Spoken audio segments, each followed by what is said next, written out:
Check out Joe, he's a Reddit bro, likes to edit posts, and he starts to gloat when he gets the most of votes or likes. Yeah, he's really hyped, really psyched, cause the club is really tight and the work is really light. His training plan is the first thing your eyes see, cause he got more follows than my boy Eric Icy. Opinions on Magnus, Hans, and Karyakin, who cheated who, which engine that he hacking. He got blocked by Short, ignored by Dvorak, but he can't be wrong, he scored a like from Truan. He's got lightning attacks on GM blunders and gaffes, true not over the board, it's only the other chat. Still his 7-year plan ensures the last laugh. Distractions detract from any actual actions. Excuses are useless, he rues his inaction. Awaits satisfaction, the status of Magnus. He bought 50 books and opened up 10. Fools ought to read Psalms, not my system. He's got 30 alt accounts on every site around. Chessable courses keep looking cheaper by the pound. He got 22 databases and 36 engines, 25 chess sets, and a massive clock collection. He bought merch from Gotham, Bra and Naka, but his game history looked like some chess copy pasta. A GM coach that he don't listen to, and if you think it is, then yes, my friend, yes, this is you. But that all changed one bright sunny day when a friend said, hey, don't you know, welcome to the dojo, it's good to grow. Welcome to the dojo, I gave up on the easy. Sweatwork's what we need, G. Sweatwork's what I believe, ratings what I'll receive. Don't you know, welcome to the dojo, it's good to grow. Welcome to the dojo, I stepped away from easy. Sweatwork's what we need, G. If sweatwork's what I believe, ratings what I'll receive. So Joe got into the business, stopped the app sickness, daily practice his rhythm, he even upped his fitness. He found sparring cathartic, postmortems charming. With the plus equal minus, he was armed for elo farming. With notepad and pen, he built up calluses, escape rating paralysis with lengthy game analysis. With sensei direction, he sold his collection. Read one classic and that was fantastic. Now he locked to the spot where they checking off boxes. Young prodigies and some wily old foxes. 3.5 points per box, that's shocking progress. Goal nearing, cohort cheering, Joe doesn't hear it. He's monotasking, no relaxing, concentration maxing. One book, one board, one set, one thought. Work, will work, will work, work, never stop. One book, one board, one set, one thought. Work, will work, will work, work, never stop. Now occasionally, he peeps the world of the tweet and laughs when he sees the player that he used to be. Blank face staring, complex plans comparing while he's dojo training. Hours a day playing out positions, transpositions, and growing his board vision. Transition from poser to player, focus without a care. He leaves them complaining in his dust, staying with their week-old ratings. Blast past his week-old rating, each week's a new occasion. He never takes vacation, the work is entertaining, the growth he's maintaining. And now Joe is explaining, hey, don't you know, welcome to the dojo, it's good to grow. Welcome to the dojo, I gave up on the easy. Sweatwork's what we need, G. If sweatwork's what I believe, ratings what I'll receive. Don't you know, welcome to the dojo, it's good to grow. Welcome to the dojo, I gave up on the easy. Sweatwork's what we need, G. If sweatwork's what I believe, ratings what I'll receive. Welcome to the dojo. Welcome to the dojo.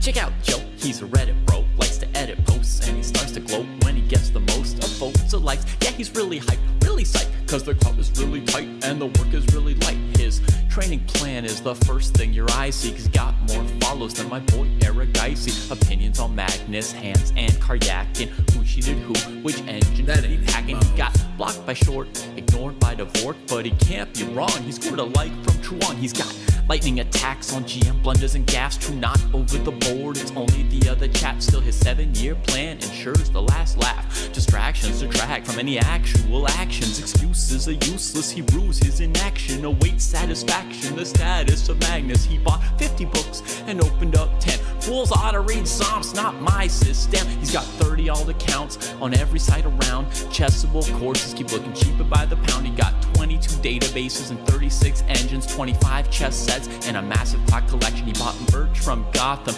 Bra and Naka, but his game history looked like some chess copy pasta. A GM coach that he don't listen to, and if you think it is, then yes, my friend, yes, this is you.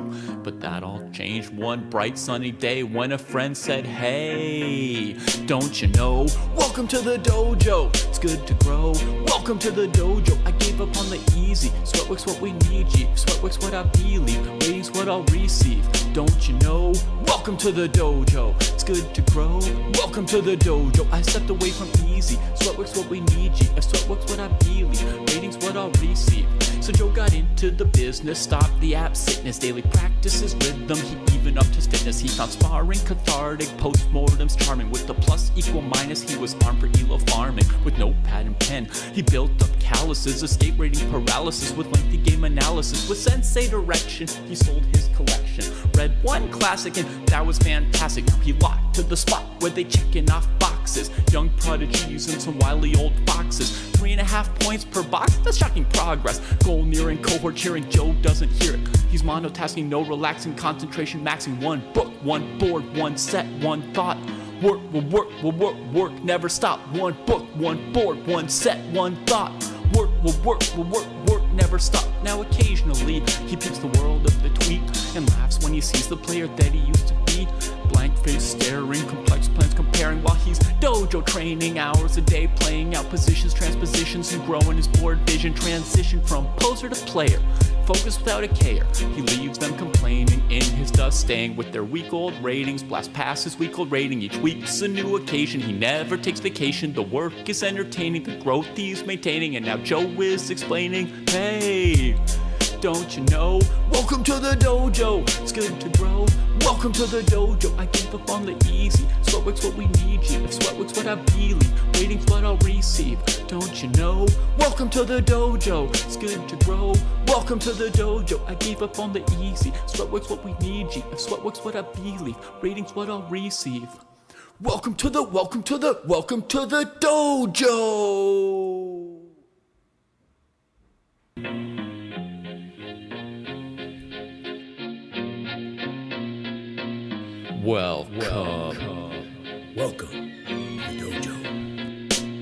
Check out Joe, he's a Reddit bro, likes to edit posts, and he starts to gloat when he gets the most of votes or likes. Yeah, he's really hyped, really psyched, cause the club is really tight and the work is really light. His training plan is the first thing your eyes see, cause he got more follows than my boy Aragaisi. Opinions on Magnus, Hans, and Karyakin. Who cheated who, which engine That did he ain't hack in? Mouse. He got blocked by Short, ignored by Dvork, but he can't be wrong. He scored a like from Truong. He's got lightning attacks on GM blunders and Gastro, not over the board. It's only the other chat. Still his 7-year plan ensures the last laugh. Distractions detract from any actual actions. Excuses are useless. He rues his inaction. Awaits satisfaction. The status of Magnus. He bought 50 books and opened up 10. Fools ought to read Psalms, not my system. He's got 30 alt accounts on every site around. Chessable courses keep looking cheaper by the pound. He got 22 databases and 36 engines, 25 chess sets, and a massive clock collection. He bought merch from Gotham,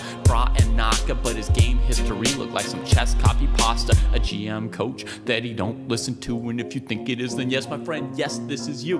But that all changed one bright sunny day when a friend said, hey, don't you know? Welcome to the dojo, it's good to grow. Welcome to the dojo, I gave up on the easy. Sweatwork's what we need, G. Sweatwork's what I believe, ratings what I'll receive. Don't you know? Welcome to the dojo, it's good to grow. Welcome to the dojo, I stepped away from easy. Sweatwork's what we need, G. If sweatwork's what I believe, ratings what I'll receive. So Joe got into the business, stopped the app sickness, daily practice his rhythm, he even upped his fitness. He found sparring cathartic, postmortems charming. With the plus equal minus, he was armed for ELO farming. With notepad and pen, he built up calluses, escape rating paralysis. With lengthy game analysis, with sensei direction, he sold his collection. Read one classic and that was fantastic. Now he locked to the spot where they checking off boxes. Young prodigies and some wily old foxes. 3.5 points per box, that's shocking progress. Goal nearing, cohort cheering, Joe doesn't hear it. He's monotasking, no relaxing, concentration maxing. One book, one board, one set, one thought.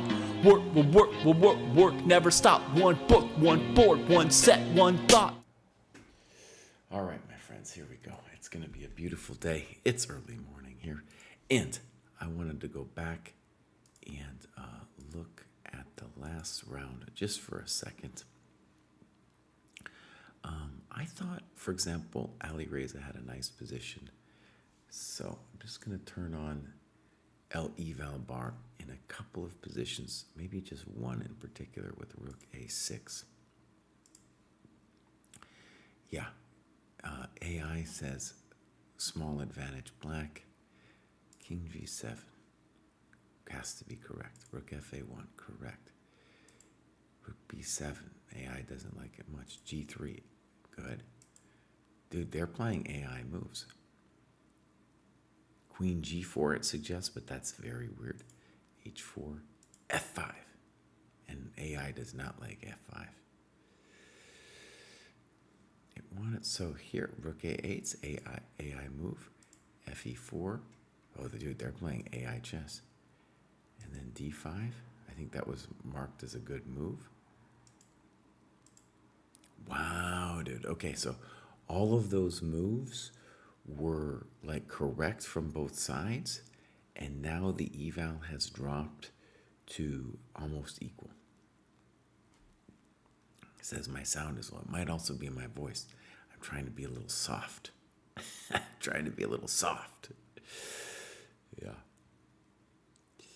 That was amazing. So that was very high level chess there. That whole continuation with king g7 to d5.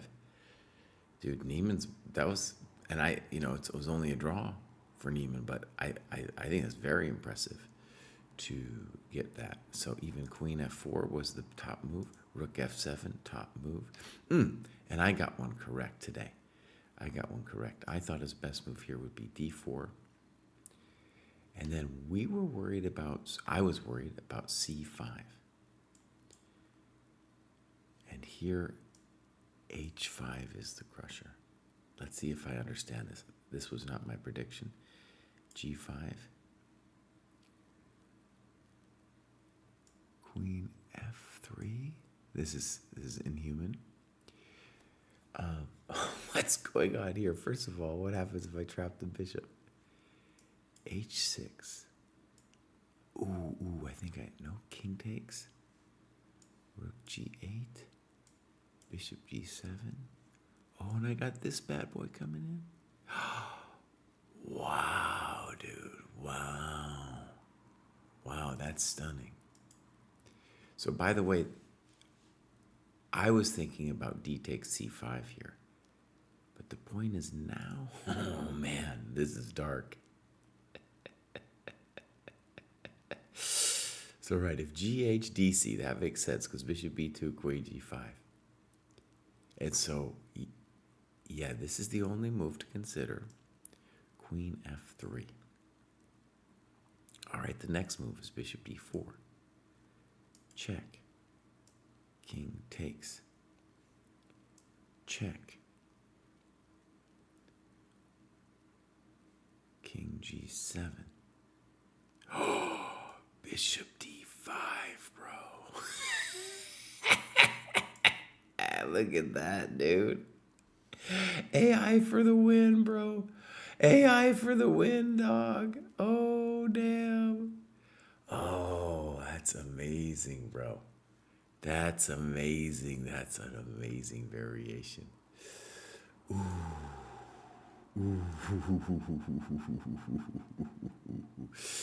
We have a question or thing in YouTube. There was no Friday night fight. No, David Bruce has got the weekend off. Sadly for him, sadly for us, he has the weekend off. Okay, we looked at game one. Bluebaum, actually, if Bruce were here and saw the wretched draw that Bluebaum made, he would have thrown a fit. He would have thrown a fit. And then the Keimer game, dude. Oh, man. All right.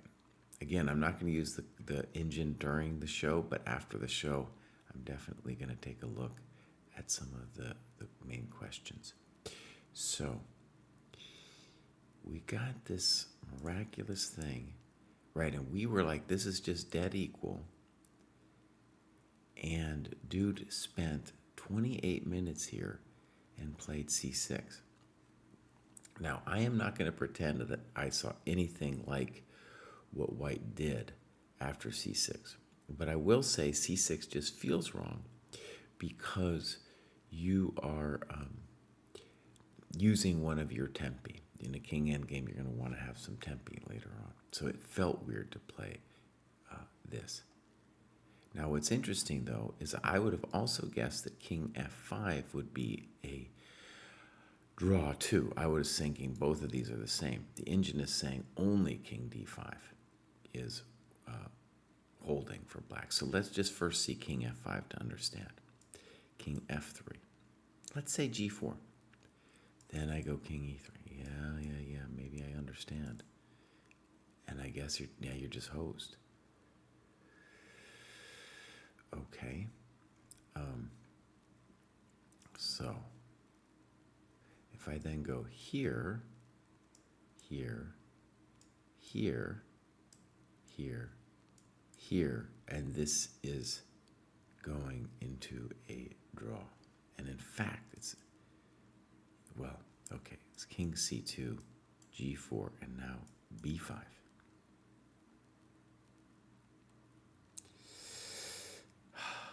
Let's say king f6, king b. You don't want to go to f6 because then I will check you. King h6. Oh, now it's saying black's winning. What? ba4 here. Oh, because now I land with this check. Ooh, baby. Oh, welcome to the dojo. So it's saying the only king move is king f5.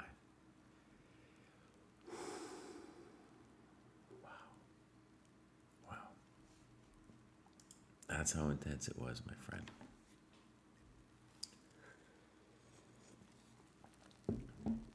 Keelan to you says Vincent showed some variation after the game. Very rough, dude. And then when we got to this position, like it was after move 40, so black had time. And by the way, he found this amazing move here, queen g6, and AI saying queen d5 is also okay, but queen d5 is not a normal move. Queen g6, though, much stronger than the natural queen h6. Queen h6 is more natural because you're forcing the queens off for sure. Here, though, you're also getting them off, and the king does not get smacked with a check with hg. And I'm seeing the game variation in the analysis bar. So super intense. All right, do we got moves? We're about to get them. We're about to get them. Okay, this is fun, dude. This is fun. So actually, let's preview our games here just for a second. Round 9. This could go either way.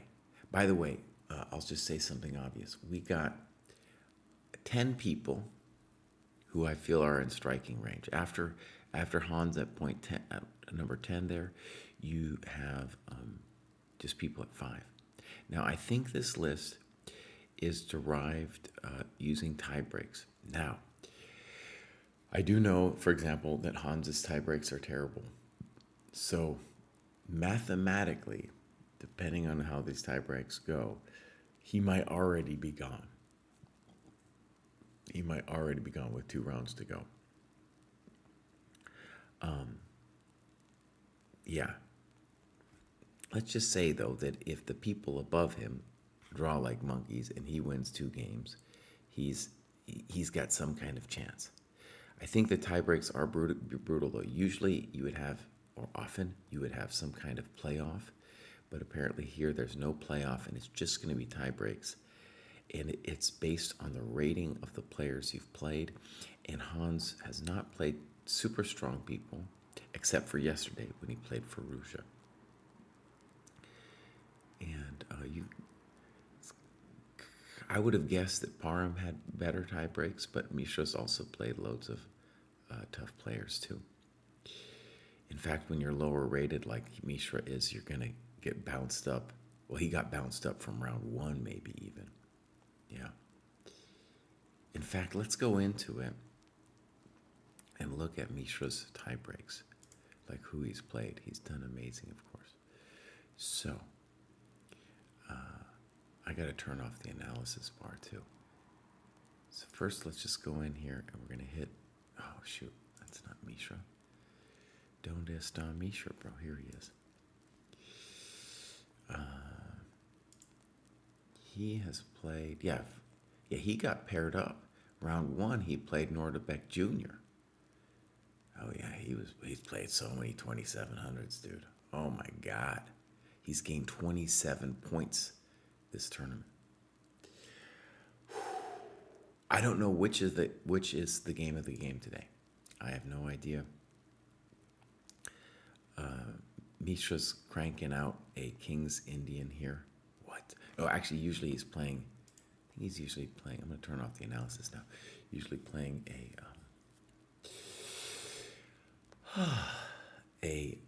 Grunfeld.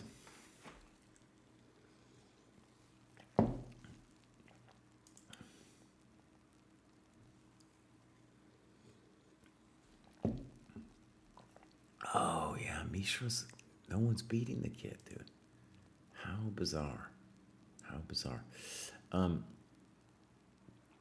Okay, good morning, JW.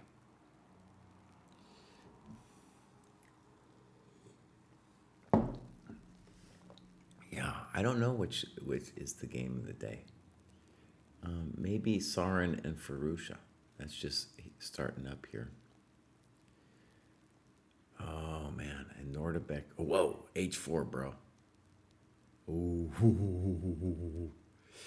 This, to my memory, was a move that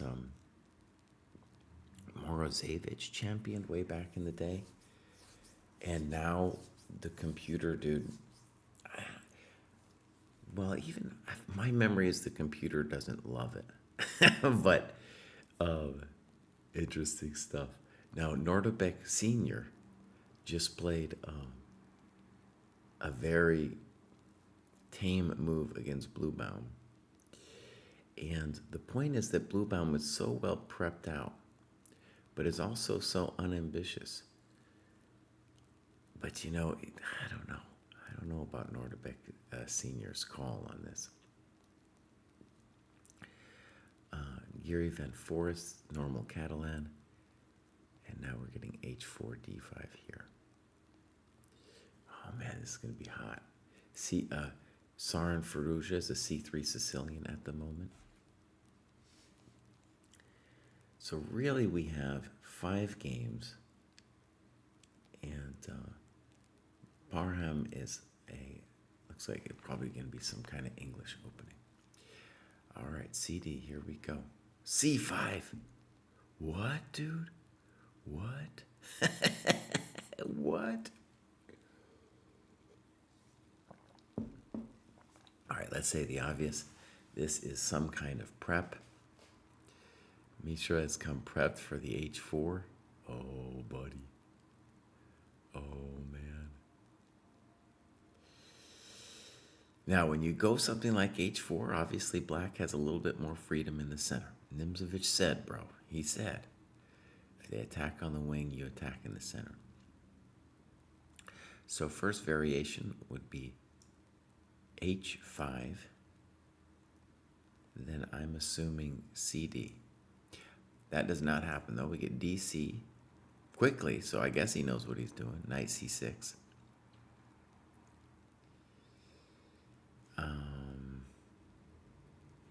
And I just want to say for my own little 2 cents that this seems fine for black. This seems fine, dude. That's an evil little bit of prep.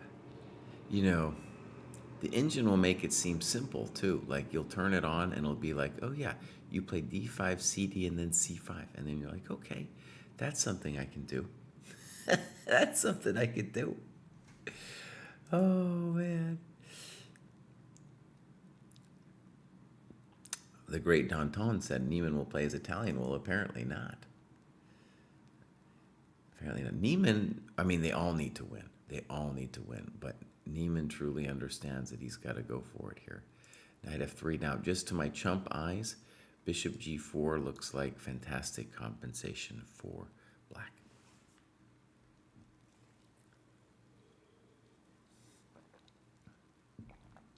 Yeah. Maybe the hope would be like Bishop G4, and then you kind of crawl into a hole with e3, you know? Yeah. Okay. Beautiful stuff.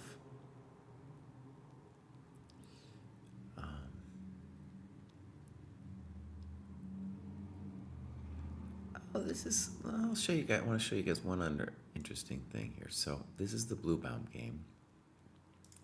Dude played d3, which obviously feels unambitious. Knight c6, g3. Black could do 1,000 different things, so it's not like white could truly prepare this. d5, ed. Knight takes bishop g2. So this is like a reverse Philidor. And black can do all kinds of different things here. The joy is that Rock Angel, thank you so much, Rock Angel. Maybe she'll join us in a little bit. The joy of this is that Bluebaum is going to be on his own. And basically, he has got this far. Dude is leading the tournament by having very good opening prep and actually not being ambitious. So normally when a 2700 faces a 2600 in a tournament at this level, it's like, oh, please give me this tasty creature. And then they overextended when they were trying to eat that tasty creature and lost the game in various stages of gambling, right? Gambling in positions they shouldn't. So, so Norderbeck Sr. was like, you know what, boss? I'm just going to get an interesting position, and we're going to go from here. And this is kind of a hard moment for Black. I mean, Black's position's fine, but I would say the cautious move is bishop e7. That's the cautious move. But you could maybe get away with bishop c5. And you probably also just don't know because you're not in your little opening theory cage.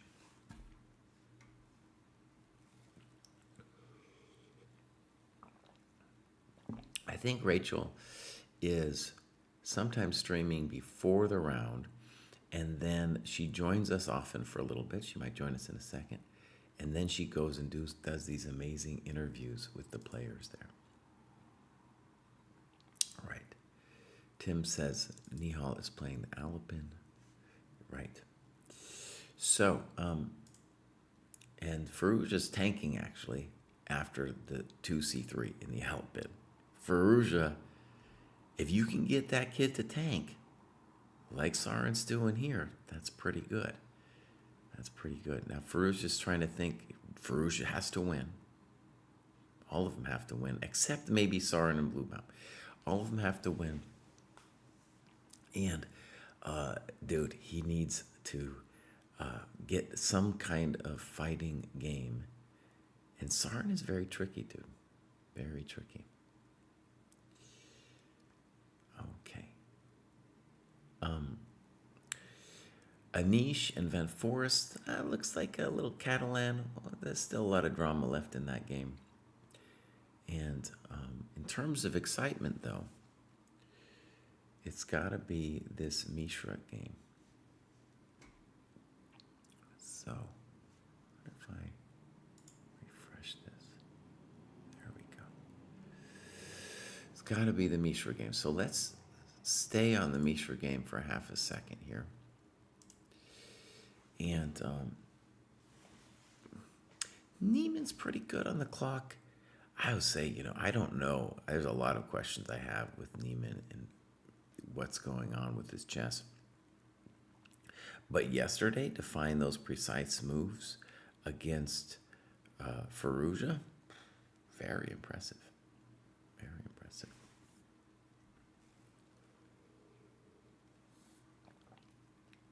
Now, just from a human perspective, the reason to believe in Black here is that there's all kinds of ways to, sack the pawn with this DC stuff. But obviously, this is now probably a wasted tempo. And White will probably also want to castle kingside. Or let's put it this way. if he castles kingside, that will definitely be a wasted tempo, and it will be a target, right?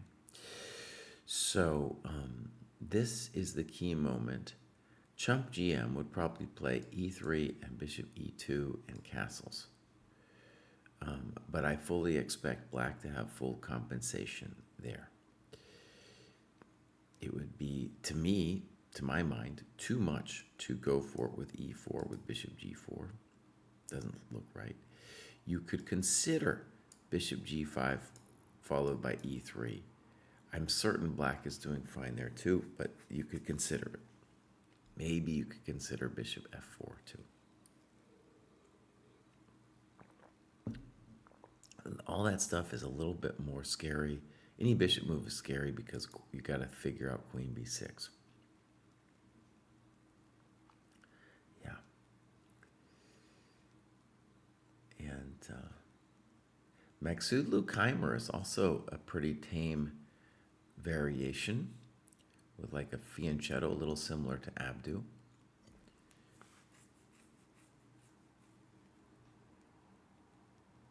Oh, and Nordovec is flying super fast. Okay. So I'm still most interested in this bad boy, but just because we're in the beginning stages, let's go look. So bishop c5 was chosen. Castles, castles. And now, basically, Bluebaum was saying, I'm not afraid of the trick. I've got some idea against the trick. Okay, the trick, if I was black, I'd be scared of the trick.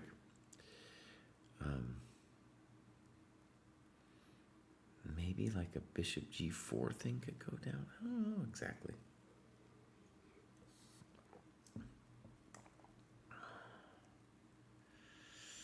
Maybe you'll just take this bad boy here and say you're doing fine. So a3 is played very fast.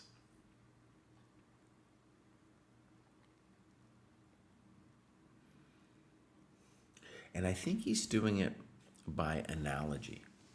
I just mean by that is like, if you imagine a position with reverse colors, he's got a sense of how to play that position. And a3 is maybe a little hard to meet.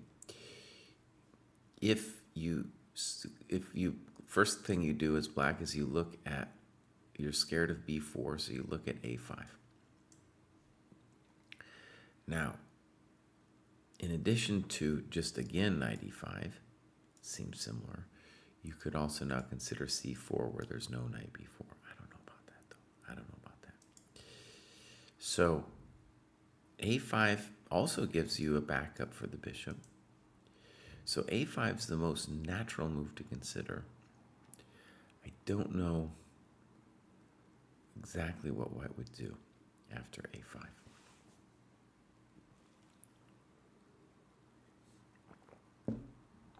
It's a big deal to get a little lead on the clock here. A3, very, very big deal too. Like, again, I don't think he prepped this exact position or anything, but he probably has a feel for it from other variations. So I'm a GM today. I called a5, and now I don't know. So let me think about it a little bit. I think Abdu is probably going to play pretty quickly here. Abdu maybe should have gone down against Mishra yesterday and survived that thing. His tie breaks, I think, are nasty, by the way. Actually, let me look at my little list. Just because well, they're not too bad. Keimer's even somehow worse in the tie breaks. So, he's not doing that bad.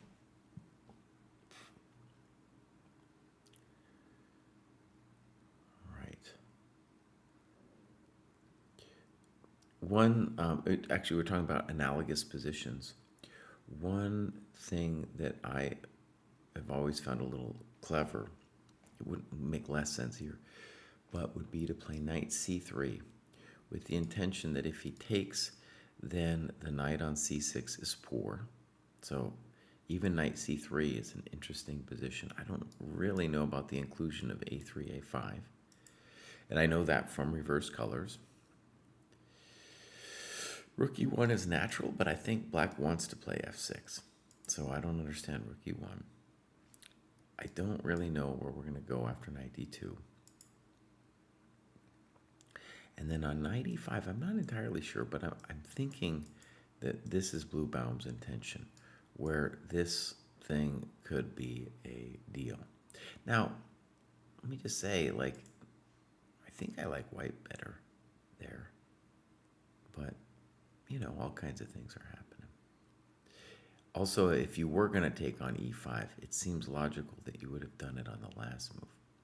Okay, a move has been played. Knight c3, I called it. Oh, I'm a GM today. I'm a GM today, my friends. This was an idea really Nimzovich came up with way back in the day. Maybe somebody before Nimzovich. But, okay, so imagine the pawns not on a3 and a5, first of all. The intention is just like when you take, I will have active play on the half-open file, and then you'll really have a hard time figuring out your knight. Of course, let's say the obvious, black doesn't have to take, right? And then I'm certain there's all kinds of other moves, like bishop g4 is probably playable. f6 might be playable. All of this stuff. f6, though, is just as an example of how complicated this can get. Do we have knight e5, knight c3, knight c6, knight d1, knight d8, and it's not over, knight f2, you know? And I guess black is doing great here. That's our guess. But that would have to be calculated on f6. If I could play f6, I would like to play f6.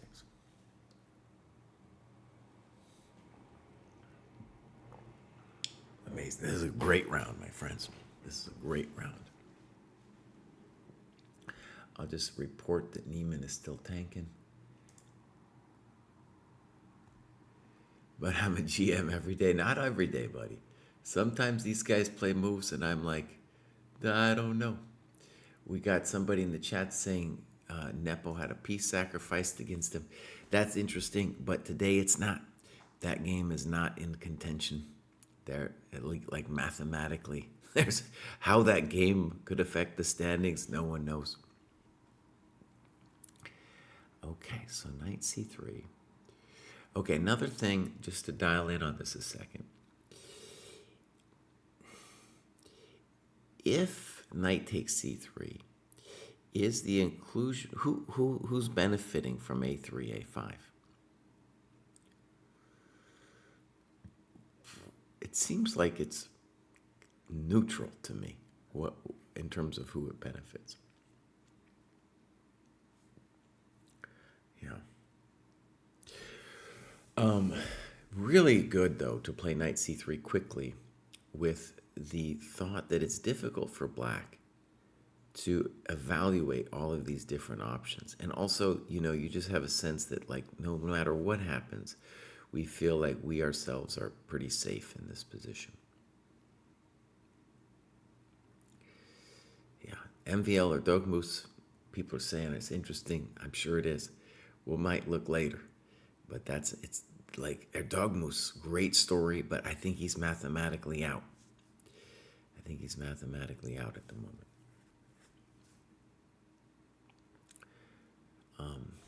Blue Baum, his tie breaks, you would think, would also be good, but it's just not true because he drew the first two games and then he caught fire when all these players went crazy against him.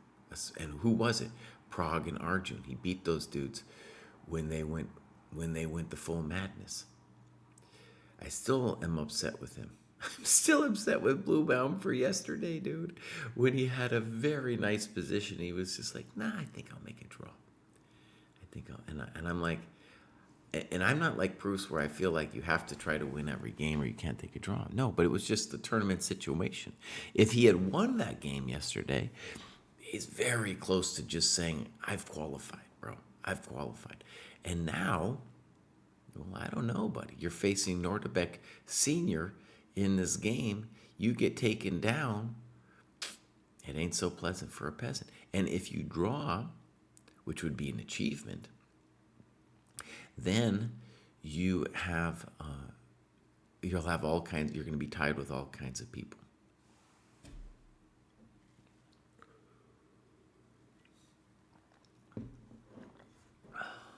Yeah. Yeah. Now, we got Keelan to you suggesting that if you're in the group half point below and you have an insane tie breaks like your dogmas, that you could qualify with 3 out of 3. I guess anything's mathematically possible. But even with 3 out of 3, you're a full point down. And, it's going to be hard, even with 3 out of 3. Some of these people also have an insane tie breaks. Okay, so he decided. He bit the bullet. Knight takes c3. We know what's going to happen. Bluebaum has got... he's down at 10 plus minutes on the clock.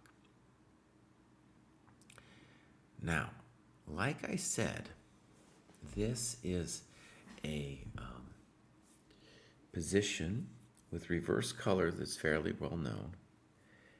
And it's hard. The challenge with reverse colors, by the way, that I've experienced is it's hard to find a plan because the knight is poor.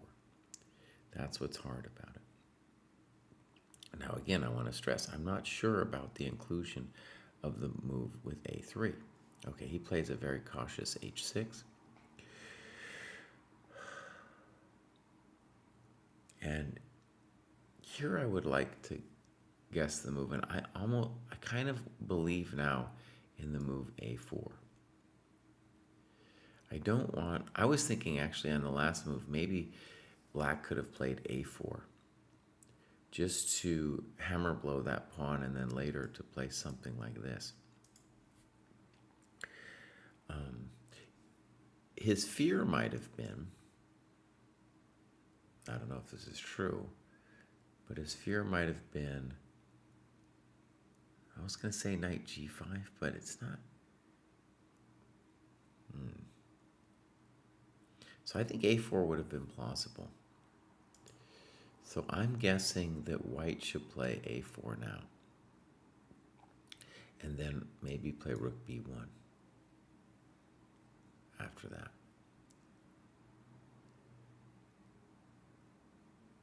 I really don't want black to play a4 and to body slam my pawn.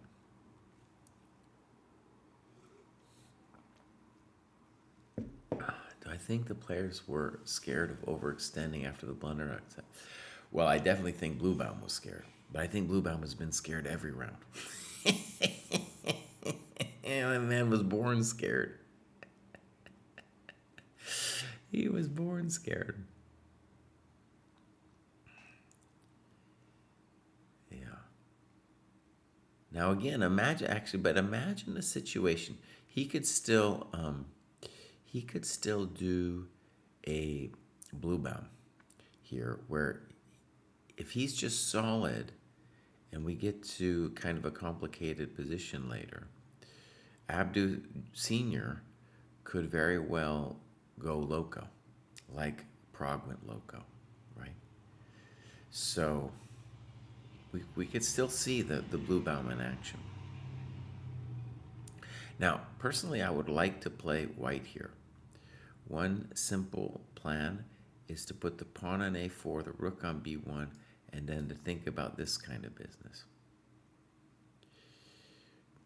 Yeah, and to tell black that the knight is funky. And, that I want you to worry about a later rook b5, for example. Now, all of that said, it's clear that black's not toast or anything. It's just I feel like it would be a little bit more pleasant for white to play.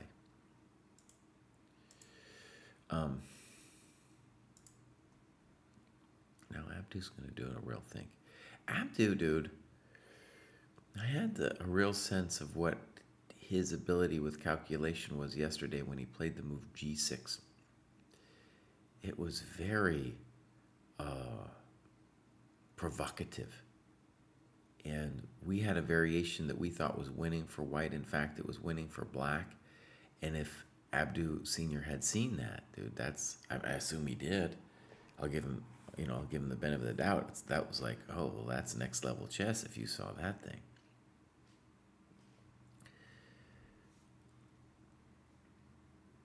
All right. Oh, we got Boys in the Shed says, I joined the dojo and annotated my first full game today. Excellent. I want to say, too, if you use code Samarkand here, I should have that in our notes, but if you go Samarkand, you go !Samarkand, you can see it in the Twitch, but also just very simple. If you go to our website and sign up, you use Samarkand. A4, oh, I'm a GM today, buddy. I'm a GM today. Woo, buddy. If you use code Samarkand, you can get 20% off your first month. Yeah. So again, I want to just say, if I was white, I'm a little bit like Boss. Why didn't black play A4? You know, that would have been the one to worry me, because now I feel like I have a very simple setup here as white. I'm not even claiming white's better. I'm not claiming that. It just feels a little easier for me to play white here. I feel like I know what I'm doing. If black had A4'd me, I'm not sure I would know what I was doing.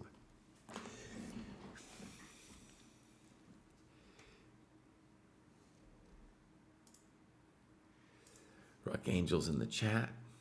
That woman's busy, man. She's following the games. She's over there doing the interviews. You can check it out on the take situation. I don't feel like they're giving her credit, though. I'm just like seeing interviews. I'm not seeing, this is by Rock Angel. And I feel like they should. You know, you got to say, this is the famous Rock Angel.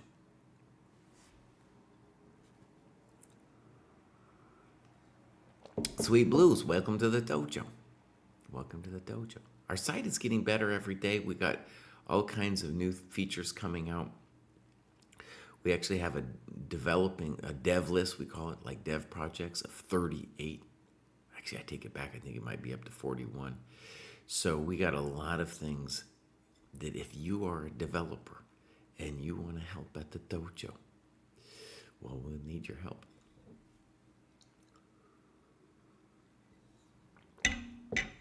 Okay, so this is a situation where black needs to play a move that feels intuitive to them fairly quickly. Like they do not want to be thinking forever about it. What are some intuitive moves? Bishop b6, maybe bishop d7 just to look at this thing. Rook e8 can't be bad. Yeah, I don't want to play queen d6 because then I'm walking into this stuff. And maybe if we're going to identify just a mild concern for black is it's not immediately apparent where the queen goes. It's also not apparent where this queen goes, right? I think for white, one cool thing too is this is actually a problem of knowing where this bishop goes. And yes, we could do that, but I don't think he's going to do it. I think he's just going to leave it there. And he can claim it's developed as long as this rook gets to do something. If that rook gets to do something, then this bishop's okay. Kalen to you would play bishop g4, maybe. But then what are you going to do after h3?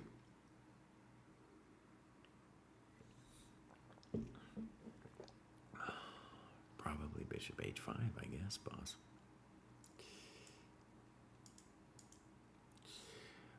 Okay, and then let's just see rook b1 for half a second.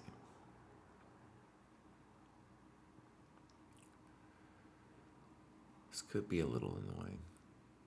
So for example, let's just play bishop b6 for half a second, rook b5 for half a second. there might be a little juice in the schmoose, if you know what I mean. There might be a little juice in the schmoose.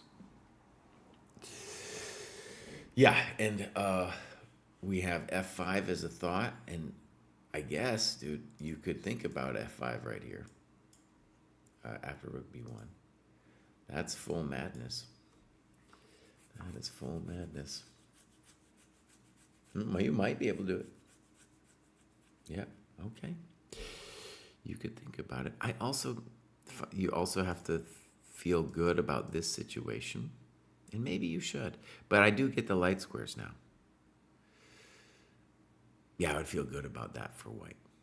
Again, what's the problem? This knight is crud. That's the problem. So F5, GF, bishop takes. I put the big fatty knight there. No problemito and casito. Rook B1.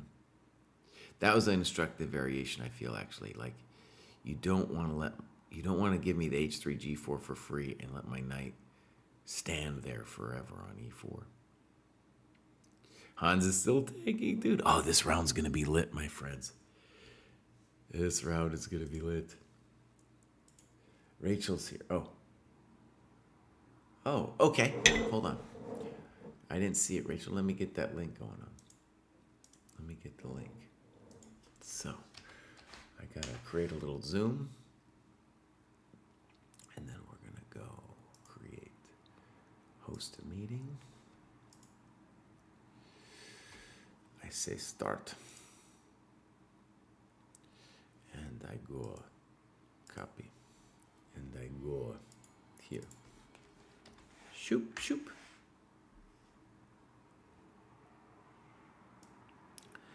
And now the epic drama of the two-person cam that we could not figure out yesterday.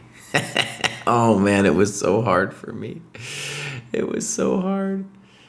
Oh, the two-person cam is just killing me. So when I do this, see, it's not showing me the two-person. So DM Hokie needs to fix that. He couldn't fix it yesterday. He had real drama with it. I had real drama with it. Well, let's see if I can fix it again. Okay, here we go. So then I go here. Darn it. All right, yeah, I go here. And then I go here.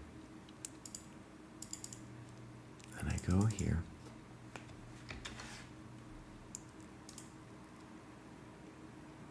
Oh, okay.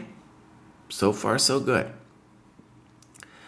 This is no longer relevant. That looks like yesterday's. Yeah, it's yesterday's. So, boom, I'll get rid of that. And I think Rachel will join us in half a second. Okay. So, we have, this is our position. I like white.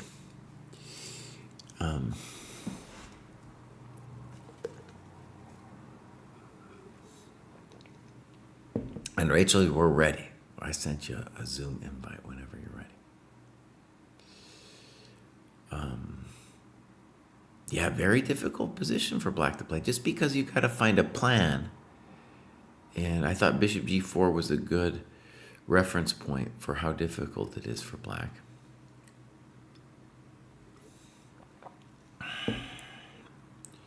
You know what I would do? I would just play rook e8 and say, what? Okay. All right, Rachel's here, and I'm gonna grab her Zoom when she's there. Hi, Rachel. How you doing? Hello. I'm good. How are you? Oh, it worked perfectly. Look at that. Your face is there. I got the templates working and stuff. Okay. So now, I did hard work with figuring out the audio. At least I believe I did. So what people need to tell me is when Rachel talks, do we hear an echo? Do we hear an echo? I'm hoping that I got it figured out. Yeah. How's Samarkand going? Going well. I mean, it's a long tournament, I will say. I feel like the tournament should be done by now, but there's still 3 more days. Yeah. But it's getting exciting. Oh, for very sure. exciting. Yeah. Yeah. So I'm sure the last 3 days of interviews will be exciting among the the top boards for sure. And when we first started this tournament, your description of it was that like it wasn't very social, not a lot of cool hanging out or anything. Has that improved over time? I don't think so. I mean, not that I don't, it hasn't changed really, unfortunately. Oh, that's a Yeah, bummer, man. yeah, yeah. Maybe, I don't know, maybe it's on me for not trying to get to know the people in FIDE more, but Uh-huh. yeah, I haven't had a chance to hang out with too many people, except, I think Hammer is here and Yeah. he brought some stuff for, like just some stuff for me from Take Take Take, and I've talked to him a bit, but I think that's pretty much it. Okay. Cool. Yeah. Um, Quickly, I want to say S to SR, he says he's a developer and would like to join. So if you join the dojo either using the free tier or the normal tier, then just contact our dev guy, Jack Stengline, and he's going to set you up, dude. We would love to have another developer on the team. And we get a lot of people saying, "Oh, I'm a developer, I want to help." And they kind of ghost us, dude. There, a lot of them are like, I think, Rachel, maybe they're kind of creatures of the night and they live with their code in their basement and, very intelligent people, but maybe not the most reliable. You know what I'm saying, Rachel? You probably know some of these people. You might know some of these people. I don't have any kind of company or organization where I need to interact with developers. That's funny. Yeah. I have heard this stereotype though. It's true. Ernst, who says Hammer's having a rough tournament, and Hammer's a friend of the dojo, by the way. We've had him on a couple times. Oh, we got Queen F6 on the board. I'll talk about Queen F6 in a second. 10 minutes spent. That was too long. With Hammer, one of the interesting storylines of this tournament is Blue Baum did not start off the tournament great. He had 2 draws, which is going to kill his tie breaks. And then he played Hammer in round 3 and won. And since then, he's kind of been on a tear.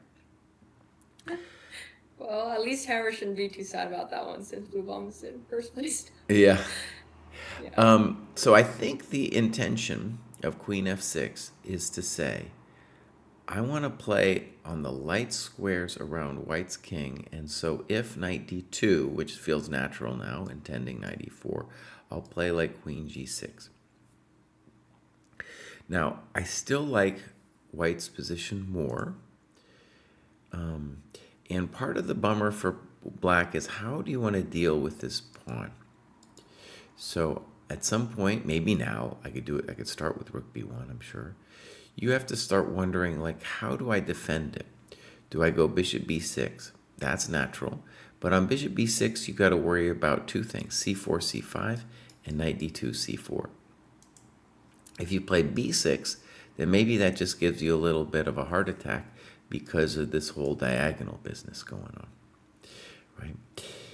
If you play rook a7 or rook b8, then we call you a chump, and that's its own punishment right there, right? You could play rook b8 even actually maybe and say, well, I'll play b6 later. I'll keep the option of b6 later just so that I don't get hammer blowed with some kind of bishop a8 stuff. And Jesse, real quick, when you say chump GM, like some of you are like, that's a chump GM move. Yeah. What exactly do you mean by chump GM move? I feel like I'm a chump GM, so if I say it, it's like, well, that's coming to my mind, that, or also like just kind of like that's your stereotypical move that a chump GM would play, Okay. but a chump move is different than a chump GM move.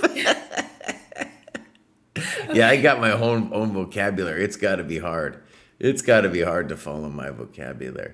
There's a whole Discord thread on our dojo dedicated, it's long too, dedicated to what I mean when I say coconuts. I mean, there's people who are legitimately confused and are doing like linguistic analysis, taking different examples of how I've used it in the past, analyzing it, and trying to figure out exactly what I mean when I talk about the coconuts,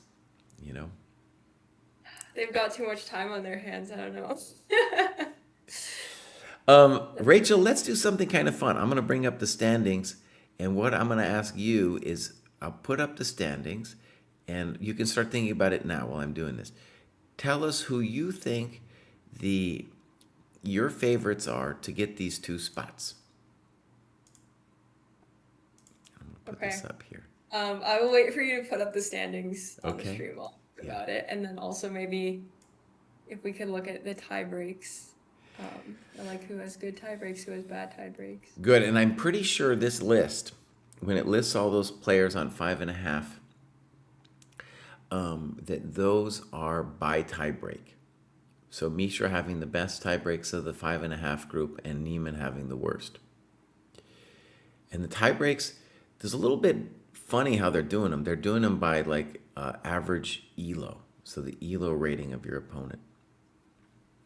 By the way, chat, you can chime in on this debate. Who do you think are going to be the 2? I guess I got a strong feeling for myself. It could be a lot of different people though. I might put them in order too.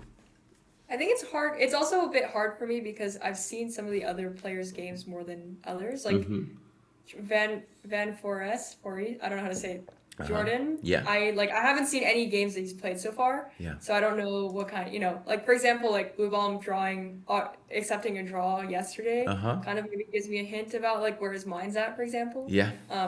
Seeing some of Nihal's games, some of Mishra's games, like I just feel like I have a better sense of where they're at mentally versus some of the other players. So I don't know. It's so hard to say. You have a strong feeling? Yeah, I guess I have a strong feeling. Yeah. I feel like Mishra might be take one of the spots.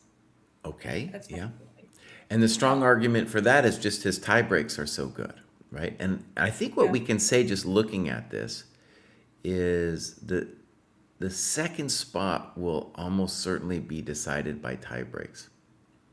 So like if you think about it, Neiman, you'd have to be a huge Neiman fan to include him on the list because he would have to score, win every game or something like that, to make it. Yeah.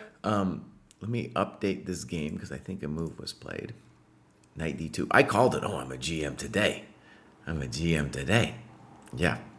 Again, so I'll just say I like white a little bit better in this position. Okay, let's see here. Okay, so, well, come on, Rachel, just make a commitment. Who's your two players? You can give an honorable mention. Oh my gosh. Okay. Okay. One I'll say Mishra, and then I'll say Nihal for the second one. Okay, yeah. Yeah. So it's hard to give blue back. Okay, so by the way, being a half point ahead, huge advantage. But it's hard to call Bluebaum on this because he was such a chump yesterday, and the values of the dojo were insulted when he took the draw in a better position. I thought it was, by the way, I thought it was much better. The computer said it was only a little bit better. Okay. Yeah. So yeah, I think also just from talking to some of them, like Nihal seems, Hans mentioned in an interview with me yesterday that, like players, a huge factor is like players cracking under pressure when so much is at stake in the last 2-3 rounds. yeah. And I feel like Nihal and Misha are two players that have really good chances and won't crack under tie breaks. Like I feel like Nihal is just so unbothered when it comes to that thing. Like I don't think that his nerves really shake him. So I feel like, where I feel like Blue Ball maybe might have some more nerves or the pressure might get to some of the other players. I think that Nihal and Misha are able to keep their cool, I guess. Yeah. Yeah. Okay, good. I'm going to say that Nihal, mostly because of the points, the extra half point, and then Ali Reza and Nordebek. Those would be my top 3. And so I would say Nihal, Ali, Faruja, and then Nordebek as like the honorable mention, dark horse of that group. Of course, it could be any number of these people. Parham, great chances. With Mishra, it'll be interesting. So let's just talk about we got to talk about the miracle of the Mishra for a second, right? Mishra was on the dojo's eyes for years as an up and coming junior. And then the last 2 years had really struggled to make rating progress. I think he went down even like 2 years in a row. He didn't make any progress, which for a junior was just like, oh my God, what's going on? And now he's crushing this tournament, and totally possible he keeps crushing it, but you got to be like, there's a little bit of a dose of reality. You got to be like, wait a second. Wait a second. Goodness, is this miracle really going to keep going over here? Yeah, so, but of course, it could happen. I feel like there are also just so many mind games happening. Like, I don't know, when I played tournaments, you usually play random people that you don't know anything about. And, Uh-huh. maybe you can find some games online, but it's like all these players know so much about each other. And, probably played many games against each other, probably. I mean, maybe not classical, but yeah, it's just, I feel like it's different when there's so much public knowledge about the players and you have so many like years of experience with them. I feel like that can definitely increase the psychological impact, maybe. Sure. Okay. Yeah. Okay, I'm going to bounce around a little bit. At the moment, this is the most interesting game, but that's just because I'm a boring dude, and other people might see this position and just say, "Cry, this is boring compared to the other ones." I think it's fascinating. Also, the approach that Nordebek is taking here. Yeah, very interesting position. Someone earlier mentioned like Bishop G4.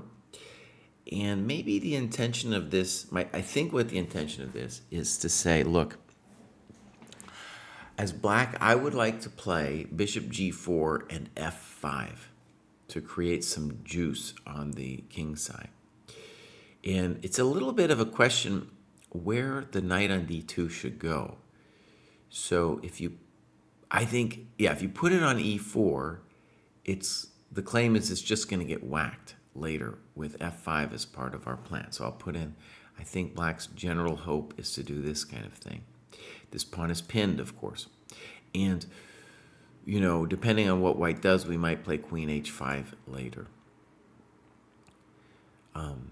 My gut move for white, we'll see if I'm a GM today, is rook B1, just because that's where the thing belongs, and it's not yet clear where the knight belongs. But when you play rook b1, you got to figure out what are you going to do exactly on bishop g4. I guess you're playing queen e1. And then we might see the chump move here, rook b8. Or even, no, I see if you play b6, then the bishop can't stay on this beautiful diagonal. So maybe indeed rook b8. Very fascinating position. All right, we'll go. Rachel, if you have a game to pick, tell me. But I'm just going to intuitively go to this Sarin game.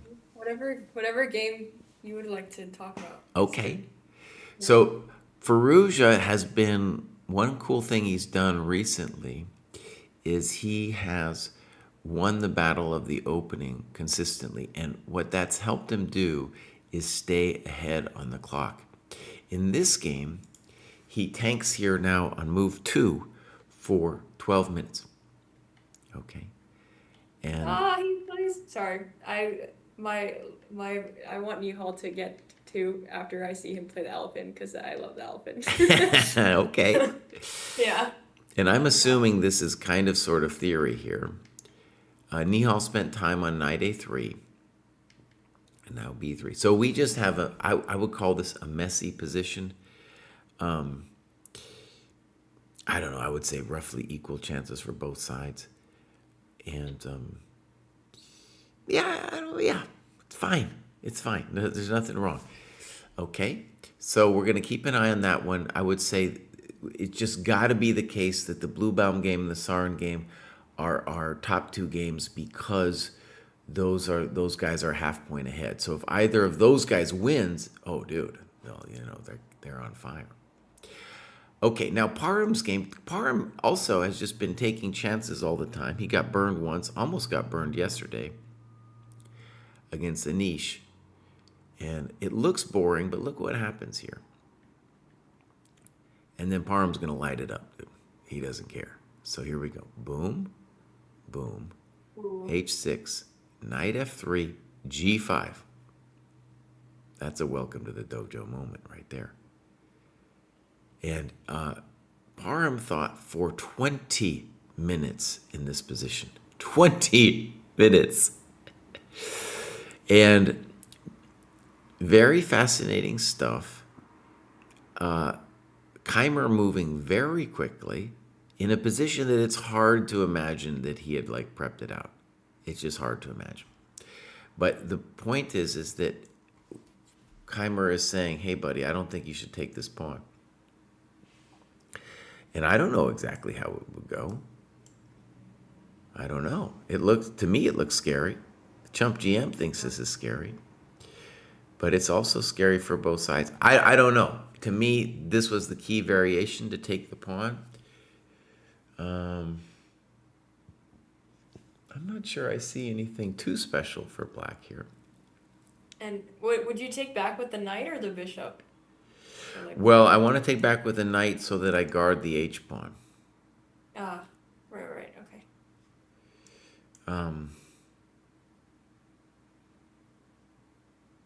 I don't know. I don't know what's happening here.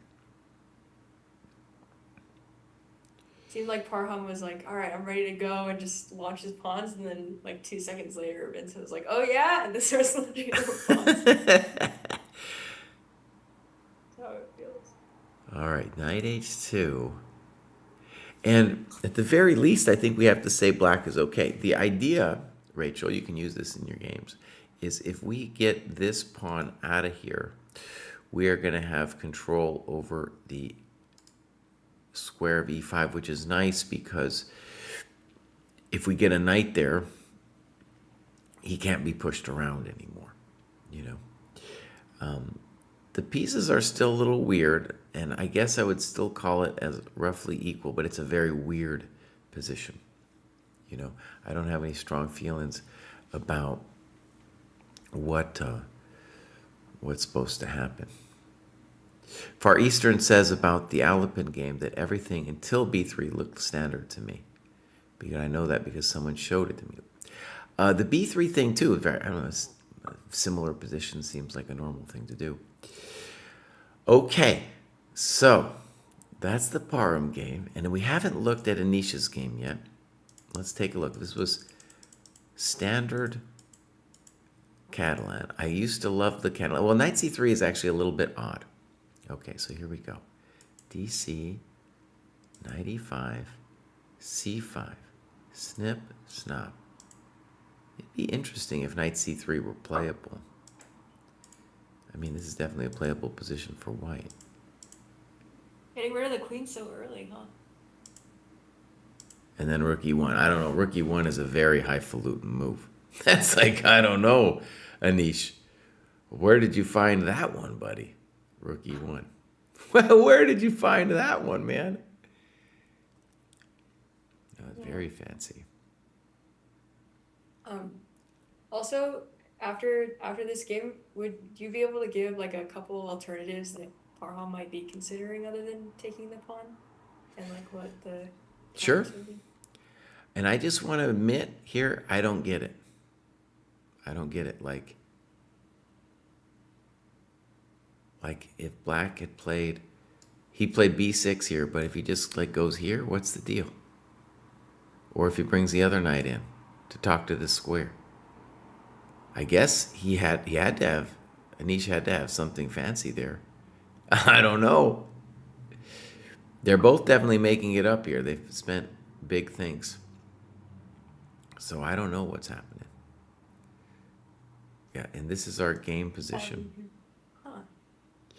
Anish is in a similar hole to Neiman, where he has to win kind of everything because his tie breaks are terrible. Okay, so you had a question about the Parham game, right? Yeah. Yeah, I'm wondering what white even does after knight b4. But yeah, anyway, we'll see, I guess. What white does after knight d4? Yeah, in the Anish game. Oh, in the niche game. Yeah, I don't know. Well, The thing was, is that after rook e1, Van Forest tanked forever and decided knight b4 doesn't do anything. I just wanted to say, I don't understand rook e1, man. I don't get it. Like, what is it? Yeah, and you mentioned knight d4, also a good question. What are we supposed to do? Okay, maybe I have some ideas on knight d4. Maybe.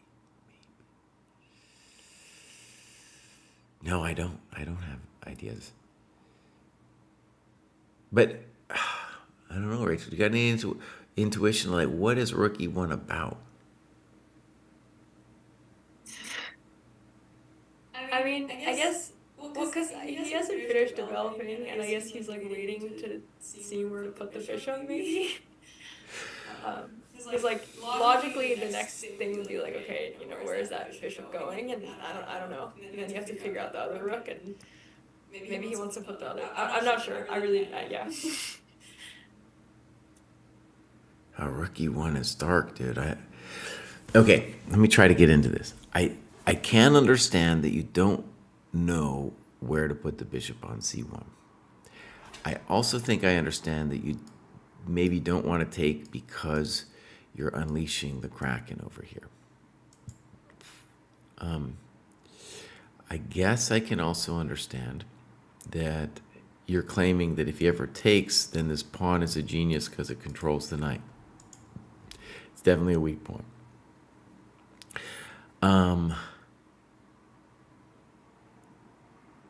But how does rook e1 help the white position?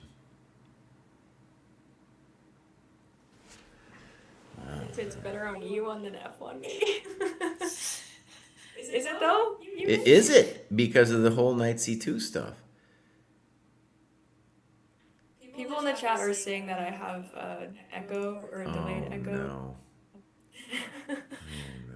Maybe I don't know the fix. Maybe like headphones, or maybe there's like two Well, audio sources on OBS or something that are colliding. It would really suck if that was happening, because I did a whole deep dive on, because it used to not be a problem. We had a fix so that I didn't need headphones.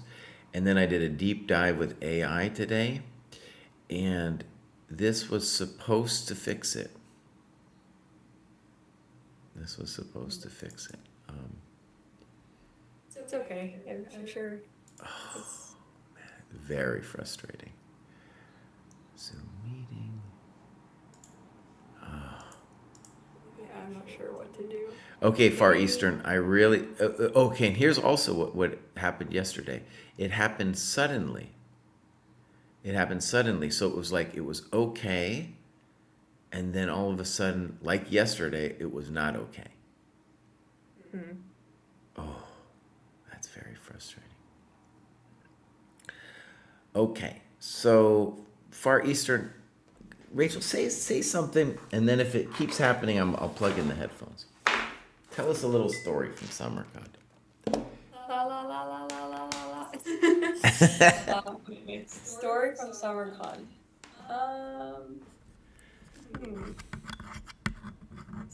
Behind the scenes story. Okay, well, I guess I talked to Jordan Von Forest. I don't know how to say his last name. I should actually figure that out.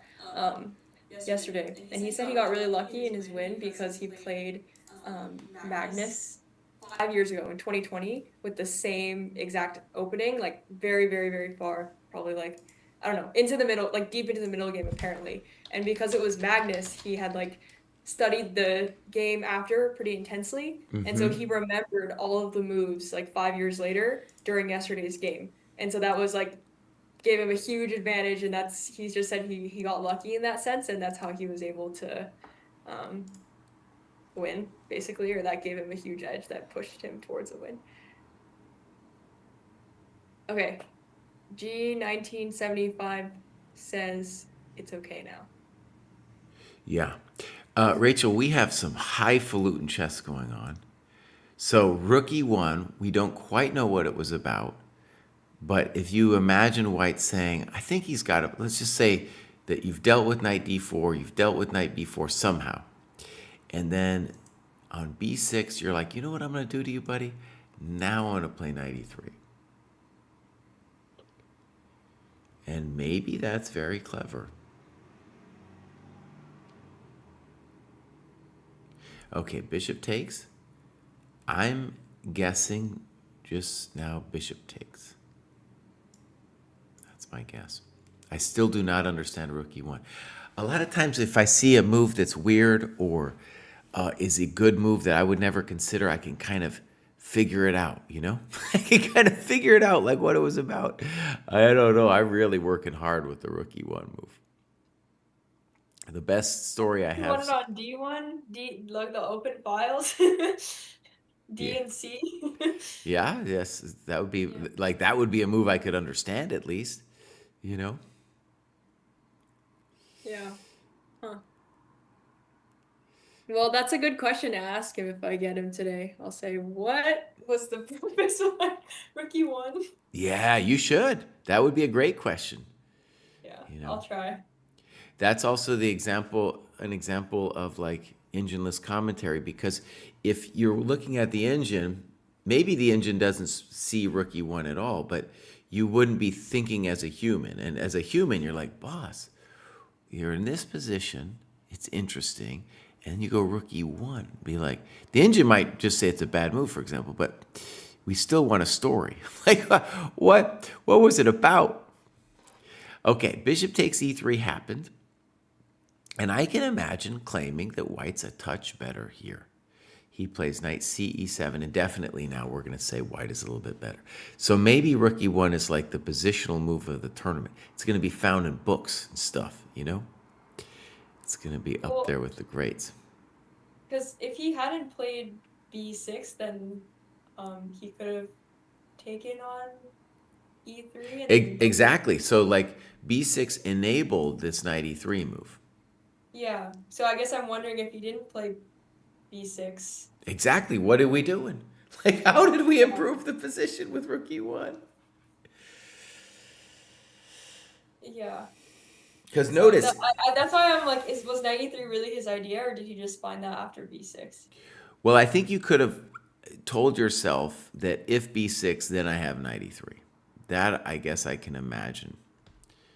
But like, I guess he was just looking at candidate moves for Von Forest. Yeah. Wait, so why is knight? Okay, knight b4 is like, why is knight b4? all right, let's try to figure it out. By the way, there's 3 moves that annoy me here. There's 1, 2, 3. This one. So let's start with your move, knight d4.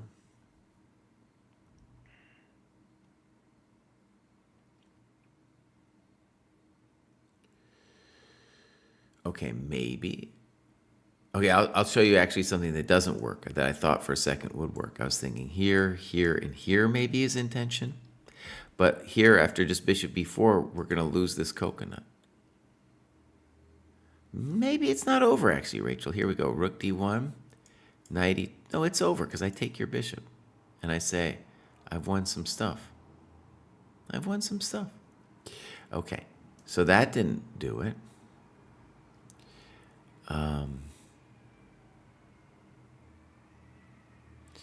Maybe...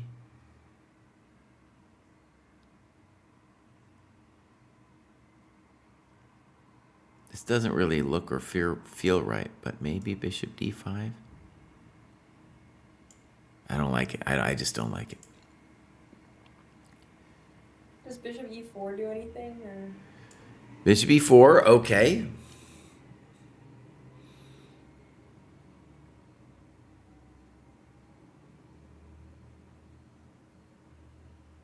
It's fascinating. Okay, so maybe you're actually helping us.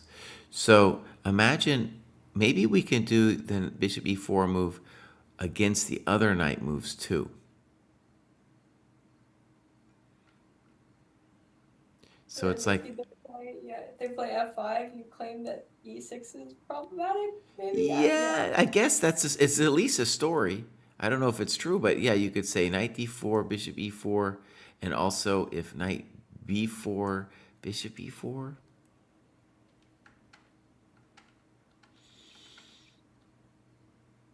And I guess the story could be to say, look, you need to play b6. You need to fix this bishop. Now, I'm certain black could do other things too, like bishop d7. And maybe b6 was just a mistake, because the way this goes down, we got to believe in white now, right? Because he's got the two bishops. He's got the better development even. He's not lost or anything, but white's definitely the one who's better now. Yeah.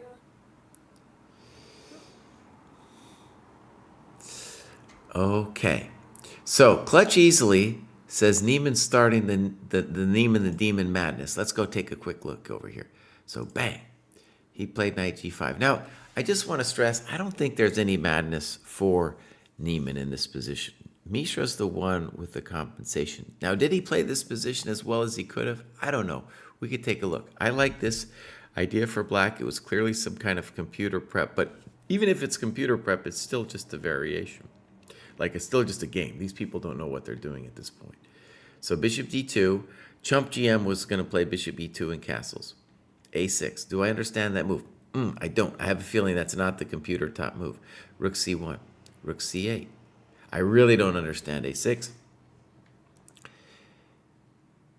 Maybe, actually, maybe I do. I don't know. Rook e8, and now the strange knight g5. I think, by the way, that if castles, we could think about e5 and just claim that we have good compensation. I believe that's the story anyway. Knight g5, though, is a very frisky move. So what does this tell us? It tells us that Neiman the Demon is ready to let it all hang out, to let his king just stay in the center for the rest of the game. Maybe we're threatening e4. Maybe we're threatening h5. We have some kind of idea on h6. h6 would be the natural move. It's full madness too, so maybe h6, e4. That would be stunning. Let's go down this rabbit hole for a second. hg, ef. Oh, that's maybe good, dude. I think that's the idea.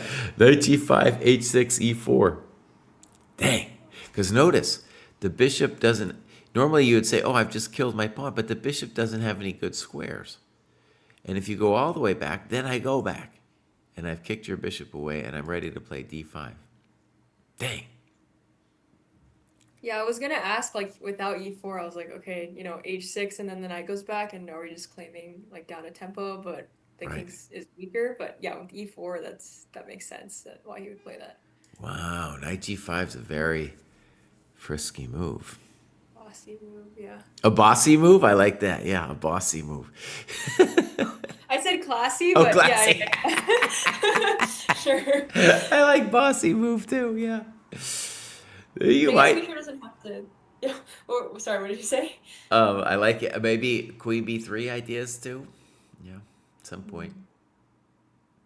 Yeah, Misha. I guess Misha technically doesn't have to do anything about it just yet. So I wonder what he's gonna try and counter with.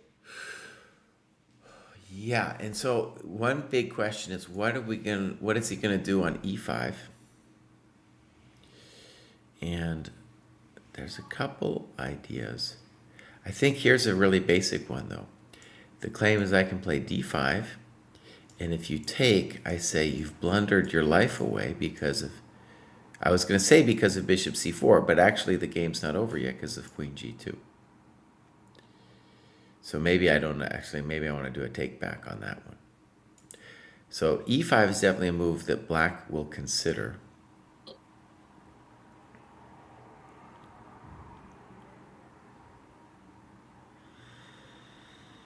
Chaos button, almost. It's about to. It feels like it's brewing. The tension is rising, and that it might become chaotic soon.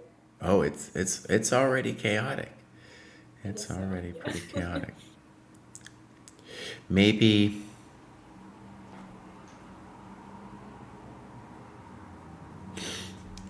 so let me just say knight g5 from an old man's perspective.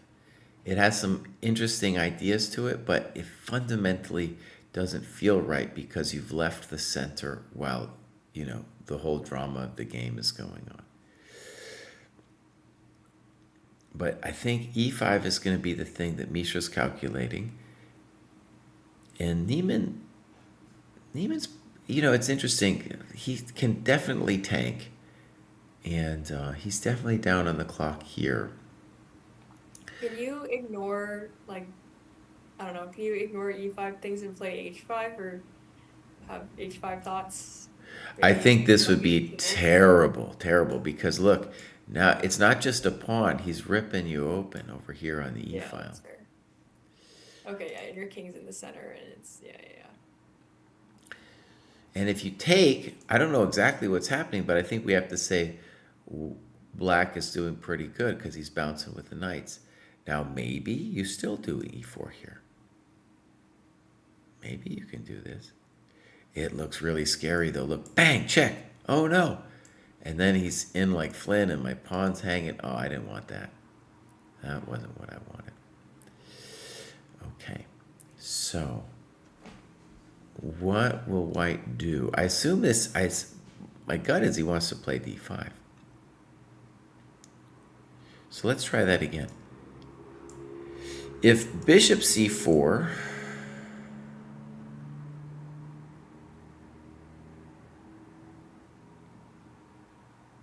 then maybe here, hitting the bishop.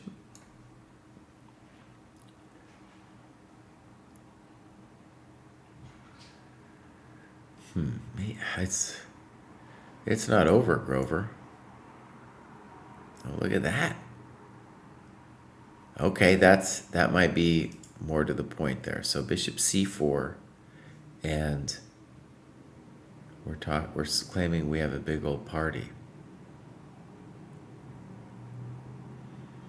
on the f7 square, and Mishra is not invited. Knight b4 could be a scary thing. Queen b3, I don't know if this is what he wants. Like, there's rook c4 here. There's all kinds of things. Oh, man. Yeah, we're going to see some drama here. So, yeah, Mishra's going to calculate e5 here. Go ahead. Sorry. No. So e5, d5, and knight takes. Can you play e4 or? You can, and then we go knight takes c3. Okay, and then you just move the bishop.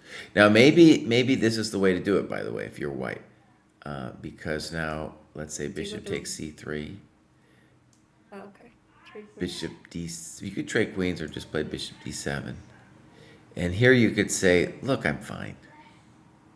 You might even say you're doing better than fine. You play bishop c4, maybe. Is there any advantage of like taking with the rook and trying to swing it over, or is that not a great idea? I don't know you that well, Rachel, but I can tell you are a very violent person now. Look at you. You want to swing the rook. That is such violence. Maybe, but now you're giving up the d4 square to the knight, though, is kind of a grief that I'd be worried about. But, honestly, let's say you could still do the same idea, because the point could be now, really, whether we take with the bishop or the rook, the claim could be that, hey, buddy, I've got this nice pressure. And, like, this is called the rock angle rook right there. Rock angle rook. Unfortunately, he's got that one. And it's a little bit like if that f7 thing doesn't happen, then white's pieces, maybe you could claim, are a little funny. And this rook might even do a nice little dance here at some point. Yeah, but okay. I think we are, whether it's the rook or the bishop at the end, maybe some kind of bishop c4 is the intention, so to give back the pawn. I don't see another candidate or a move that makes sense to me for black besides e5. On h6, e4 looks very interesting. So that looks like a mistake.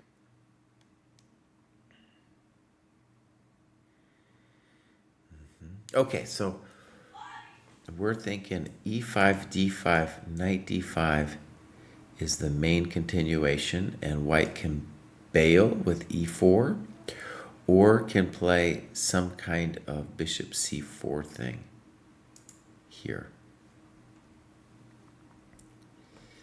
Okay.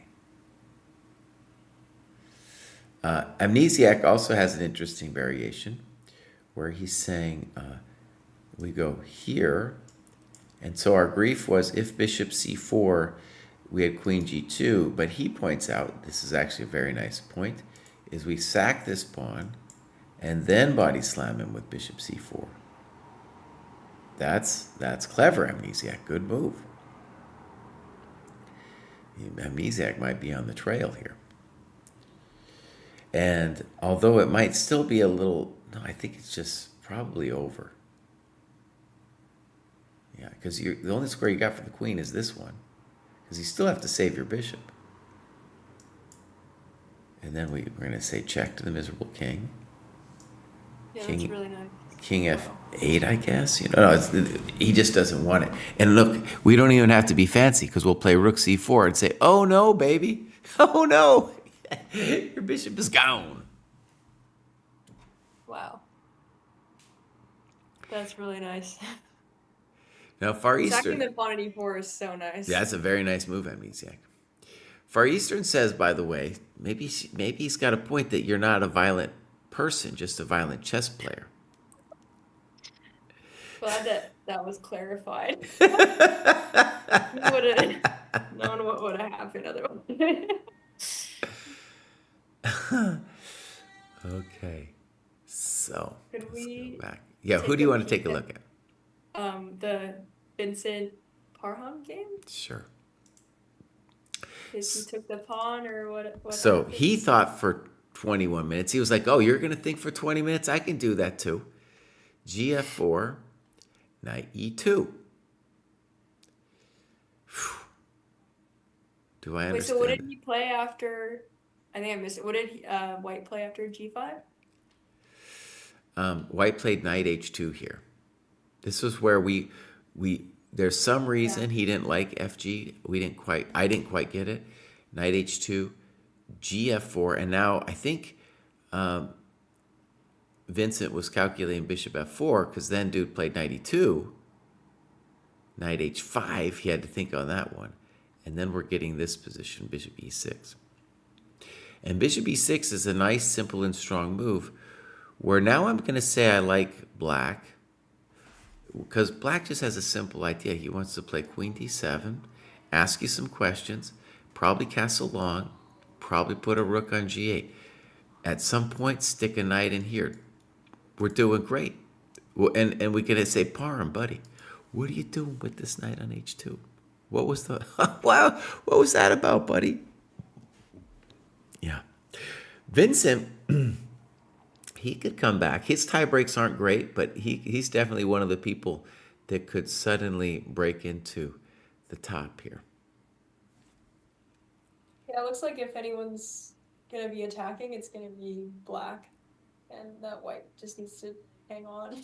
Right, and like black's only weak point is this f7 pawn, but how do you get at the thing? Yeah. The bishop pair and all the G file open, opposite side castling, I feel like Vincent's just gonna try to go for an attack. Now he doesn't have to resign yet. He could play queen h5. In fact, that's the move I'm going to guess. Queen h5 guard. It's very important to guard that pawn to develop, and yeah, maybe we could do. And white has ideas of later maybe playing c3, d4. So yeah, intuitively I like black, but after queen h5, I can tell it's not so clear. Like, I mean, it's going to be a big fight is what I'm trying to say. So queen d7 feels natural.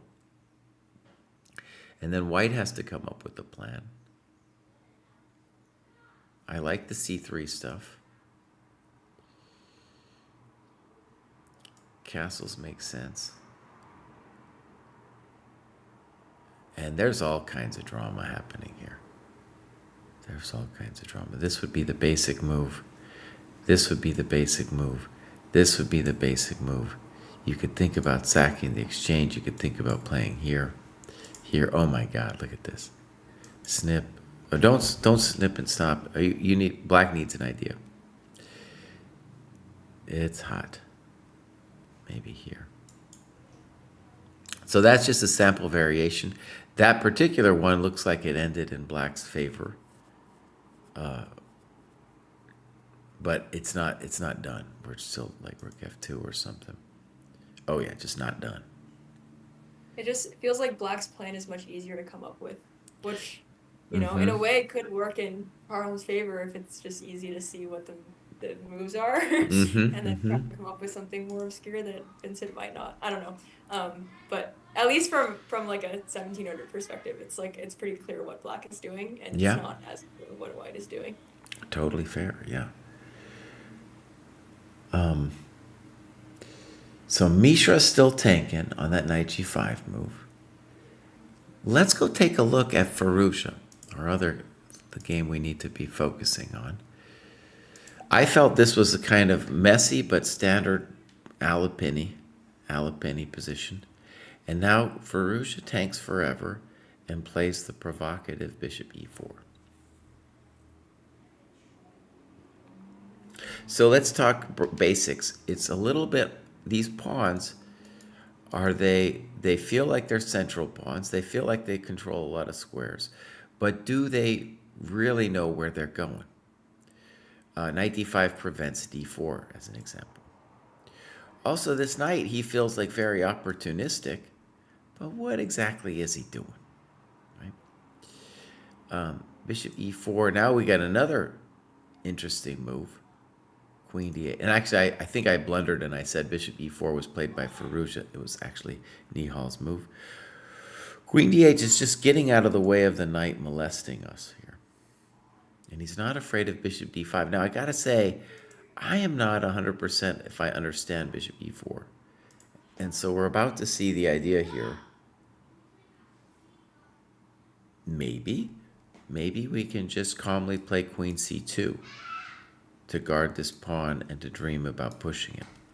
Maybe. I feel like black is doing fine, though.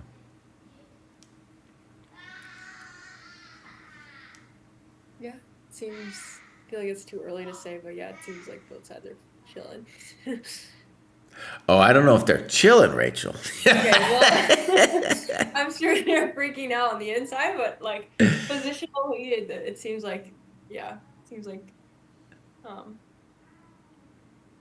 it looks a little bit Grunfeld-y. Okay, Maybe. yeah. Just with the bishop on g7, but maybe, I don't know. Yeah, I would say it's a little unconventional and for me a little hard to figure out how white deals with the pawns being funny like this. Like, how do we get our guys out? I'm assuming, for example, black sooner rather than later is going to play e5 to prevent d4. Knight c4 just played. Now, knight c4 has to be a logical move, right? We're clearing the rook. We're just saying the knight's okay. We're claiming that b5 is a little going to be premature. Actually, here's a nice tactic. b5, snip, snop, and snook. So b5's out. And the natural move for black, of course, is to castle now. Fallujah, buddy, you've been thinking about castling for a long time. Maybe now is the moment. And then we'd have to ask kind of like, well, what is white going to do after that? Yeah. Fallujah also has a slight problem in knowing where the bishop on c8 goes. He's also got a problem on El Claco. El Claco's not doing great. Okay, we got to move rook b8. That's a Fallujah style move. So what is Fallujah saying? He's saying that he likes chump GM's b5, but he didn't like bishop d5, queen d5, knight b6. He's also saying that after I pop you, I can solidify the a file with a6. And I'll also claim when that all goes down, that the bishop on c8 is developed where it stands because the rook is kind of active and I don't have to worry about getting popped by weird stuff. Also, that the pawn on b5 will help me in some circumstances to dismantle this whole thing. So rook b8, a very super GM style move. What would a chump GM do? He would have castled, Rachel. They told me castle early and castled awful. also. Yeah, come on, in a castle. What are we talking about here? I mean, it's coming. I wonder, like, is there any benefit to playing rook b8 now before castling? I don't know. My logic in games is like, okay, if I'm, just do the moves that I have, like, I know exactly where the pieces are going for sure and make those first. So I'm like, okay, I know I need a castle, so I'm just gonna get that out of the way. So I wonder if there's, like, any advantage with playing rook b8 immediately rather than waiting one more move. Well, yeah, and also like a big question I have is like if we're gonna play rook b8 with the intention to say something like, well, when I play b5, I'm gonna dominate the knight, then I would understand that. But let's just say I play a chump move. I don't know, I could do anything, and then b5 comes. Knight e3 is not a dumb move for white. I'm touching all this stuff. So is b5 such a big thing here? I don't know. It doesn't seem so special. Does it, like, justify b3 in a way at all? Or is it, I don't know, because...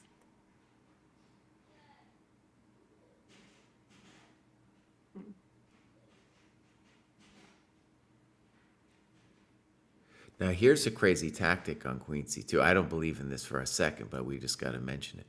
Is on f5, we claim that if you take, I really love the light squares. I don't know if that's true, by the way. I don't like that. I think it's fine for white. But I just want to point out on bishop d3, there's weird knight b4 stuff. Yeah. But honestly, I was looking at this and I was like, wait a second, boss. I played d4, and now I'm really cranking your e5 square. And you still haven't castled, Yeah. So rook b8, very frisky move. Not a chump GM move. And a lot of times you want to do the chump GM move, Rachel. A lot of times the chump GM move, castles, that's probably what you want to do, buddy. Wait, I think someone mentioned in the chat, so if the rook was on a8 and you castle, can you still play my bishop trick. takes d5, queen takes... Oh, yeah, good. Let's look, actually. That's important. Thank you, chat. It's funny, I mentioned that in a different variation, and then I didn't see the obvious here. Okay, good. Good, chat. You're keeping us honest.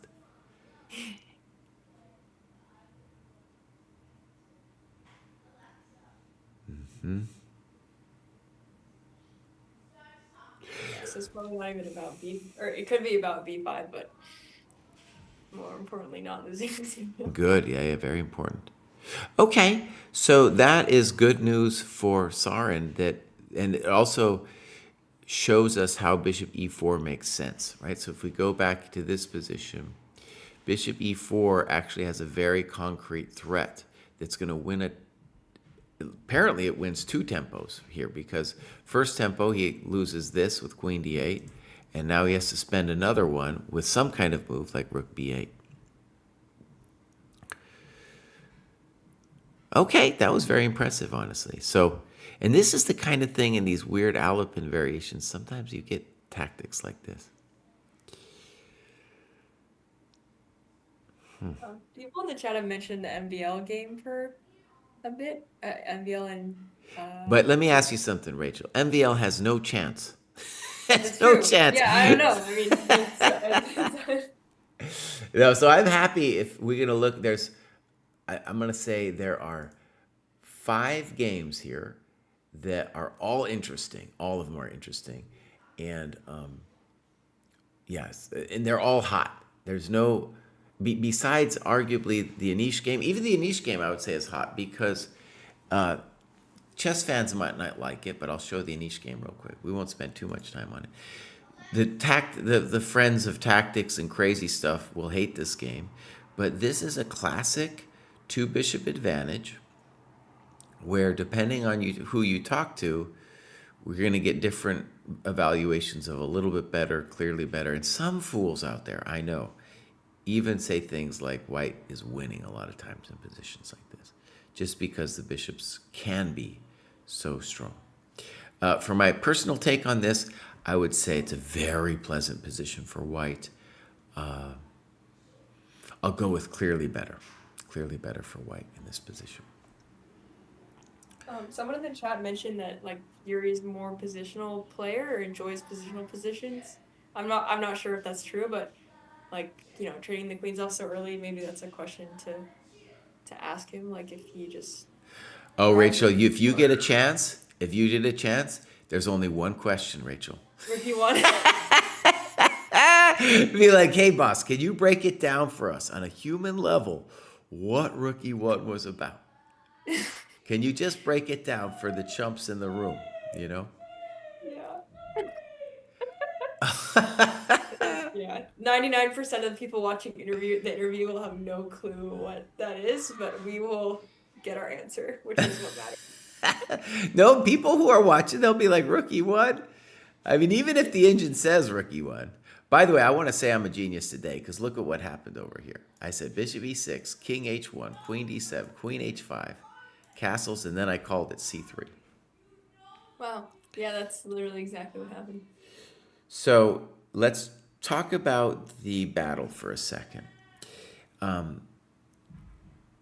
In my chump variation, I just played the natural setup with rook, rook, rook, and maybe that's what we'll see. But the question there is, who is faster? Like, am I going to wreck you with d4? Because d4 not only controls the center, dominates the knight, it also threatens d5 and opens the position against the black king. So it's a very powerful plan. Or is black going to be faster on this g2 point? And one of the big questions I have there is, let's say you play here, and I think I played rook d1. What is it that you are going to do? What is it really? And maybe it's not so simple. We could consider bishop g5 as an example. And let's just play d4, see what happens for a second. So snip, snop, and crop. I don't know. I don't know if it's so special. Queen f3, as an example, we could do other moves. And then rook g1. So this is the kind of thing, maybe queen f3 is no good. Maybe we'll go queen e2, actually. No, see, we can't go queen e2 because the pawn's hanging. All right, so if we go queen h4, rook g8, rook f2, kind of just the general question is, well, actually, okay, one of the cool things about queen h5 was it was touching this square. And now that it's not, we have this option, which seems totally fine for black.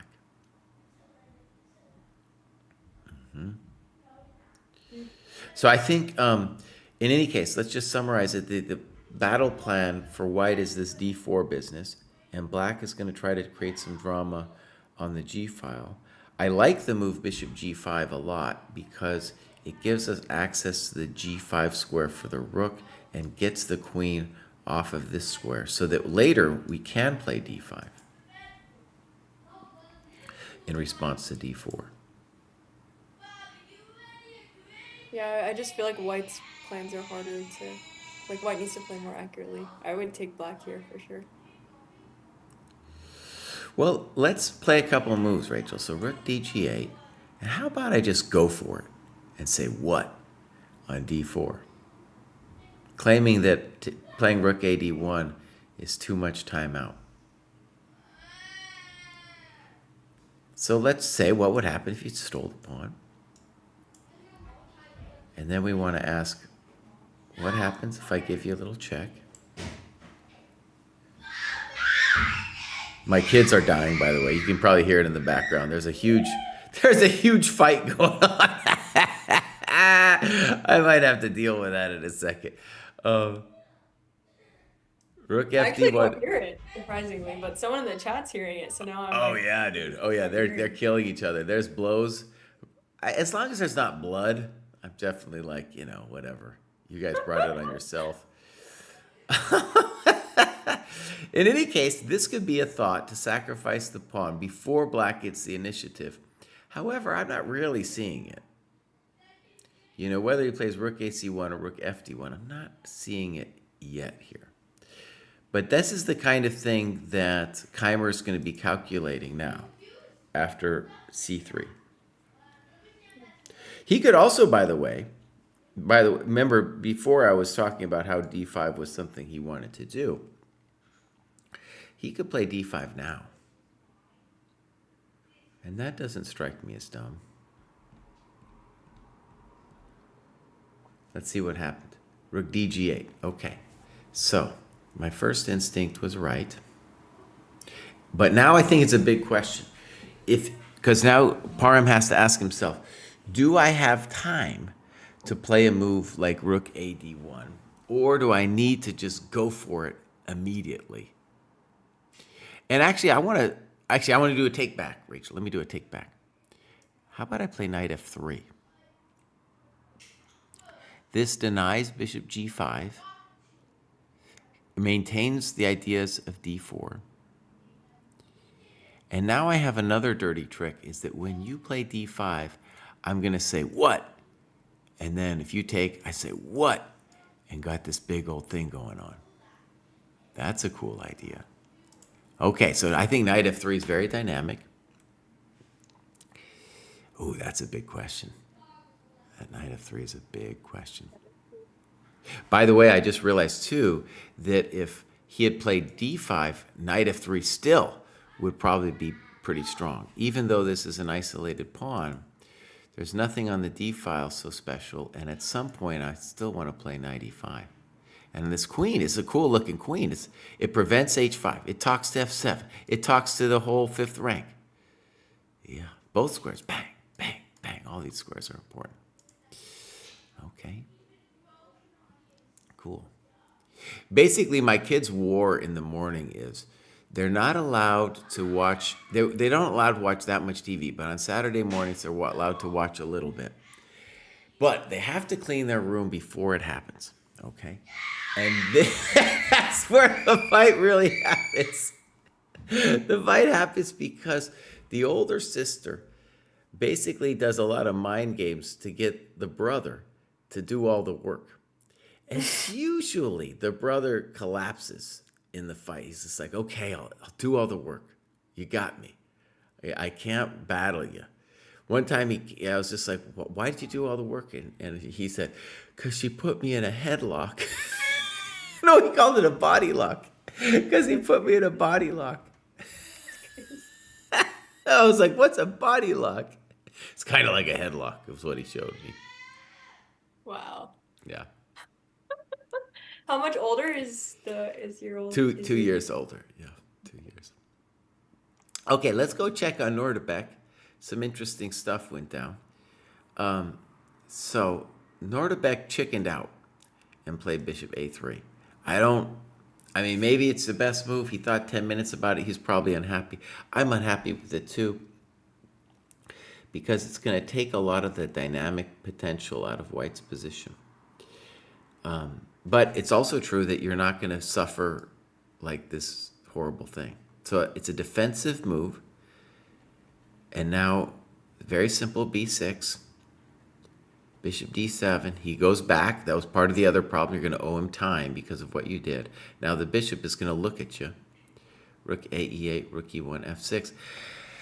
And I'll say for my money, as they say, for my money, I like the black position now.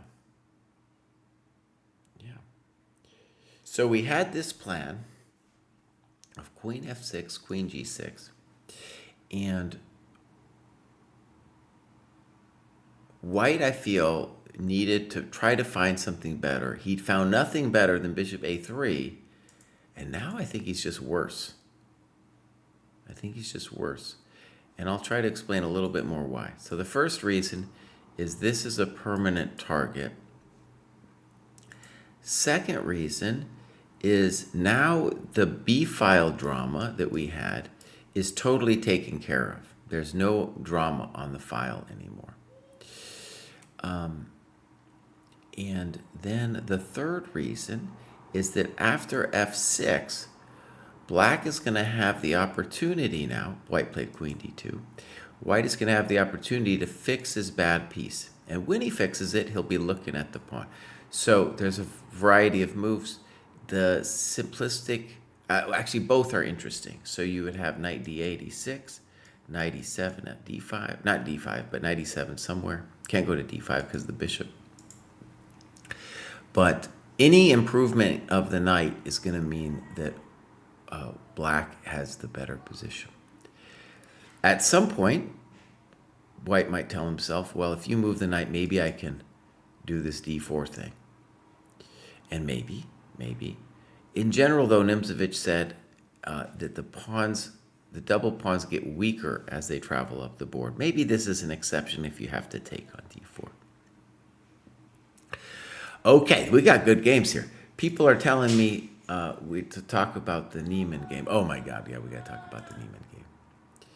Neiman the Demon, knight I also g5. have to go after we take a quick look at the Neiman game. Sure. So, yeah. E5, G4. Actually, if that's going to happen, Rachel, could I get you to tell some stories for a little bit and take care of my drama? Ask. Yeah, I was gonna ask this would be the time, probably. Yeah. Okay, good. So wild position. I'll leave it here with Rachel for a couple minutes, and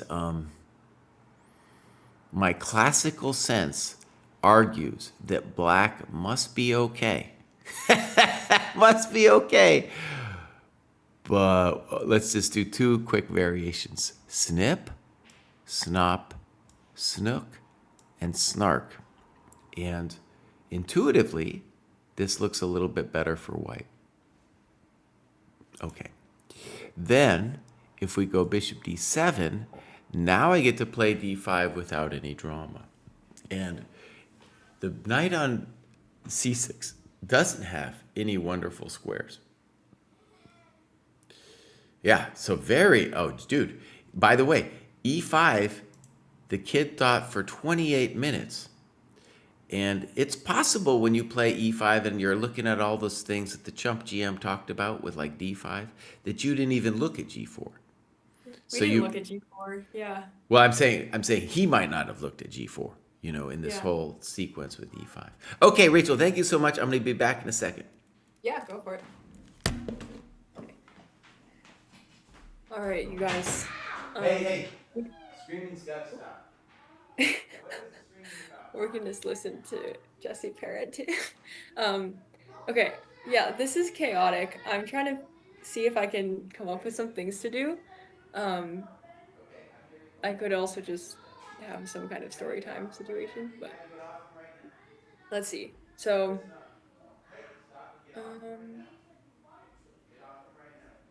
what would I do here as a 1700 as black, if white just plays g4 on me? Or what are some candidate options other than the ones that Jesse gave? I wonder why Jesse lost all his hair. That's funny. Oh, hey, Hookie Gamer. I think you were from my stream, maybe. And Clutch Easily, I remember you too. You went h4 as soon as Mishra played the kid. You really know you want that attack against all setups black can play. Yeah, I mean, I'm sure he just knows a shit ton of theory with that kind of thing. Yeah, I guess he's just going for it. I'm wondering, okay, is h6 a candidate move here? Like, you hit my bishop, I'm gonna hit your knight back. Hi. So, okay, just hear me out. This is 1700. g4, h6. The king's eating the kid. Well, that's what they said again. Okay, g4, h6, and what does white do? If takes, I wish I could do on the board. Maybe h6 isn't so good.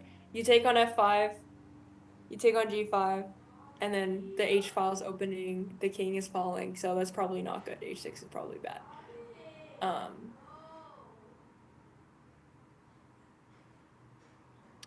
How about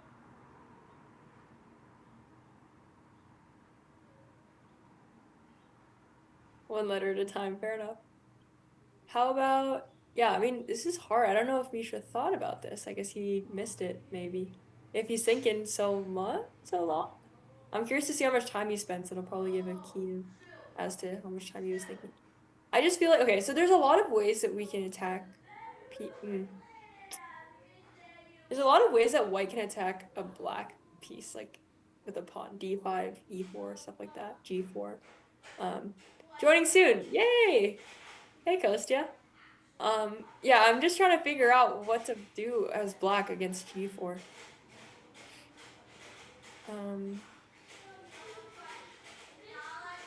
And we wonder if Mishra even saw g4.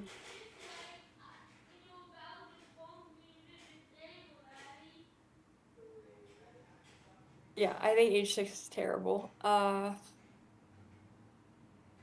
than the variations that Jesse put,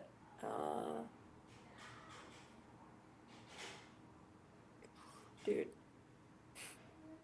I don't know. Because there's just like, it's hard to see where the bishop is going. It's really hard to see.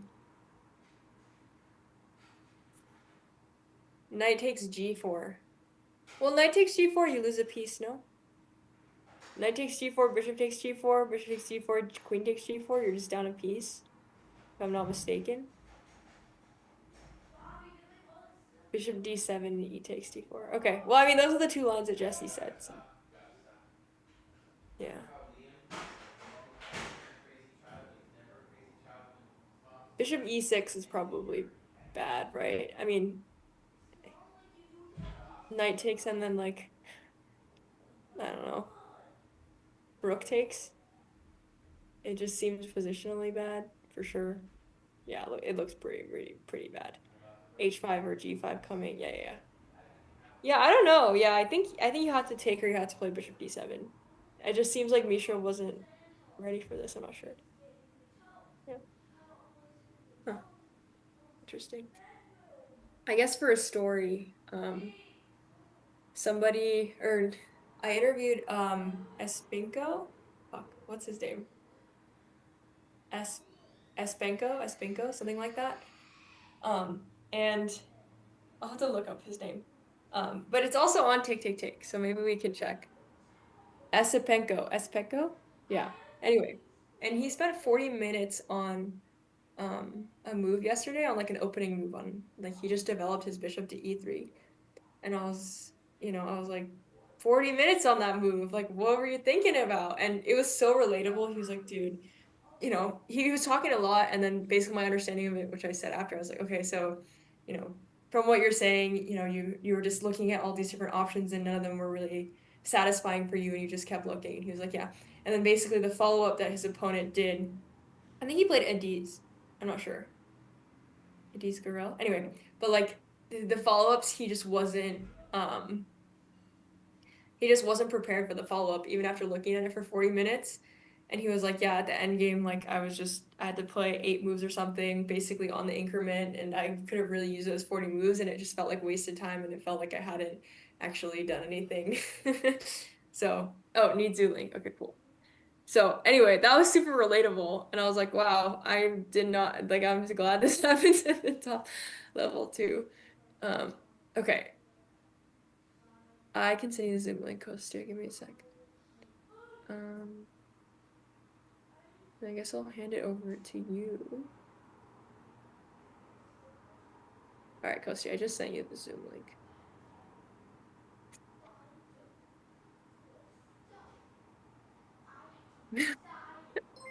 Yeah. Hey, Phoebe's reading. Hey, Phoebe. Hello. Let's go. Hello. We're just taking a look at the Grand Swiss. I'm about to head out to do the interviews, so I'm glad I got to say hello right before. Rachel, you're not dojo. Oh yeah? Since when? Jesse's kids are currently in a fight. He said that it's Saturday and they get to watch TV on Saturdays, but they have to clean their room first. And there's some like brother sister manipulation going on as to like who cleans what, and he had to go deal with that. So now we're here. Good luck. Thank you. I hope you had a good stream. I think Coast's just joining any moment. Oh, there he is. Hello, Hey, hello. Kostya. Hey, what's up? Hey. Good morning. Good morning. How's the action? I'm about to go find out, I guess, or I guess on the boards. Anisha, or sorry, not Anisha.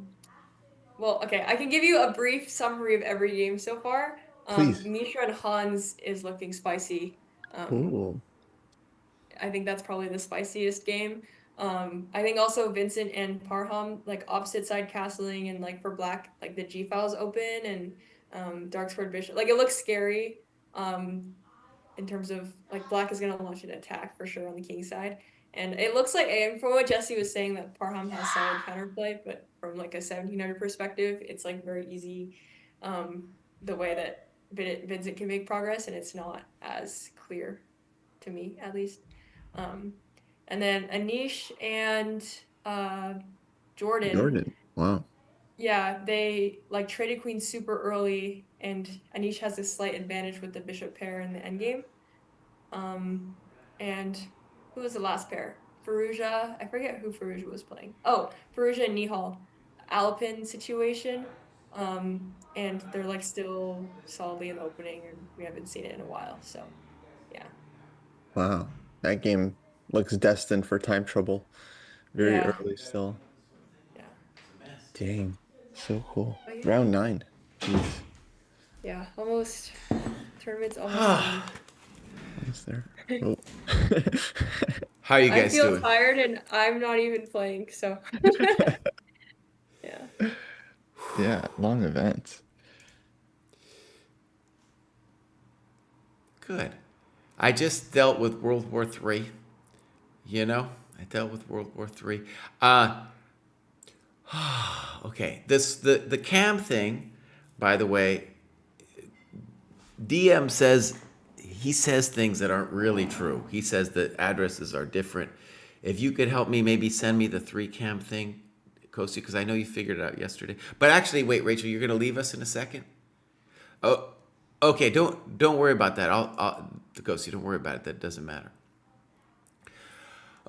Okay, Rachel, thank you so much. And you guys check out Rachel's stream. Check out her bits on Take, Take, Take. They don't give her credit, I've noticed, but she's the one behind those interviews. Yeah.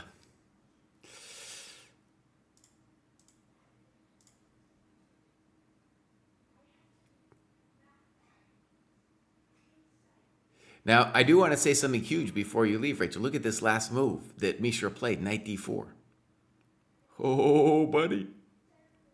Welcome to the dojo, kid. Dang.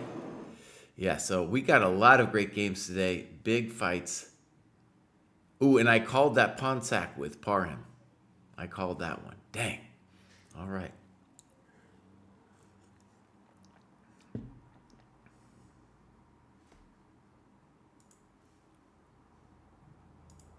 Oh, wait a second. Wait a second. All right. No. Okay, time out. I know how to fix it. Actually, Kostya, I think now it should work out. Say, go ahead, say something. Hello. Bada bing, bada boom. Yeah. So it was because when I went to that 3 cam thing, I hadn't put the settings in there yet. But on the 2 cam, which we should use anyway because Rachel's about to leave, then it seems to be working fine. Sure. I guess a last quick question. Maybe we could ask Kostya what he thinks of the rookie one move if he has any speculations. Oh, I'd okay. be curious, and then I'll Okay. head out. All right. So here we go. Anish Giri, move 11, rook e1. So this is our position, rook d1, d8, and dude played rook e1. So, okay. Classic Catalan, like normal kind of end game. Takes here. I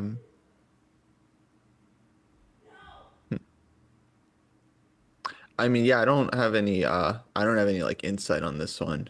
It looks like a mysterious rook move. Very mysterious, yeah. Yeah.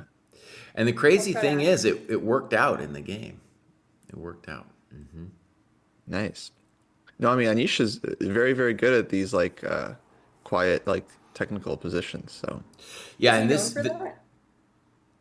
I'd say so. Yeah. this position here, I would say, is a clear advantage for white here. And Yeah. as I mentioned before, some people would call it winning.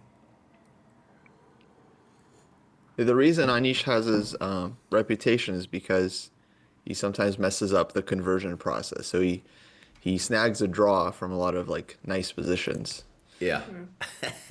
For But me. it's not an intention usually he's like getting an advantage, trying to win, just messes up. Yeah.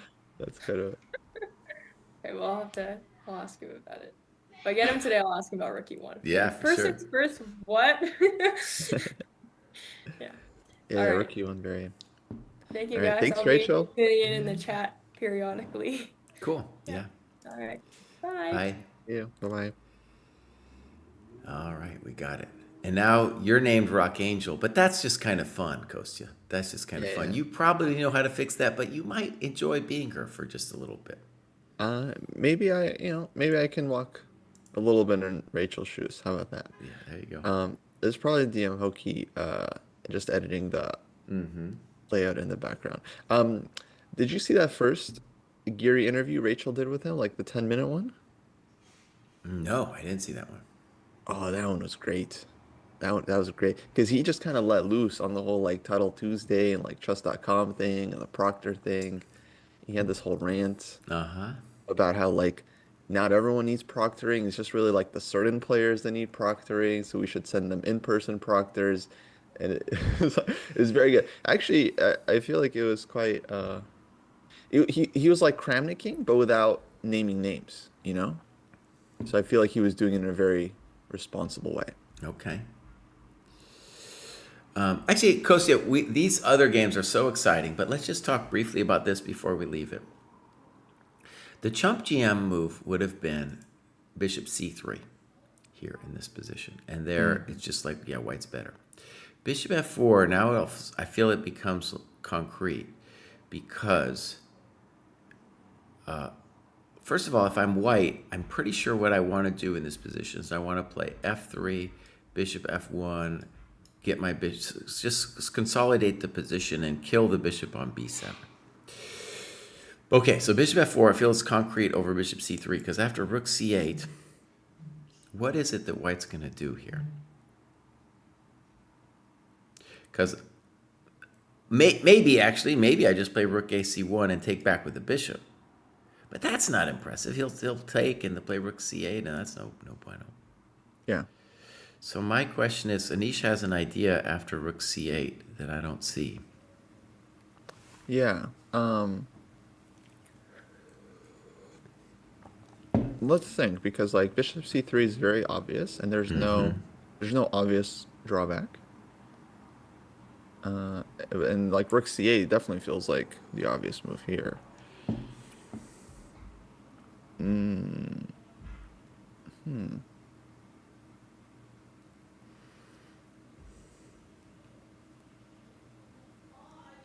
I mean, Rook A8, you can go Rook AD1. But don't you lose the E-pawn?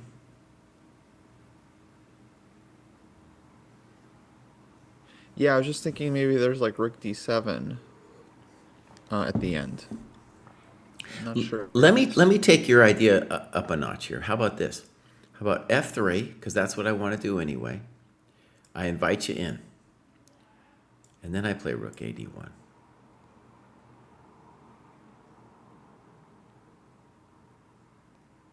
That might be But here I didn't like Rook DC8. DC8, okay. And now I have two moves. Rook D2 and the more ambitious Bishop E5.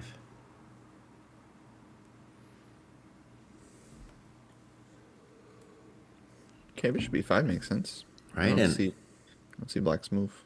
And I've really kind of killed his business. Now, it's not over. He could maybe play Bishop A6, because if he doesn't play Bishop A6, I'm going to play Bishop F1. Yeah, Bishop C3 is also kind of a threat. Bishop C3 maybe too, yeah.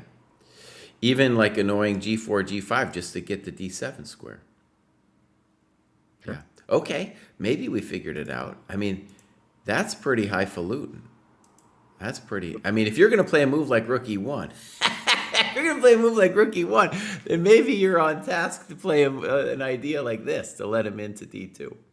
I mean, I'm still confused because it's like is the idea of bishop f4 really just to go to e5? Like we could have gotten on the diagonal immediately. Okay. I mean, I'm Strange, totally right? with you. I think most people would have played bishop c3. Yeah. But Okay, Rachel, rook e1 and then bishop f4. These are the questions. but if it's true about that last variation, I think you can just argue that the bishop on f4 has more juice. Like someday I might hit bishop c7, even later bishop b8, and that I'd rather be looking at the queen side than the king side. Yeah, so I would, given that variation, I'd still say Anish has got a clear advantage. One thing I wanted to say, Kosti, too, about our standings here is Anish, like Neiman, has terrible tie breaks. So he has to really crush here to have a chance. He has to be playing moves like rook e1. He has got to play that kind of stuff. Okay. Kosi, I'm going to let you choose. There's so many great games. Which one do you want to look at? I want to go to this knight d4 game. Yeah, I'm agreed. Okay. So let me just show you actually a little backstory here. Yes. So we had h4. My memory of it, like Morozevich played this way back. I'm sure black can do 1,000 different things. Actually, you as a King's Indian player, what do you do against this h4 thing? So against early h4, I would go like d6 and kind of early knight c6. And there was really nice game Magnus won against Fedoseev as black in the World Cup. That's kind of like, I would say, model game to follow. Okay, look at that. c5, Kostya. You don't care. Now, my sense of this was that black had full compensation. Knight c3, castles, e3, bishop f5. Now, most chump GMs would play bishop e2 and castle. Hans goes his own way. a6, maybe she can ask him about a6. I think the idea is to prevent bishop b5 with the point that on bishop b5, I prevent the e5 break. I'm not real clear on it. Rook c1, rook c8, bishop e2, rook e8. Knight g5, big think. And this was a great move, Kostya, because if h6, white would play e4. So then we get what we expected, e5. And I'm not sure, we looked at all kinds of ideas here for white, like d5, de, all kinds of stuff. I have a feeling this was not considered by Mishra. He goes back. And I have a feeling that was not considered by Hans. It's a hell of a drug. Now, by the way, Chump GM can imagine playing a move like this. A lot of the other moves Chump GM cannot imagine playing. But Chump GM can definitely imagine playing this move because white has broken the classical rules where we say action on the wing is now met with action in the center. So that's why knight d4 really just comes to mind for Chump GM. I also don't know where else my knight would go. So this is an amazing position. I think you got to take it. Yeah, I mean, to me, it looks very logical because it doesn't even look like a piece sack. It looks like black is going to win back their piece, and then position opens up. White's king is in the middle of the board. White's play g4, h4 to weaken themselves. So even if white ends up a pawn or two, it seems like, yeah, exactly what black should be doing in this position. And let's just talk the basic tactics. What Kostya's seeing is like, if you take, I recapture, your knight goes, I don't know where it goes. And then if nothing else, I got this little simple move. Yeah. And actually, does that mean, that was so simple, unfortunately, for Neiman, that maybe Neiman really blew it here, dude. I would hate having this position with white, just my personal sensibilities. I love attacking, but I don't love attacking and then getting counterattacks. Well, also, like Neiman's, what did he do? He stole the pawn and then he tried to attack. So it was a little bit like, you deserve this one, buddy. True. Did he have to go h4, g4? Well, he had to go h4. That was committed. But g4, I don't know. But after knight g5, e5, I feel like it's already like, uh-oh. I'm gonna get the vid here. So YouTube. We're gonna go. Neiman Mishra. I like this phrase I got for our show. There can only be two. Do you know the reference, Kostya?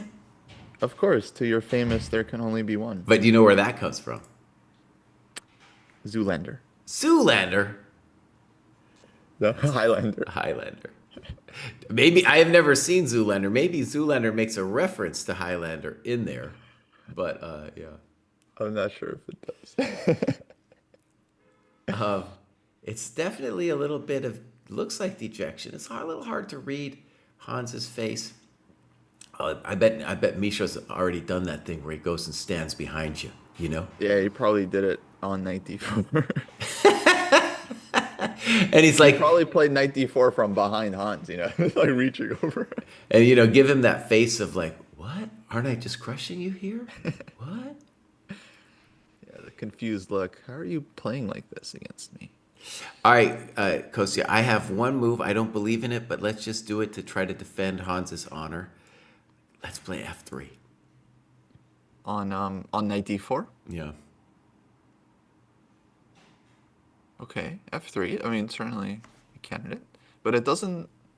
Does it threaten to take on D4? Kind of, right? Because you can take and go Knight E4. Maybe, but also I'm just like, I can't lose the G4 pawn. If I lose the G4 pawn, I just feel like I'm strategically lost. Yeah. Oh, wait, I have another move too. Actually, I just realized I got another move. He could also play... He's reaching for something. He could also play one of the knights to E4. And then at least I don't lose bishop G4 with the tempo. F3 played, I'm a GM today. F3. I'm a GM today. Ah, it's always good to be a GM today. Now, let's just say the obvious. This move, maybe it's desperation. It's possible you're holding it together, but it definitely feels like black should be able to crack open the coconut somehow here. Yeah, I mean, for instance, like Knight E2 and then E4. Maybe Knight E2, E4. You see Kostya's King's Indian instincts kicking in there. Let's do that one first, Kostya. So Knight E2, Queen E2, E4. Let's just say I take it and ask what? So I take once on E4. You take with the knight. Sure. And then... Maybe bishop B5. Oh, something just happened to me. Something happened. Wait a second. It jadooed me. I see somehow A4. Whoa, that was weird. A4, like the whole thing, just, I didn't do that. That was chess.com. It put A4 on the board. However, That's so weird. Hans didn't do that either. His pawn's on A2. yeah, I'm looking at the screen here, watching him. He definitely played F3. Oh, yeah, no, there's some weird DGT thing because on the FIDE video, their 2D board also has A4 for no reason. Oh. There's some DGT thing happening right now. All right, let's put F3 back. All right, so Knight E2, Queen E2, Kostya likes E4. I have a feeling there's more than one move here for black. But all right, here we go, E4, and I take the coconut. Kostya takes. Knight E4, Knight E4. And then, so what about just like bishop takes G4? And let's just say there's a wealth of moves here. I got bishop G4, bishop B2, bishop B5. Personally, I think bishop B5 looks like a hell of a drug. Look at that. Oh yeah, sorry. For bishop G4, we'd have to throw in. Oh, I don't know. We wouldn't have to throw in Rook C8 actually. But yeah, bishop B5 and then D5 hangs. Yeah. It's only one pawn. I mean. Now you could take, but my queen was still going to enter. Yeah. Wow, dude, Misha could win this, dude. All right, so they fixed it. Now F3's up on the board. I also want to add Kostya. I don't know if this is better. No, I don't think it's better. I was thinking you might be able to play bishop B5, but then knight B5, and I couldn't figure that out. Right. So let's do Kostya's King's Indian instincts here. And by King's Indian instincts, they just always love to play some kind of freeing thing with the bishop. Mm-hmm. And this one frees both bishops, so it's like feels really good. Now, let's just briefly here, could I recapture a different way? Would that be intelligent? Like it looks really bad, but But my position is kind of bad, so maybe I'll play king e2. I mean, that's still pretty nasty. We're not. No, it's just nasty. I don't even know what we're saying. Because, yeah, it's just full nasty. Okay, so knight e2 is a very simple move for Mishra to play. He's hopping. Hans has got a little bit of demure look going on. He's not shaking his head or nothing, though. Yeah, he doesn't look super upset, but Mishra definitely bobbing. You got to be bobbing in this position. You see your opponent play f3. It's time to do a little bobbing. And one thing people should know is, like, you're a Grunfeld or a King's Indian player, you are trained to play e4, you know? Yeah, you are trained. Yeah. I mean, you'll see it for sure. Let me try to defend the honor again here, Kostya. So queen e2, e4. How about I take this way? And then I assume you want to take knight e4. Yeah, I'm always a little uncertain if you're watching the stream or if I need to tell you. But anyways, so e4, knight g e4. I'm assuming knight takes e4. And now I want to try f takes e4, just to try to save my soul.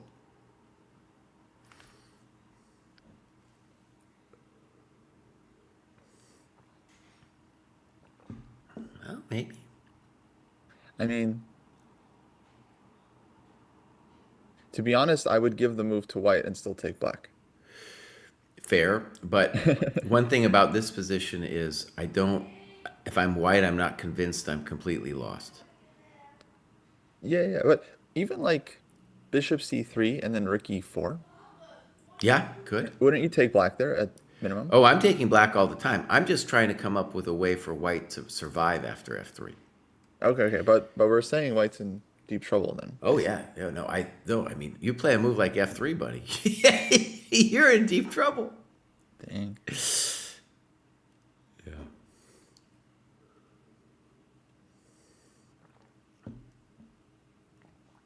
There's a lot of different things you could get whacked with here too. Nice Oh, this is spot. another one of our matchups. Dang. You got Mishra, I got Hans. Okay, knight e2 played. And then he plays the expected queen e2. And now, even though Mishra has more time, it's still a potential time pressure situation because they got 25 moves for Mishra to make from this position. However, all of those positions after e4, at least the first couple moves, seemed intuitive to play. I think a challenge here for white, though, for black rather, is let's say you see that position that we just looked at, the nasty one for white. You would want to spend some time and say, okay, that looks good, but could I find an even bigger knockout blow? One that really ends the game. And that could end up taking you a lot of time on the clock. Yeah. But I don't know if I would be looking for like a knockout here as black. I'd just be trying to find like compensation, not letting white untangle basically. Okay, like if you gave white one move here, then he definitely goes e3, e4. And then I would not like that for black. I still think black has full compensation in that position. Oh, okay. Yeah. But I know at least like, okay, I shouldn't allow. So other than e4 myself, the second move I would look at maybe h5 is also playable. Actually, Kostya, how about b5? b5. Pretty basic idea. I just want to play b4 and bishop b5. And say what? So b5, I'd go e4. You go Okay. b4 and put the knight on d1. Okay, well my big claim was that this was amazing. We're going to find out. So bishop b5, maybe, let's say queen e3. Okay.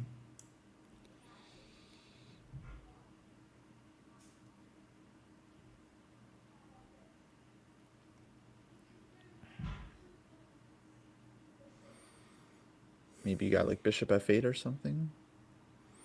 Yeah, a couple. Okay, so let's say it looks promising for black, but also not a knockout. Yeah, but still, it's compensation. Let's try to get inside Mishra's head. And so let's just see. So where e4 is our main candidate move. Kostya says for sure. I think I'm with him. It's kind of like a sure thing. So far, the best I can do for white is snip once and then snip this way. Let's look at your other instinct here, Kostya, with bishop c3. Yep. So bishop c3, if I was white, I would want to trade one of your rooks. And let's say I just take on e4 without trading. Okay, fine. And the obvious thing is it's going to be bishops of opposite color, and the advantage of the pawns, which is about to evaporate for white, by the way, because his pawns are all going to go. The advantage of the pawns isn't going to mean less in a position like this. Yeah, I could see white surviving this because it's like pretty reduced material, and yeah, we always have this potential on our dark squares for white, so it's not like black is like completely free to do whatever. Like this would be a very frisky move, Kosi, and I don't know how I feel about it, but let's say g5. And it's yes to save the pawn, but also to block the diagonal to h4. And later, of course, I can dream about the big fat bishop on c3. Yeah. Now, if I'm black looking at this position from a distance, I might say to myself, maybe not so simple for a pimple, right? Okay, interesting moment. This is the advantage of not having the engine, because we just believe that white has committed crimes, and Mishra probably does too, but it was not clear what the best way to kill him is. Yeah, no, Han's definitely taking on a lot of risk and very ambitious play.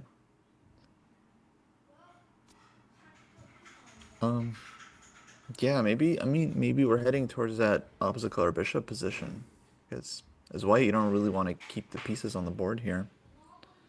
Everything opening up.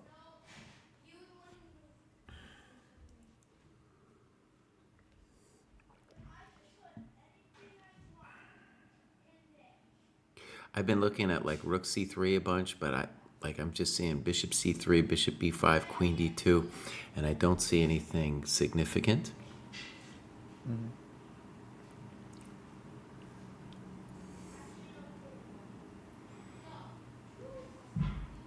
A little bit reminiscent of the Ali Reza Nordebek Jr. game, where white was just kind of out to lunch with the development, and black had huge activity.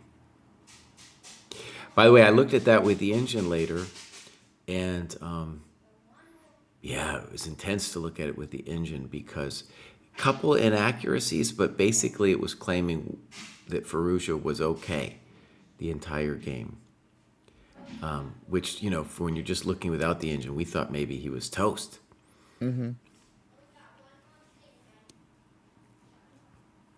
Okay, can you play e4 and sack the exchange on e4? I don't think black needs to sack the exchange here, because I feel like we have enough play with the bishops.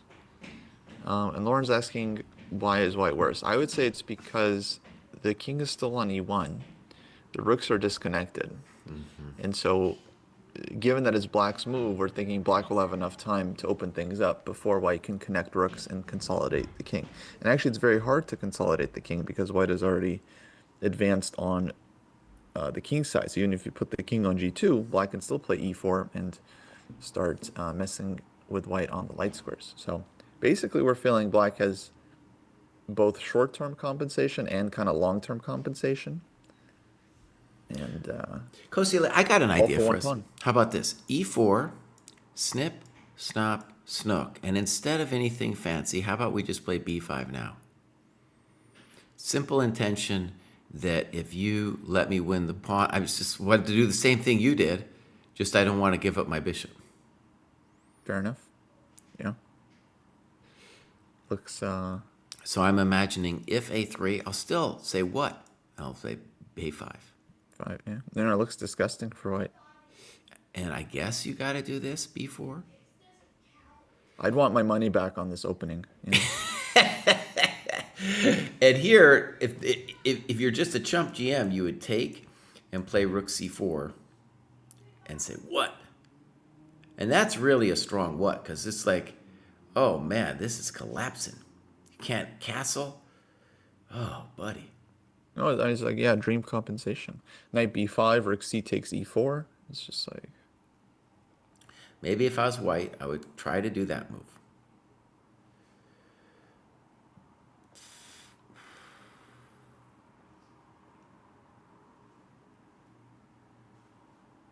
And there's a lot of good moves for black. I mean, as Kostya said, maybe you just take black even if it's white's move here.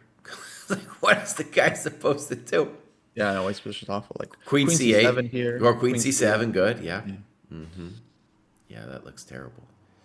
I like this line though for black. Maybe I'll be a GM today, and just b5. You don't have to be fancy. Just be like, Bus, if I crack you on e4, it's really one of those pawns will fall like ripe apple situation.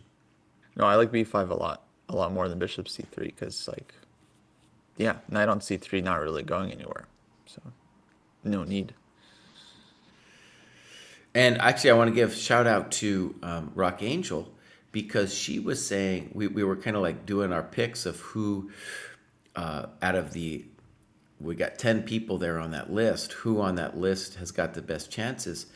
And I was kind of discounting Mishra, dude. I was like, yeah, he obviously has had a good run, but come on, come on, you know. And now if he wins this thing, oh, he's in the pole position right there because he's got the best tie breaks by far. Yeah, it's amazing how strong he's been psychologically. He hasn't lost a game yet. In He has a 64 great- games. He hasn't lost a game in 64 games, Kostya. I know. Oh yeah. He's got the streak. He's up 27.8. His performance rating 2867, and he's got very good tie breaks because he played a bunch of 2700s already. This Hans is his sixth 2700 that he's facing. The players on like the lowest rated player he's faced is Blue Bomb in 2671.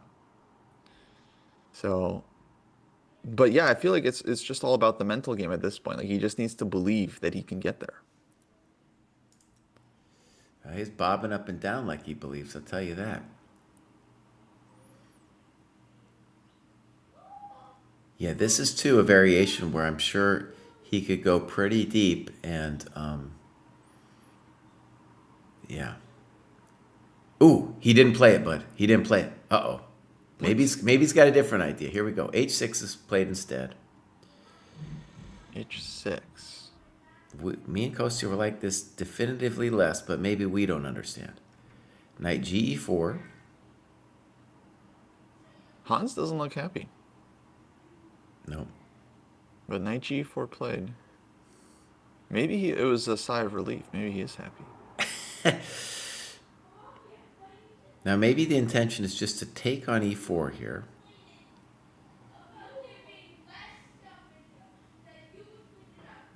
And the claim is on FE, maybe I still do B5.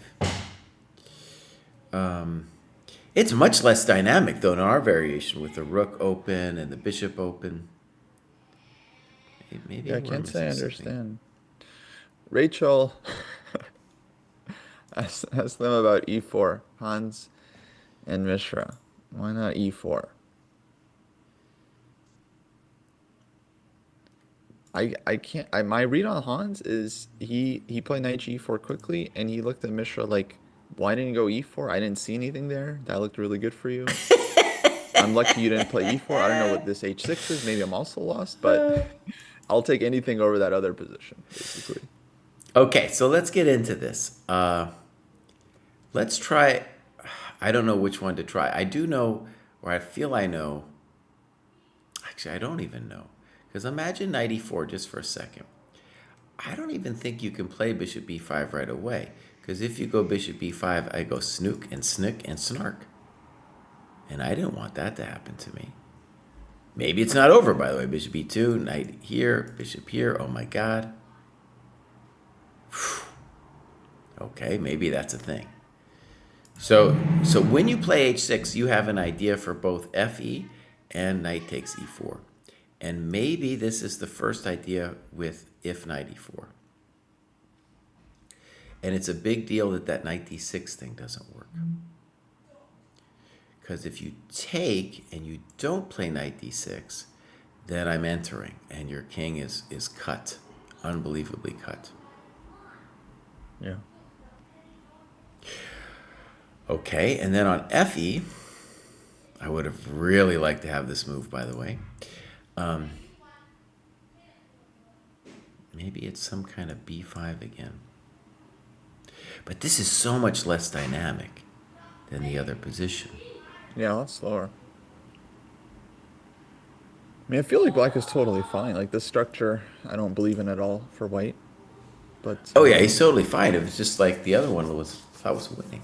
Rachel, ask him why he didn't play Kostya's automatic move e4 on move 16. There we go. That's 17. Yeah. No, it was 16 for Mishra. Oh, my bad. 16, Rachel. 16. So knight takes e4 played, and I'm anticipating bishop b5 here.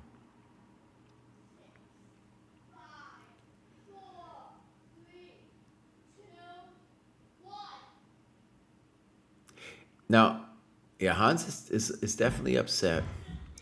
One reason to be upset is even if you feel like you might survive, it's hard to imagine white winning this. It's very hard to imagine white winning this. And if Hans doesn't win this game, well, let's forget about it. His tie breaks are too terrible.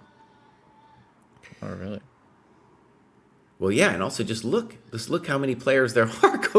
We got 10 people, 2 half-point ahead. If you get a draw and you got terrible tie breaks, I just don't see how it's going to happen for you. Right. This could be last chance. Yeah, because it gets black next round. He would need just huge luck. Rachel, basically we were analyzing for black the move e4 on move 16, and to us it looked very good. That's basically all you need to know. I'm sure Mishra and Hans both considered it. Mm-hmm. But it just looked like black is opening up and we didn't find a saving position for white.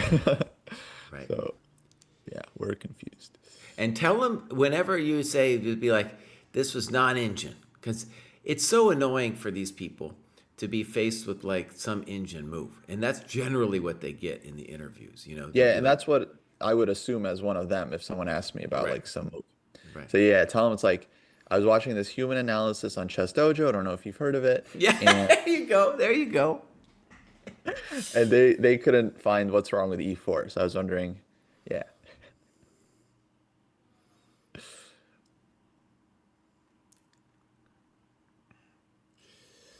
Okay.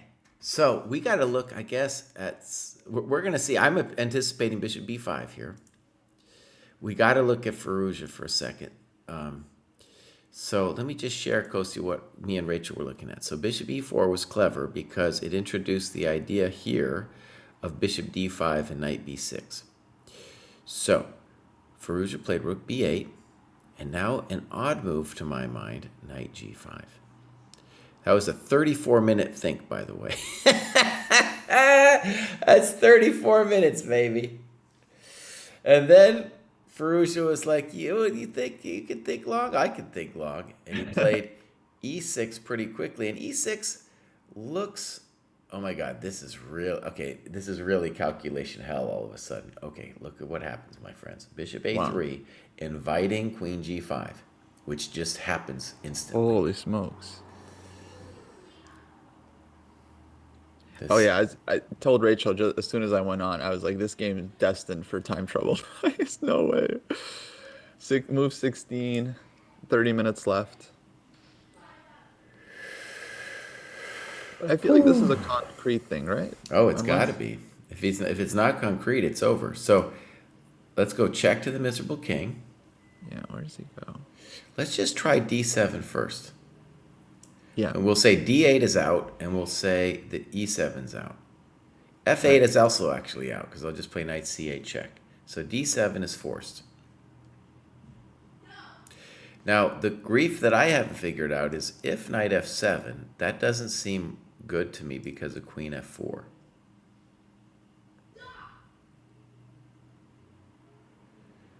So I think he's going to have some other idea than that.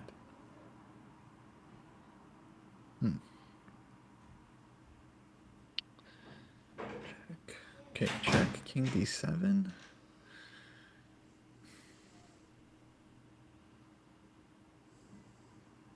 What a sacrifice.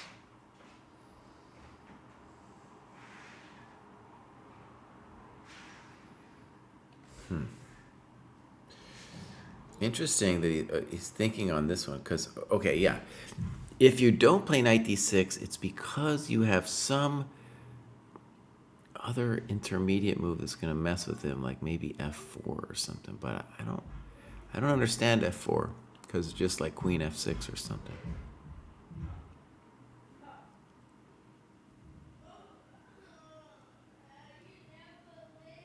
So Nihal has to have something magical, or else he's in grief. Move 16, Rachel. 16 E4 for Mishra. For Mishra. F4 played. Jeez. Now, I guess I'm a GM today because I mentioned it, but I really didn't understand. Let's look at queen f6 and just... So now the f7 square is covered. And so we have to ask ourselves, what is it that white wants here?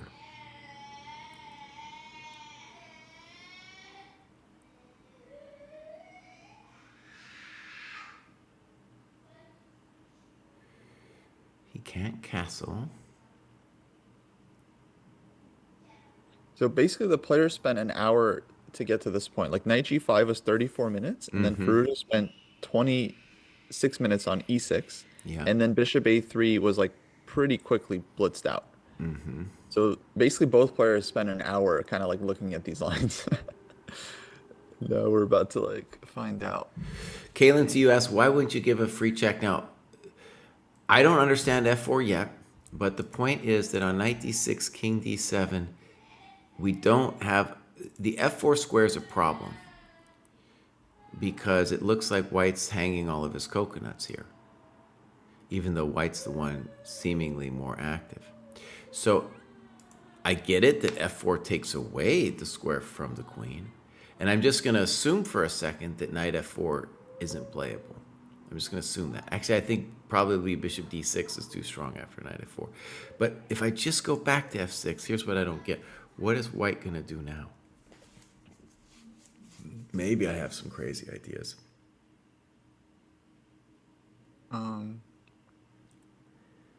Oh, okay. Wait. Knight D6, Yeah?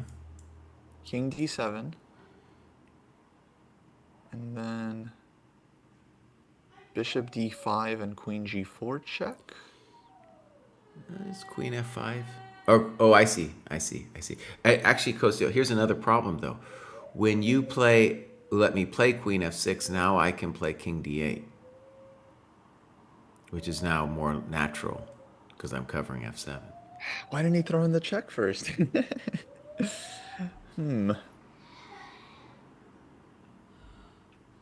Yeah, king goes to D8, of course. Like, what does Nihal want? Let's Is just- Ferrugia confused? Let's just go back here for a second. So this is our... by the way, queen f6 is not forced. There's other moves. That's just the chump GM move there. Queen f6 to hold on to the f7 square.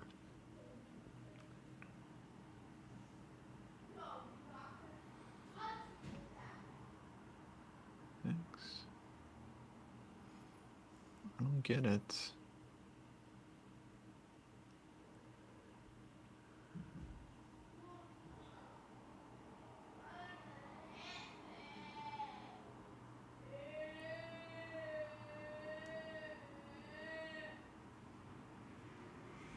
Well, obvious question for Rachel here. It's what's going on with this piece sack, Nihal and Firouzja. I mean, f4, it's like, it might be some deep, deep magic. I just don't see it after queen f6. Same.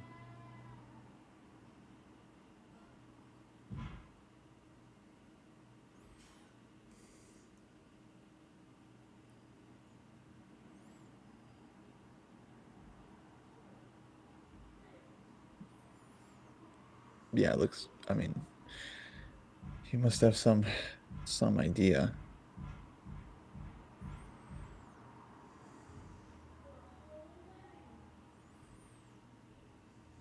I'm looking at stuff with bishop d6, but I don't get it.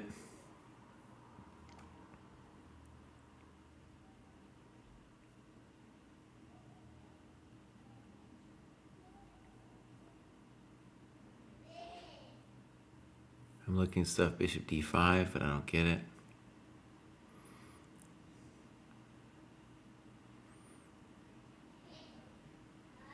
Okay, here's best I can do, I Okay. think. So queen f6, knight d6 check, Yeah. king d8, f5. I was looking at that, but okay, I didn't understand that move. So do you go GF, GF? GF, or- sorry, yeah. Okay. Because, like, yeah, actually, maybe you don't even have. So, but GF, and then I guess, like, bishop takes d5, ED, and then, like, queen h5, followed by rook ae1, just like. I'm just playing for a Pruist attack, just like bring all the pieces in. Don't worry that you're down a piece, just like get everything in. King's on d8, play against the king, something will happen eventually. Okay. Doesn't look good. I Uh, wouldn't buy it, no. Also, it's enabling the bishop on c8. So, like for example, queen h5, bishop e6. I'm just a rock there. Bishop e6, yeah, I resign. Like Yeah. I don't know what to do there. Yeah. All right, let's go back. Queen f4, queen f6, or f4, queen f6.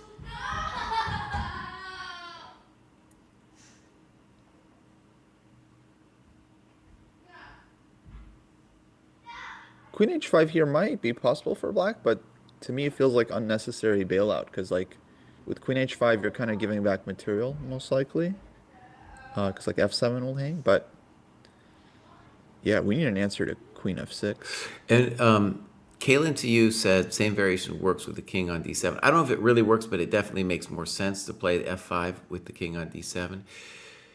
And that's one of the weird things about this position to me, like allowing the fact that the king can now go to d8 instead of d7 seems like it really helps black's coordination.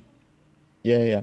King on d7 though, I think the idea was to go bishop d5 and then queen g4 check. So without f5, I didn't see such a comfortable Okay, Kosi, I got a crazy idea. You ready? life there. Yeah. Actually, I don't know if I'm ready. I don't know if I'm ready. Okay, some idea with g4. I either play g4 now or after knight d6. Just g4.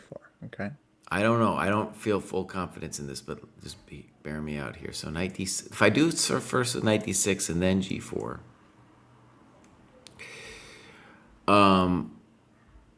I'm not sure I'm threatening anything. Maybe I am. Maybe the simple threat is just g5, queen e7, knight f5. But all right, let's just go a move or just go a move here. So bishop f8, g5. Now, if the guy goes queen g7, I could claim that I'm just kind of happy with life because he went there. I don't know if that's true, though. We got to move on the board. Queen f6. I'm a GM today, Kostya. Yeah. I'm a GM today. Yeah, Tomahawker. I think definitely when your opponent plays f4, you got to be like, what? What are you doing, buddy? Yeah, I think you want to like try to understand what they're going for, and then if that's okay for you anyway, it's like you just want to have some expectation of what's about to happen. And in all those G4 lines, like the computer might even take on F4, I don't know, but the basic answer for black is to play bishop F8. And bishop F8, if white doesn't do anything special, is kind of coming no matter what. True.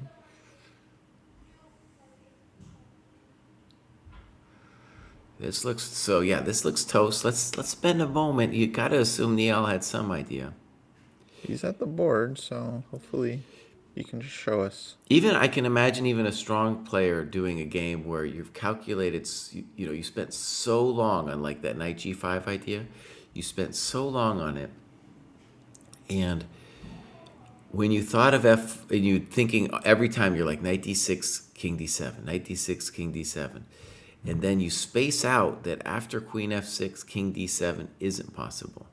Right. It's not forced, rather. Yeah. I think that's very possible to overlook. Now, Cyborg's saying the a3 bishop is the goat. Unfortunately, black has an extra piece. Okay, we got to move. Let's see what happened. Queen e2. Not a move to inspire great confidence. Wow. Just playing like he's not down a piece. All right, Meanwhile, where's Kostya, your horse? let me try to defend his honor, and I'll play king d8. Right.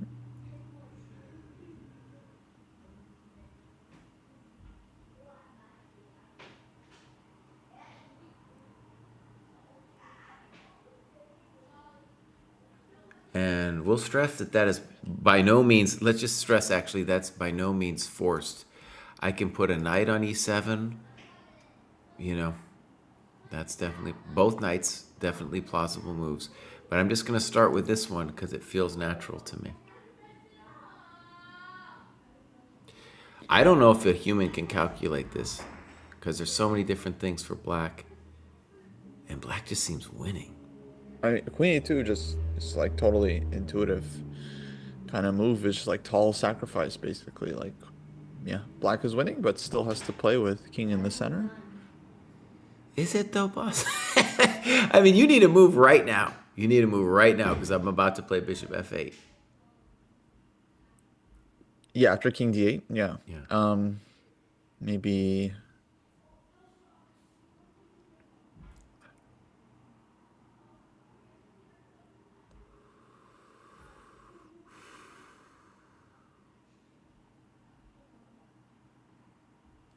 I'll say that I definitely believe in black because the knight on d5 is so strong, and if you ever take it, then my bishop comes out and all this stuff. Okay, king d8, bishop d6. Okay, let's try it.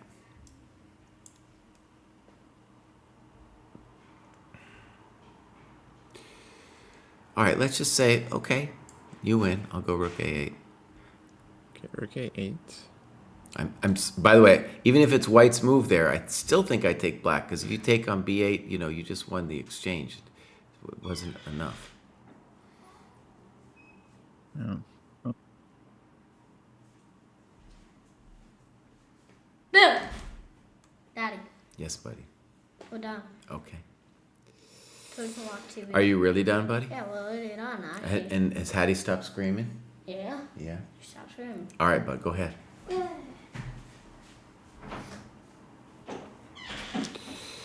So we want to say the bummer for white would be snip, snop, knight b6, queen d6, and we got to believe in that one for black. Yeah. So one advantage actually about queen e2 is Fallujah has a bunch of different moves to consider. That's always kind of a problem.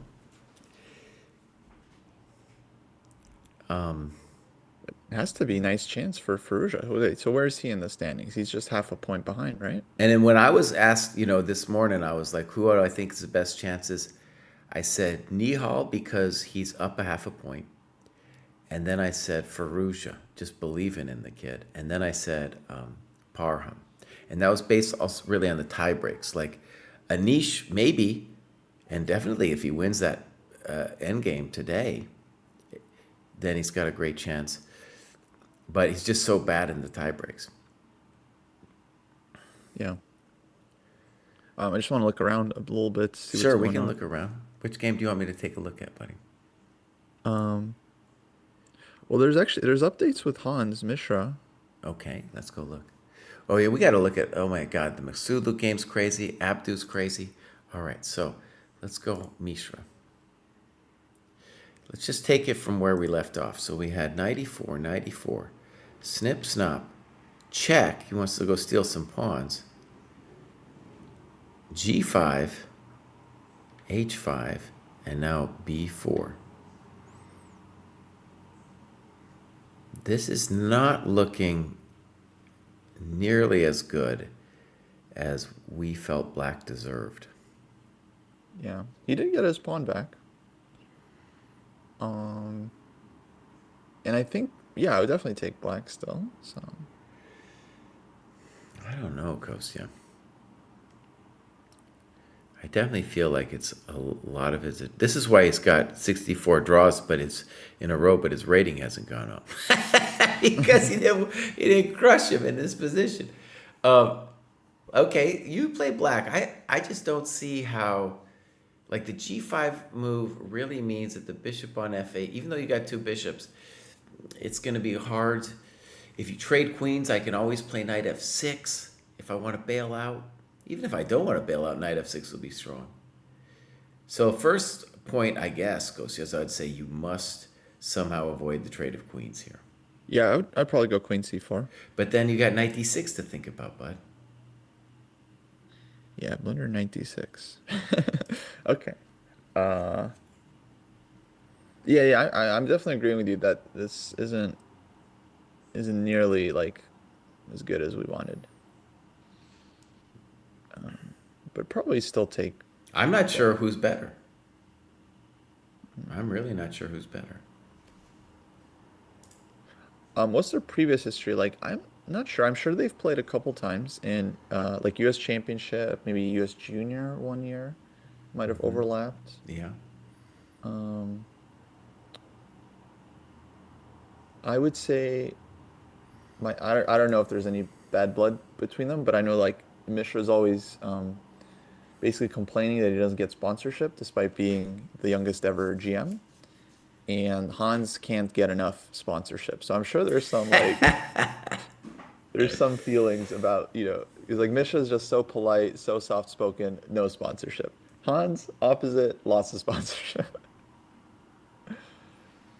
Neiman 2-0 against Mishra. I would believe that. I don't know for sure, but I would. Like, he's older and been higher rated. Yeah, why no sponsorships? I don't know. Well, actually, I can answer the question a little bit, and that is in the last 2 years, he has been completely stagnant. So he's doing great here. Maybe he's going to get some. Maybe if he had played e4, hey, Mishra, if you want to get some sponsorship, buddy, you better play Kostya's e4 move.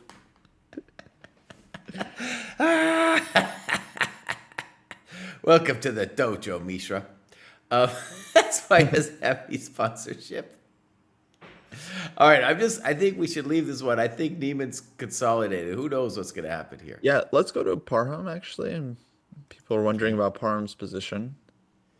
Yeah. So I was a genius, Kostya, and I want to just claim my geniusness here. So me and Rachel were looking at this one hours ago. And I said, at first it looked after bishop e6, I was like, black is doing great, maybe even winning. But then I realized there's a plan of playing queen h5, king h1, c3. And not only did I call all of it, but in this position, I said to myself, he needs to play d4 pronto before any kind of activity from black happens. And that's what he did. And then we got this. And I felt that black was fine here. I did not look at bishop g5, but I felt black was fundamentally fine here, even with the move knight c6. So fancy move bishop g5, fancy move bishop f6, bishop f4. So we won the tempo. And I guess we have to say that we believe in black here, right? Definitely. Now maybe Black we got is great. one question to answer though. What are we going to do on e5?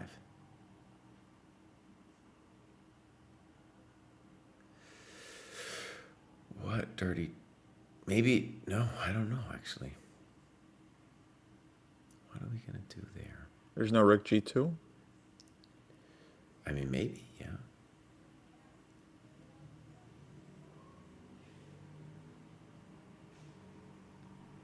It's not a slam dunk though, rook g2. Also on rook g2, maybe I just play ef if I don't want to calculate or something. Maybe then queen c6 though. Oh my god. Right. Okay, rook d3 played, and black said, you know what, I'm out of here, buddy. So important to bear in mind that black is up a pawn, and the knight on h2 is still a chump. So that's why we would believe in black here. Rook a1, simple chess. And if I was, well, I don't know, actually, this is hard. Now, even if you just back off and play knight c6, still hard to evaluate. He doesn't want to back off, though. He wants something a little bit more pleasant for a peasant. Is rook g5 a move? Kostya. Oh. If bishop takes, pawn takes, it looks like your queen is gone. That's what it looks like. I think Parham's getting cooked.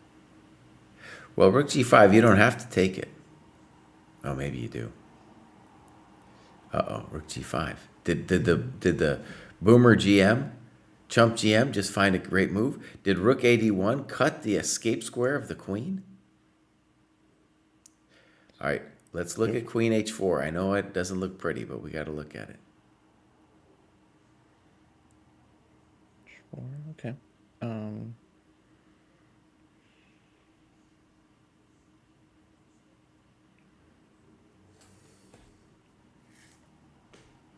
Where's our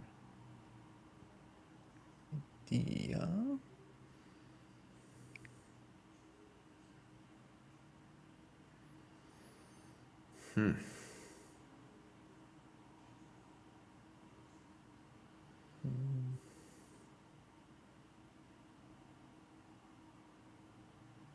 Okay, rook g6.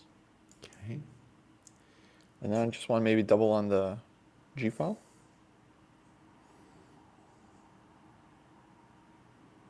Good. Okay, I like that. Yeah.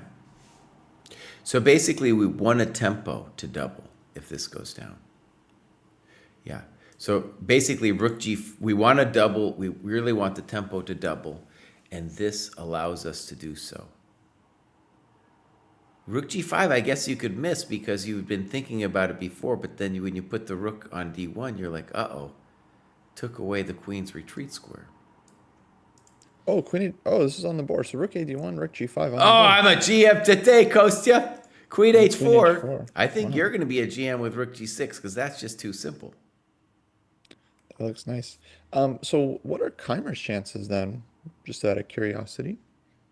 He's got, let's call him middling to poor tie breaks. Not But- good. Yeah. But he's going to, if he wins this, he'll have white and, yeah, I think he drew, he started kind of slow. Yeah, I know he's only played 12700. It's crazy, he's got 5.5 out of 8, but he's only gained 3 rating points.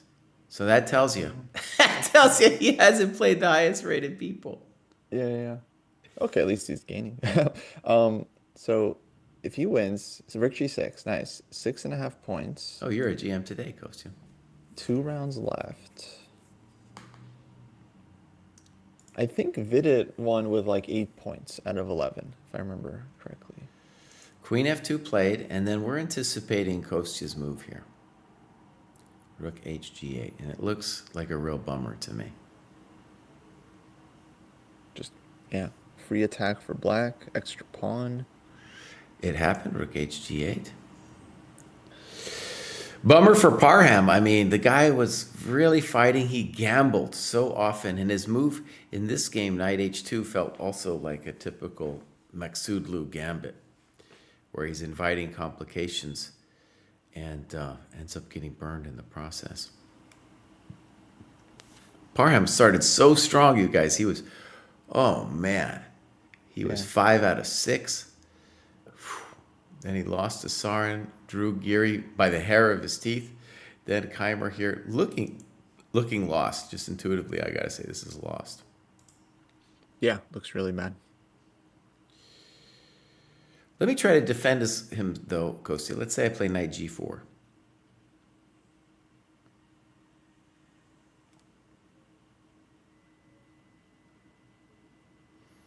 No, I just take it. And if he takes it, I snake it. I just go here with the queen. The big old fatty queen is in the face. That doesn't look good. That doesn't look good. Okay, rook hg8. That looks toast.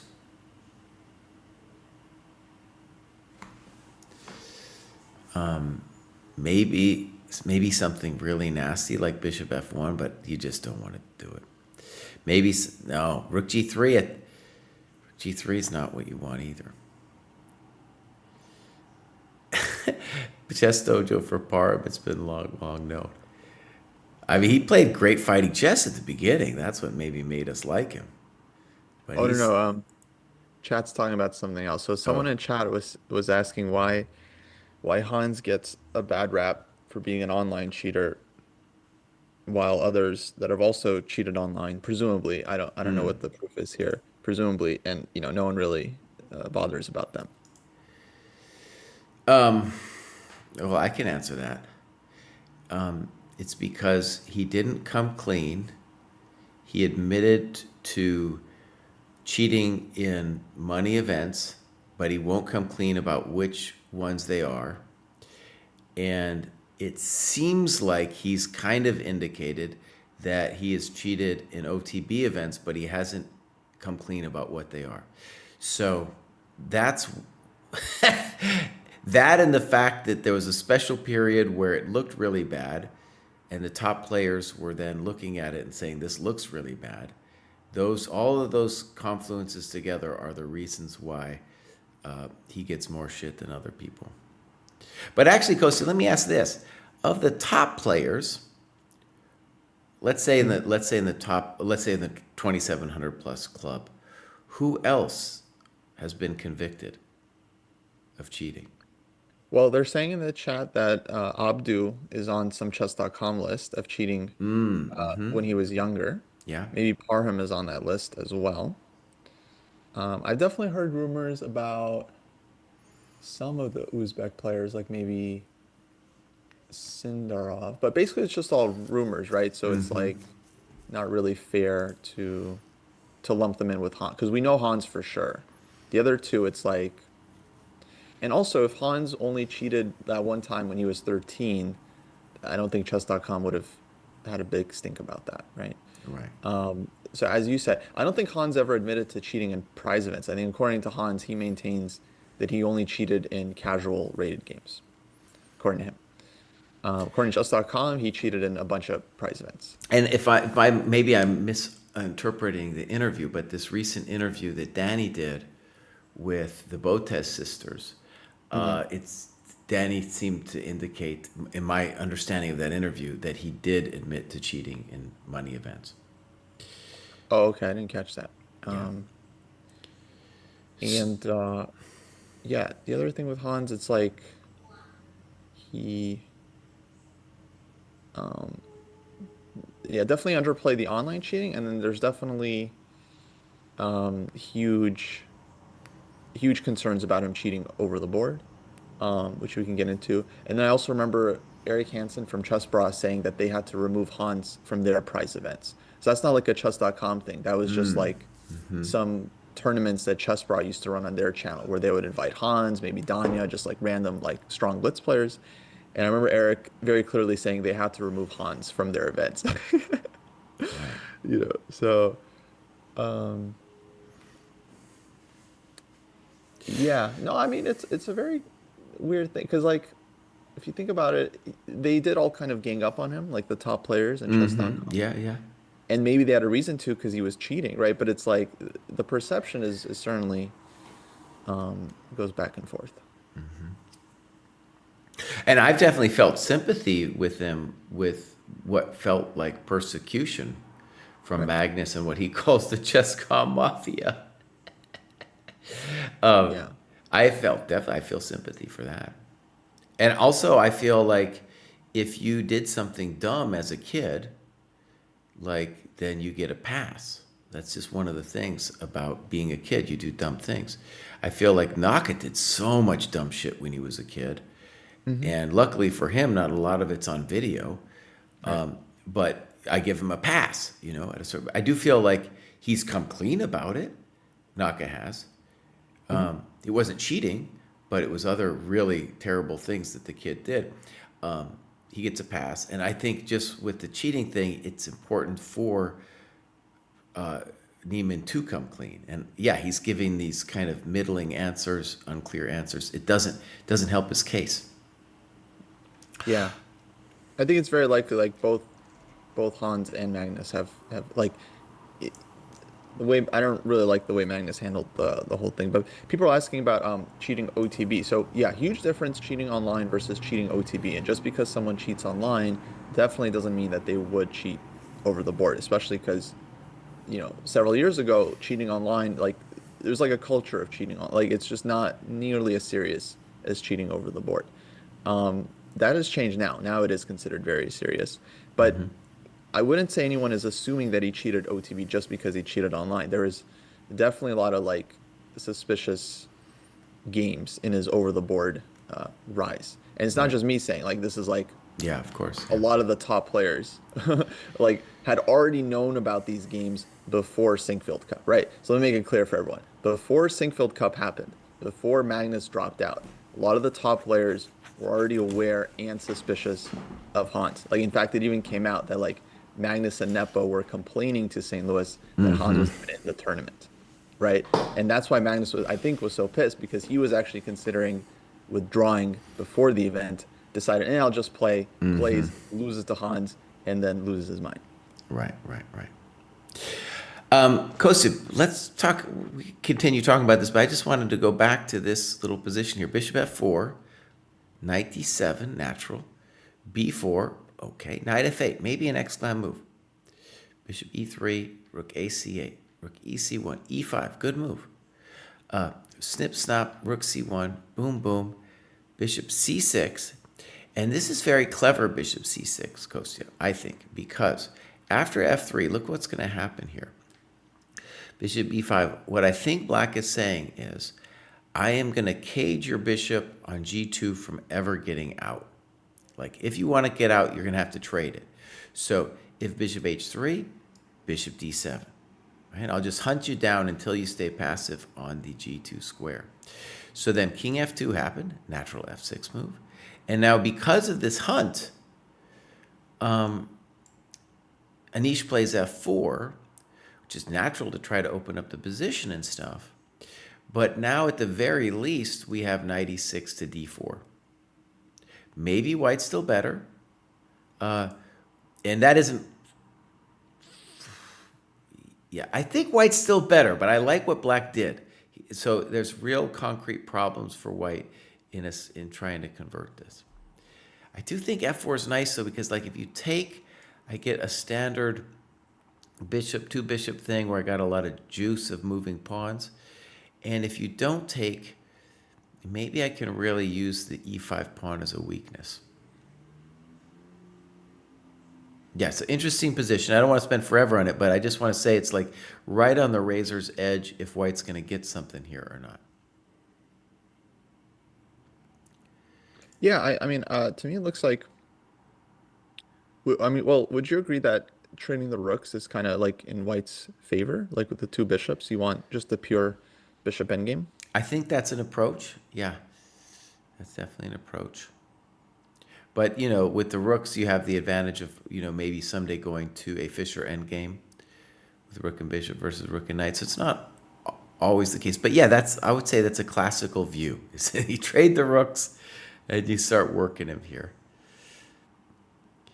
Okay. I'd give Gary maybe 50-50. This position, I'm going to say, is lost for white because he takes, which he just did, and then bishop h3 next, and I don't think you get to take on d4. Yeah, I don't think you get to take on d4. So let's look at that. Oh, wait a second. The pawn on the bishop on f6 is hanging, so maybe it's a little bit more spicy than I thought. So we got this little momentito. Okay, maybe it's now.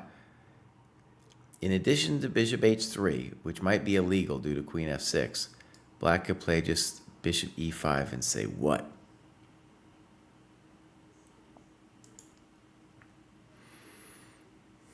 That one isn't going to be. Well, okay, maybe the bishop e5 and what might be a real thing. It's a real bummer for black that he has a back rank weakness now.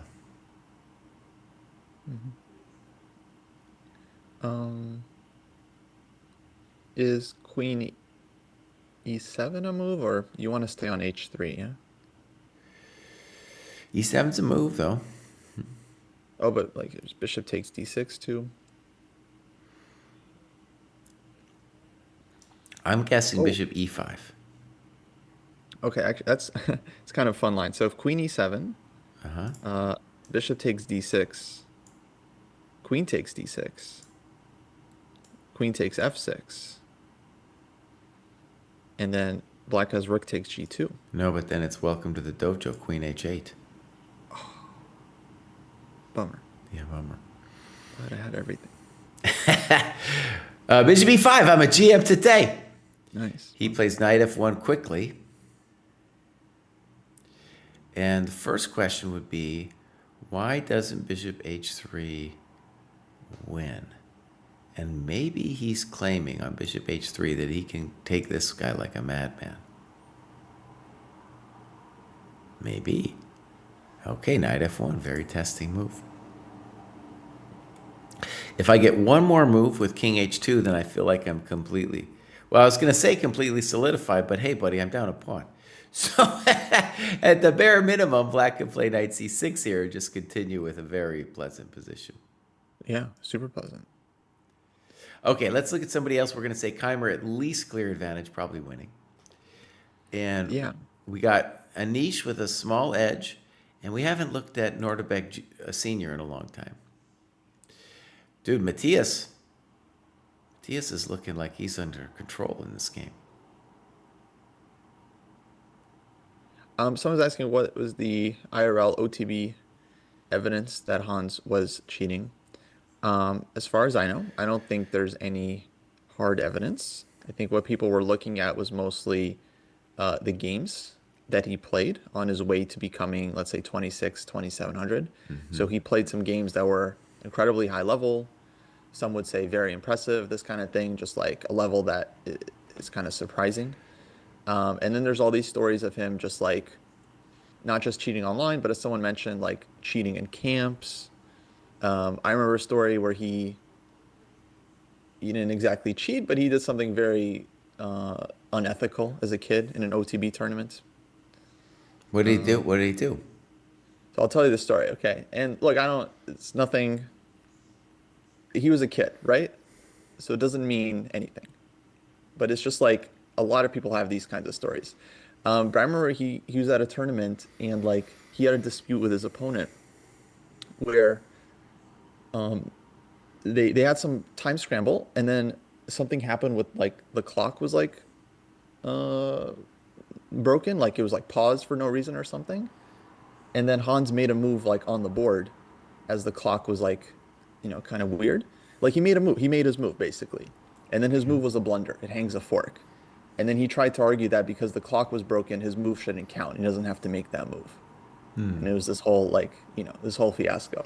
But anyone that saw the position could see he made a move. He let go of the piece. He blundered. He saw he blundered. And then he tried to argue like, oh, the clock is broken. I shouldn't have to make my, like, so it's just, again, he's a kid, kids do that stuff all the time. Yeah. But with Hans, it's like, he kind of has a pattern of this kind of thing. Yeah. Okay, we just saw FG3, which if I was black, I wouldn't really want to commit to unless I saw something concrete. Because the F4 pawn, it's doing so much nice stuff there. And was white threatening GF? Maybe. But here we go, FG. And I still think black is better, but I don't know what he's intending yet. And honestly, maybe he's going to do a blue baum and play like queen f3. He might give him the old blue baum here. Play queen f3, trade it all off, and say, I'm done for the day.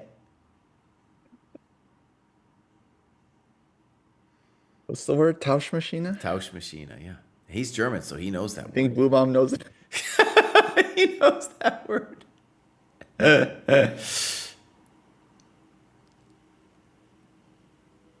We could also, maybe this is the idea. HG here.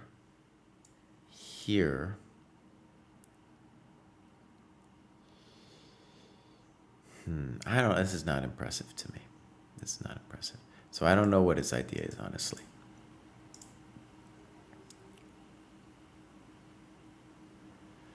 What is, okay, obviously FG is a move, but what, just figure out the natural move, HG. What is his intention? I guess it could be the Tauschmaschine. And the idea is just to bring my queen and put it here if you don't take. And then if you take, to still put my rook on c3. Well, that's not dumb. Maybe that's what we're going to see. That feels draw-ish. Feels a little potentially dangerous too, because let's say here, here, here, here. You got to worry about that move. Right? If I get FE, then I just feel like I got some power. We got some Hans supporters in the back. Of course. Oh, I'll tell you another thing about that event. This is wild. I actually think about this a lot. At one point, Hans came up to me because I was one of like the arbiters or whatever. Like I was helping out with the event. What event are we talking about? This was a open tournament many years ago. Okay. He's like 11. He came up to me and another guy panicked because he saw someone in the phone with a bathroom. Sorry, he saw someone in the bathroom with a phone. Uh-huh. He was like, "Oh, I just saw someone in the bathroom with a phone." And then we asked him like, "Oh, is it a chess player?" And he's like, "No, I have no idea." And then it wasn't even in like the tournament bathroom. So he had gone to like a far away bathroom at the hotel. And it was like, "Oh, some random dude is on their phone in that bathroom." And it's like, "Why were you in that bathroom?" Like, why were you in the tournament bathroom? And I just remember like I remember being really confused. Like, why is this kid so obsessed with someone being on there? Like, this was a long time ago. This wasn't, there was no like cheating, like hysteria. This was way before the cheat. Right. So it's like, why is this kid so like concerned with someone being on their phone? It felt, I don't know, it felt a little projection-y. Okay. By the way, this is the Tsar and Firouzja game. Looks completely toast. I mean, it looked toast before, but it really looks toast. And I don't know what White's even doing. If b4, for example, if White plays b4, then I'm assuming just b5, and then the bishop's dead. Maybe there's something better than that, but you probably don't even need to be that fancy. But yeah, that's kind of what we're thinking. At some point, maybe f5. You got a lot of different moves here. So I'm calling this toast. I would say Ali Reza is now the favorite to qualify, given what's going on here. The famous Bluebaum, interestingly, took on g3, but then didn't quickly follow up, because you'd think you'd take on g3. Oh, there he goes, rook e8. So I did call this, but I didn't understand it, so maybe I didn't call it. I didn't call it. So rook f1, let's just put that on the board. What is Black's intention to play queen f3? Maybe.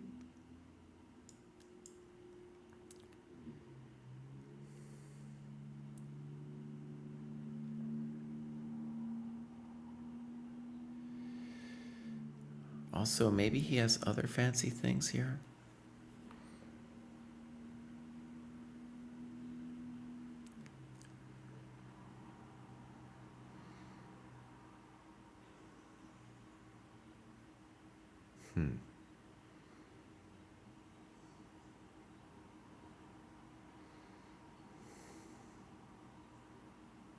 Okay, we got to move on the board. Rook f1 blamed. I'm a GM today. Does he go for Tauschmaschine with queen f3? Or does he have something better? So the idea of Tausch Machine is we sack the pawn with the hope of getting to c3 and then just claiming that at the very least I'll be okay. Maybe I'll be better because I'm bouncing around hitting all those pawns.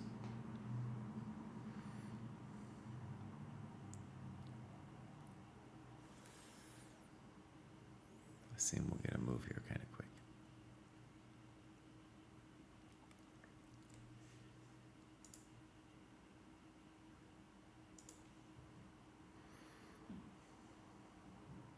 Now, I just want to do a concluding situation on the Hans thing. The only problem I have, Queen d7 is a nice move, by the way. The only problem I have is at this point is just the fact that he hasn't come clean about what he did earlier. I always give a kid a pass. That's my rule. So it's not like I have an issue there. And I don't feel like he is cheating now. I mean, if he is, he's doing it very high tech. If he's cheating now, then he's just like a super genius, and we should just let him become world champion. There we go. Let him do it. Queen d7, I didn't see that move. I should have. Very nice, simple play from black, and white is suffering. White is definitely suffering here. But it's hard. Let's say he did cheat once OTB, right? I don't think he could complain about that. His career would truly be over then. 'Cause I think that would just be like really insurmountable because after all this time of like lying, I never cheated OTB, I never cheated in prize events. Like if he came clean, it's like, okay, I actually did cheat in this norm event or whatever. Like,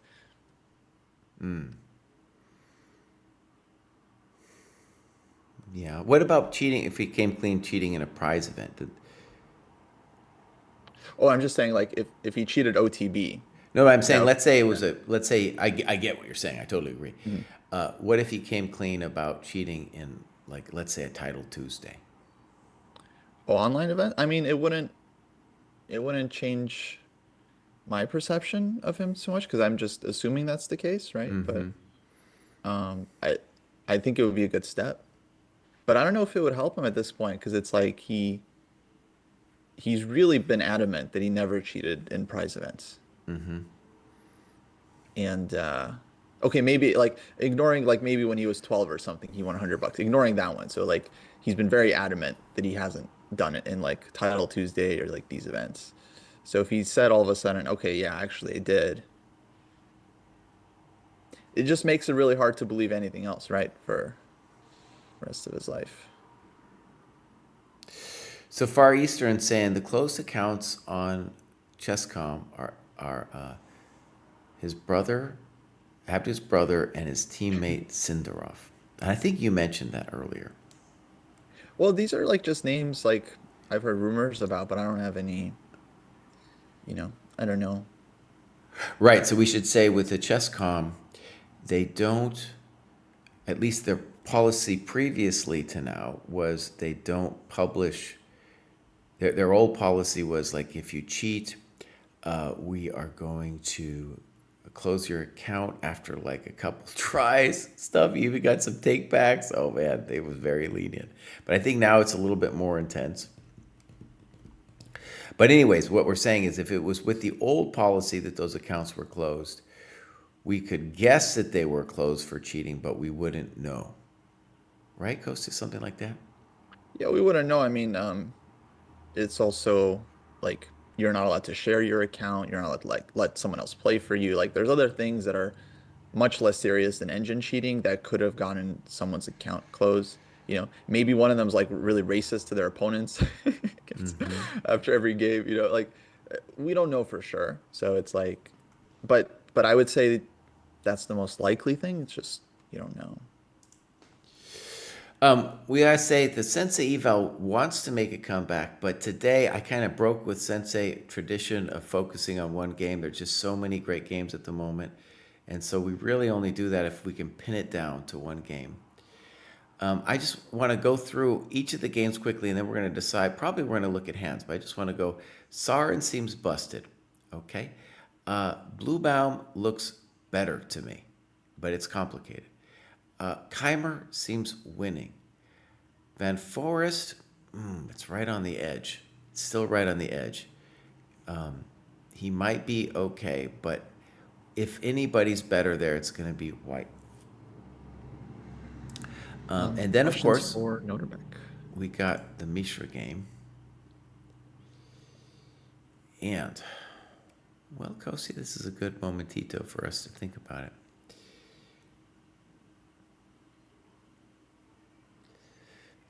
Bishop f5 seems to me like the move of a man where things haven't gone their way. Because at the minimum, White has knight d6 now.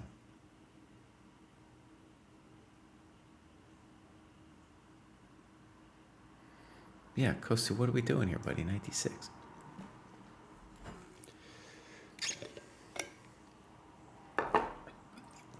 I've gone to full slouch mode. Sorry about that. Let's just change this up a little bit with my slouch. I guess rook d8. Bishop h3. But I don't. Definitely not seeing why black is better here at all.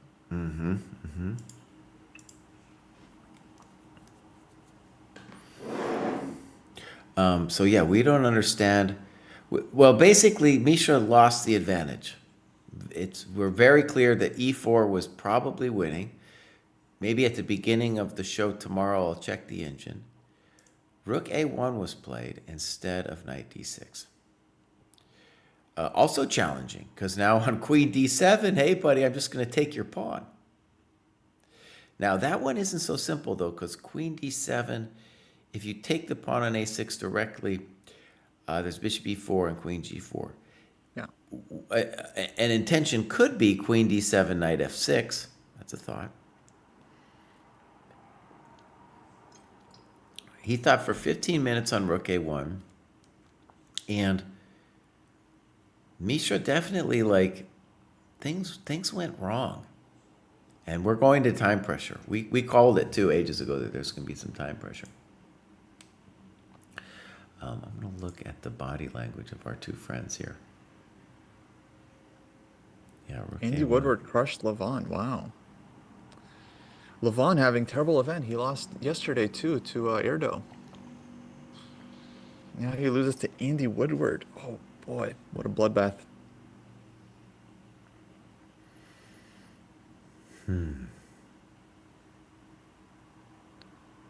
Okay. Question for Rachel, for Noterbeck. Does he feel bad that he ruined Gukesh's tournament with his pre-tournament hot take? He doesn't Does feel he bad. that he jinxed Gukesh, essentially? He doesn't feel bad. He doesn't feel bad. He feels good. How does he feel about his Gukesh prediction? He said no, whatever. He saw the tough questions coming.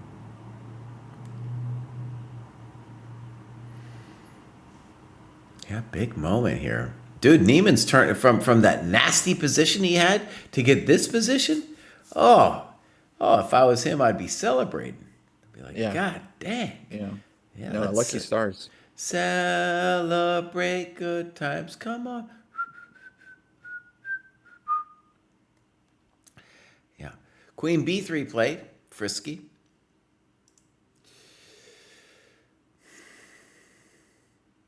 Queen b3. Queen b3 might be the move of a man who still dreams of winning this game.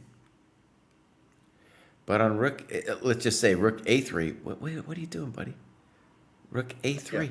Rook a3, knight d6. Wait, why isn't that just winning on L spot? Oh, he wants to play queen h4. But it's we better look at that. I don't know. Queen a3. What are you doing, buddy? That's a rook. Wait, where's the video?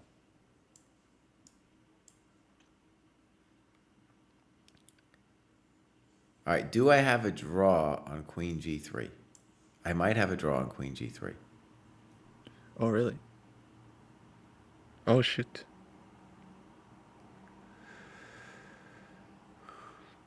Okay, so Wait, why can't I run? okay, let's run. Celebrate good times, come on. Let's go queen f3.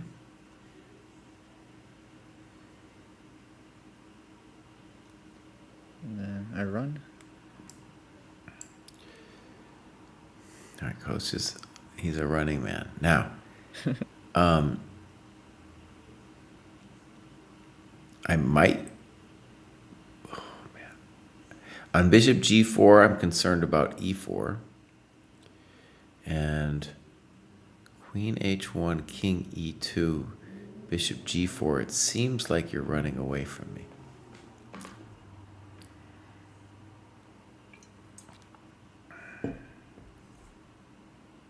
That one's still pretty hot. So here, here, here,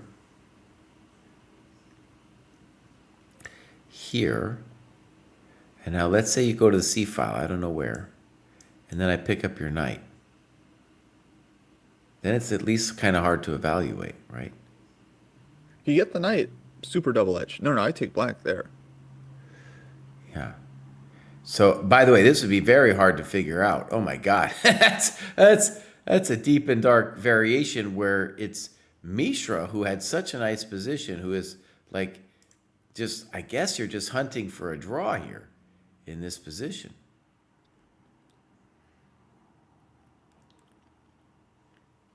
Yeah. Questions for Irina Crush. I don't know. Irina gives good interviews.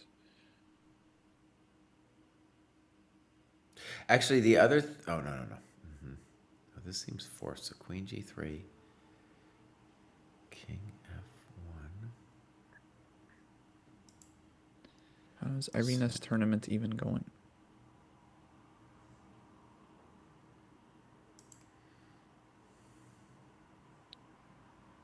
Oh, today looks like she's defeating Antoaneta Stefanova. It's a nice game.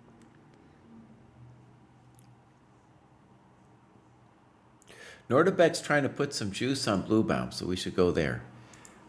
Maybe it's just an attempt to hold the game, but he has sacked a pawn. Rook cf6, f7, c5, snip, queen e6.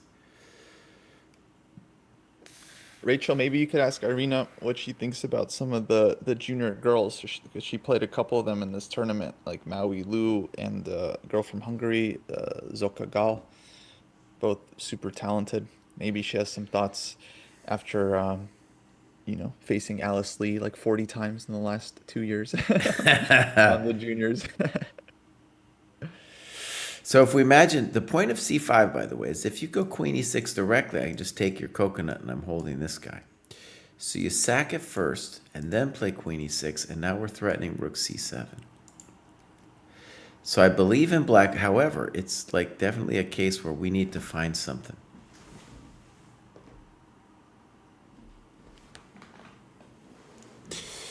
That's an annoying situation, actually. Queen c2 happens. Rook c7. Okay. Wait, sorry. What's the live position here? It's the one I got here. So c5, pawn takes, queen e6, queen c2, rook c7. Huh. So if Bluebaum wanted to do a Bluebaum here, he would play queen f5, I think. That would be the Bluebaum way and get into what looks like a drawn position. And maybe he should, because it is a little frightening about what's going down here. But queen f5 definitely holds, I feel. Mm-hmm.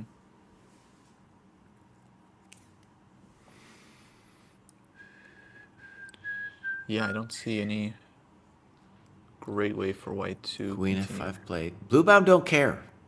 He don't care. You don't need. He's not one of these people who needs to win. He's not obsessed. Well, come on, let's be nice. He has black today against Abdu. Draw is good. Draw is great for blue. He had a nice position though. He had a nice position. Okay. So I get what you're saying. He also had a nice position yesterday. He did. Yeah. Yesterday was really like. I get it though. I get it. So I guess our first question should be: is this gonna just liquidate completely to a draw? I'm white has two choices: rook c5 or takes and then rook c5. Taking on c5 looks more ambitious. So let's try that first. Queen e6, pawn takes, and honestly, black has several moves that look like they are fine. You could argue black is better, but it's going to be a draw anyway, no matter what you argue. Yeah. Okay, so let's pretend that that's going to be a draw. And let's go quickly look at Parham. We were here, knight f1, bishop h3. I was a little confused by this because black could have just played knight c6 and he was up a pawn. So he's claiming that he wants even more than that, and with h5 he's going to body slam you, and it might be true. This might be the full body slam. After this, let's go back to Nihal because they're in time trouble. Yeah. This is over though, right? h5? What are we supposed to... Maybe... Yeah, I don't know what you want here. Maybe e5. Okay, we got a draw on the board with blue bound. Yeah. So, definitely not what Abdu Sr. wanted. And Bluebaum he's going to be, well, unless Sarin wins, he's going to be tied for the lead. But you cannot draw your way to victory in this tournament, my friend. There can only be two. Okay. Okay, so I'm going to call this one done for Keimer. Looks good. And Go Keimer. Who did you want me to look at? Nihal. Nihal. They're in time scramble. All right. What is happening here? Bishop c6. b6. Uh-oh. Did Firouzja blow it somehow?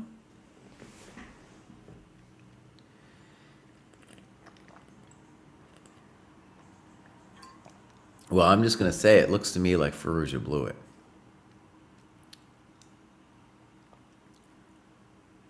Holy moly. Let's go back a touch here. So queen e2, knight d7, g4, queen h4, knight d6, king f8.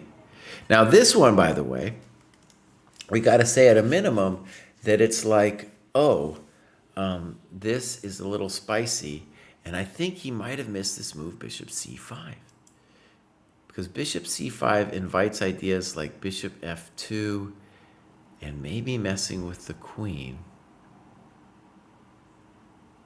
Now, h5 may be a mistake, and then we get bishop c6. I'm very confused because on pawn takes c6, rook a7 looks like the true pin and win situation that you talk about to your kids late at night. That's game. And then b6, isn't it true that like now he is going to get his piece back?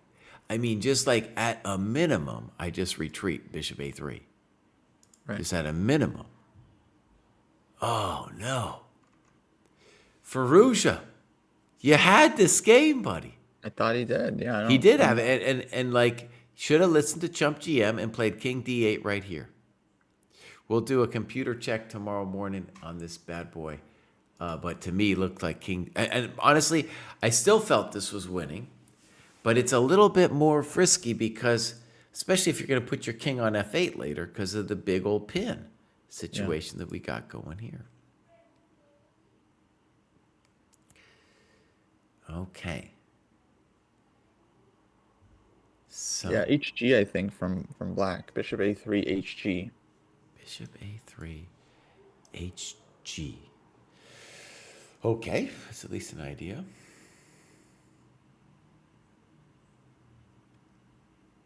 And here the claim is that the big thing I did was I put your bishop in front of your rook. And if you go to f2, I guess I'm also saying I'll just take. And if I need to, I can play knight takes c8. But I don't think I actually need to do that. Okay, so maybe he's still got it together, even though he's, when they one of the things they say, Kosi, is they say when you're up a piece, you should keep the piece. That's one of the things they say. Oh, I got a good quote for you. I got a new pun, Kostya. This is a really good one. Get ready for it.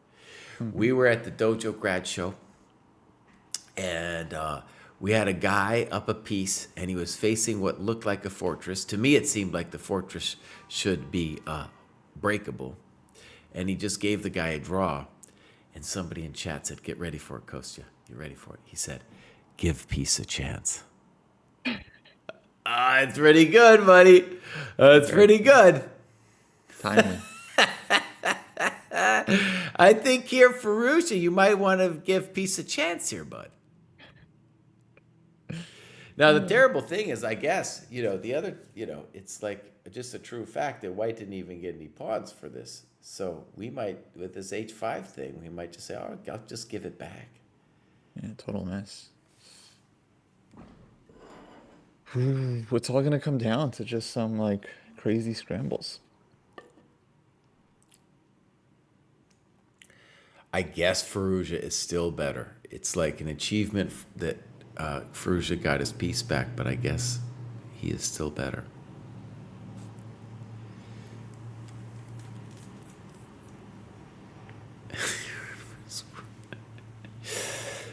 Okay. Oh, we got some good stuff. So we got our one draw going on. Anish against Geary is looking less and less special for Anish at this point. He's his own worst enemy. He still maybe's got a little chance of something. And oh my God, Neiman, what have you done? Neiman did not play Rook C3. No one knows what's going on in this game here. So we were just looking at in this position, Queen B3. We were like, well, boss, Rook A3 wins on the spot. Maybe he trusted him with that whole line.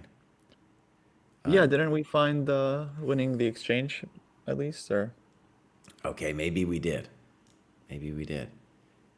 But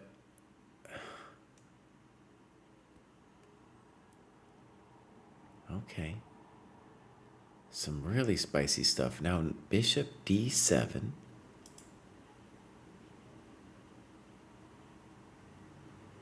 Oh, I got so many questions here, Kostya. And now Rook C1. And yeah, knight's on F2.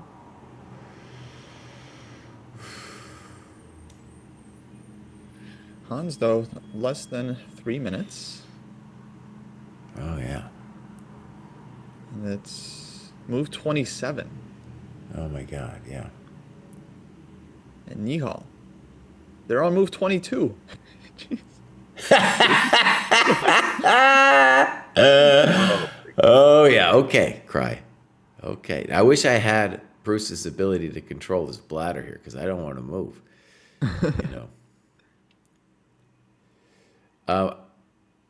Okay, let's go back and forth. We're going to say the other ones are kind of decided. We're going to go back and forth a little bit, Kostya. To me, this just seems like a mess, but a positional mess. Like, maybe it's even roughly balanced here. So I guess I still want to be black here. Now I want to be black. That other thing, though, maybe I was losing as black. So here, I guess I'm happy that I'm still playing the game. Okay, so we're going to go Ferrugia here. B6 is on the board. 57 seconds left. Oh, buddy. Knight C8 played. We've seen, too, that Nihal, he can play very quickly. Now, this is... wow. So I want to say that BC, black would have gotten rid of the bishop. Oh, my God, this is intense. Okay, bishop F2. This seems to force queen G4. And why? The basic question is, and I think I know the answer, is the intention is queen G4, HG, bishop B7, and if rook C7, I'm claiming that I'm going to be able to get away with rook A7. Right. I think so. I think white is. Now, I always want to stress that on knight c8, you could have just played BC boss, and black would have been better. Is that true? He's at least okay. Now after bishop f2, let's just put, okay, queen g4 on the board. Here we go. Nihal gets the advantage of at least a couple moves played quickly. And now we're anticipating bishop b7. This is a very nice structure for black on the king side. Maybe this goes to you. Bishop b7, rook c7, rook a7. I was going to say knight d7, d5, but then he just trades rooks and plays bishop d5, bishop b6. So the key idea of playing rook a7 is really to loosen the pawn on b6. Let's play bishop b7. What magical things could black do? Oh, I've got a magic. Well, I don't know how magical it is. We go rook c7, rook a7, knight c8, which seems to force rook a8, rook b7, rook c8, king e7, and I think black is better in that position, but it's not done. Holy moly. Okay, I called it because I'm a genius. Firouzja, though, doesn't care and plays rook d8. I was thinking rook d8, yeah, but after d2. But what happens on rook a7? I can't take on d2. Yeah, I think you need like a prophylactic move. Okay, so let's see what happened. I'm guessing rook a7, yep. Kostya calls it, bishop f6. To me, by the way, rook d8 feels like the move of a gambler. Okay? He is gambling that he's going to have enough juice. And rook c7 would have easily held the position. Now we don't know what's happening. Bishop e3 would be the most natural move, but then I assume knight f5 is the intention. Yeah, I feel like there's problems everywhere for white. Like you just have some weaknesses.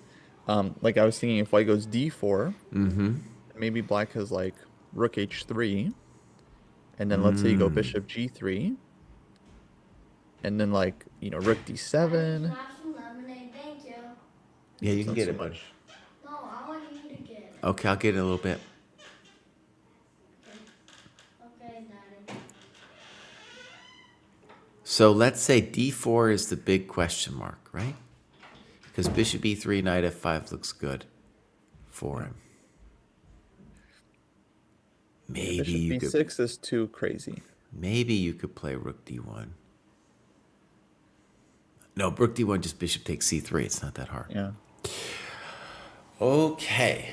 And right, bishop b6, honestly, maybe you could play bishop b6, rook d2, and then rook a8 will force off a rook.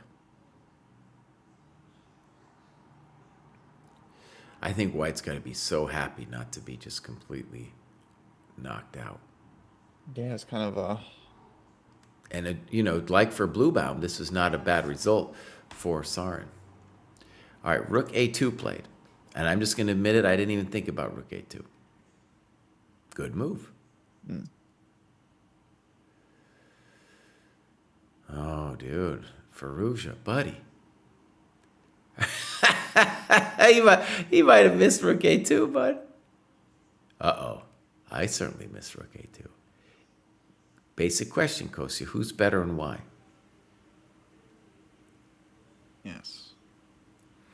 b5 comes to mind, but there's not like anything screaming at me here to say that that black is better. I mean, it's like chances, right? Like you got like knight f5, you got g3 stuff. But look at those. That bishop's so strong, dude. Bishops, plural, so strong. Yeah. b5 feels like the move you would play, just kind of plan B. And by you, he means chump GM. There you go. All right. Just meant the general you. Just anyone with like 1 second would just go b5. Yeah. I'm watching the Neiman game out of the corner of my eye. And basically, Mishra has he's just playing for a long-term plan. Let's put it up there real quick. He's playing for a long-term plan of pushing the A pawn. And he's started this plan with the move b6 There was all kinds of shenanigans of things that could have gone down with various queen rook a3 stuff. King g2 and now a5. He's Okay, saying, now I would definitely take black, I think, right? well, we got snip snap, and then white needs a plan. And his plan is queen takes a5, hitting the rook. Are you sure you want to take black? I'm hitting your rook, boss. Oh, Oh, no. he does take. Oh. Oh, no. What happened, Mishra? Oh, Mishra, did you blunder that, buddy? Okay, I still think it's compensating. Oh, Misha, what are you doing, bud? Well, that's Oh, definitely not rook what he b8 wanted. now? Rook b8? Well, if I just move what the I want. bishop a1 or something. a1. Rook b5. Oh, queen d8. And my king is so much safer now than your king. Oh, buddy, what have you done? No, but black's king is safe.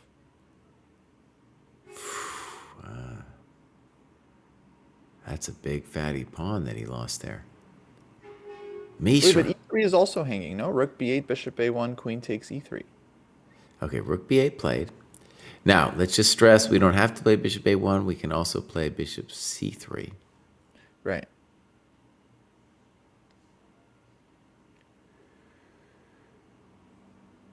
No, I don't see compensation here. And a lot of it has to do with the fact that he forgot to play your move with e4 earlier. Yeah, what the hell, Mishra?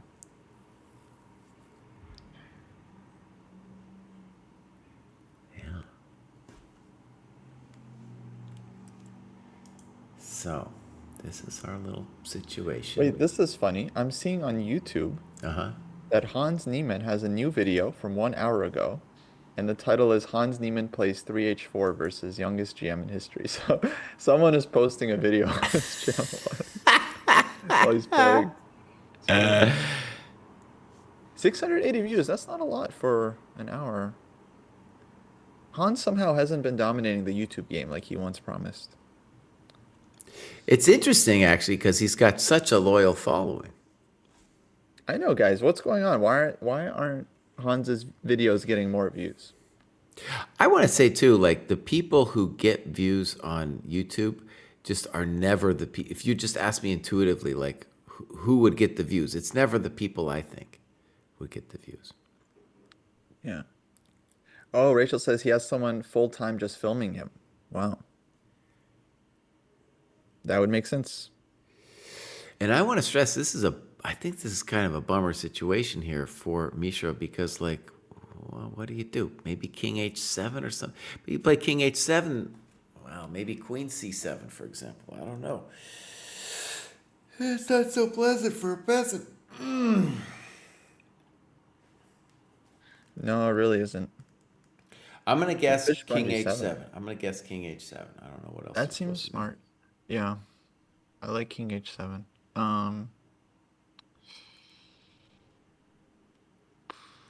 Rook c8, maybe? I was just thinking that I always have bishop d2 whenever you rook c8 me. Mm-hmm.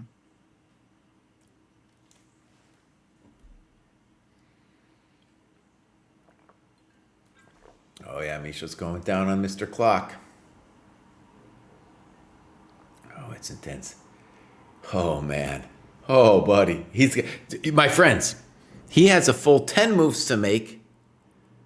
Oh man. He really blew it, dude. I mean, the position he had to be down a pawn now. And if you're Neiman, you got to be like, God dang, I was losing and suddenly I'm up a pawn. This is amazing. Fresh life. What a feeling. By the way, Anish up a pawn. Ooh, Anish looks very good.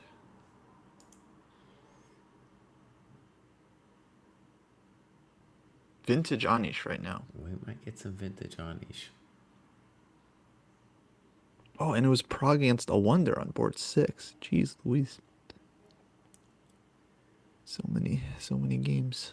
I still think Heimer's winning. Okay, but let's focus over here, Cry. Focus. Rook c8. I did not understand this move because bishop d2. I'll just put it on the board. I'm like, what? By the way, rook c8 doesn't even threaten anything. Okay, maybe it threatens e4. But anyways, bishop d2, Liz, that's just an obvious move to make, bishop d2. Oh, why did we say what the hell, Mishra? Because he didn't play 16e4, which we couldn't figure out why. So now he's like on the worst side of a possible draw. Well, and even this thing where he's blowing a5 was just incorrectamundo. He missed it. He was hanging the pawn. There's no way you play a5 there and hang the pawn like this. Probably just blunder, yeah. Okay, so e4 played, very ambitious move. Bishop f8. e4 is really claiming that the milk has gone bad for our friend. And now bishop d2 looks logical. Like I said, the knight on f2 really creates a good defensive structure for white. I would think black should have enough to hold. If you imagine getting the bishop to b5 with the rooks coming off, and then queen tries to sneak in somewhere on f1. Well, let me ask you a dumb question. If you were white, would you want to trade rooks? I have a dirty trick maybe with bishop f8. Maybe on bishop. No, it doesn't work. I was thinking bishop d2, bishop b4, but I have el intermezzo, rook c8 check. Okay, bishop d2 played. Why would, if you were trying to claim compensation, which I guess that's the only thing you're going to do, why are you trading rooks like this? I guess to get access to white's back rank. Like maybe queen b1 now, bishop b5. Okay. I mean, no, I think I would have to take white here. Like if a pair of bishops comes off, if it starts to feel like a technical position even. What do you mean it's not even a question, Kosi. We're up a pawn and we got, hey, look at this. There's a weak pawn on e5. Oh, man. Our pawns are working yeah. I don't think it's unclear. I just I just mean I just don't think it's like that easy for white. Okay. I mean, it's never easy, but like this is just either clearly better for white or winning. I would say it's winning. I would say this is a winning position. Okay, here we go. This is our position on the board. Why is Hans Niemann thinking for a while on bishop takes c1? What's going on, Hans? What are you doing, buddy? No, the moves have been played. Oh, moves have been played. It's not Yeah, loading for me. so we have bishop Here, c1, bishop b5, bishop d2 on the board. Yeah, it's not something weird happened. So all right, I'm gonna put in the moves. Is bishop c1, bishop b5, and now you're saying bishop d2. Yeah, and Mishra's thinking. So like, yeah, the obvious move would be queen c4 or queen c4.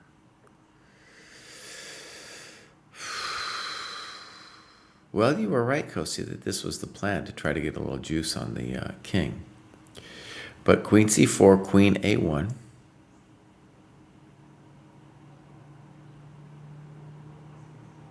Okay, let's say I go bishop d6. Also, like, I'm not sure I'm threatening that pawn. You could think about bishop c5. You could think about queen e2. Oh, he found bishop e2, a different move. Bishop c1, bishop b5. Okay, so somehow we got some funny stuff happening. Bishop e2. There's queen c3, which seems forced.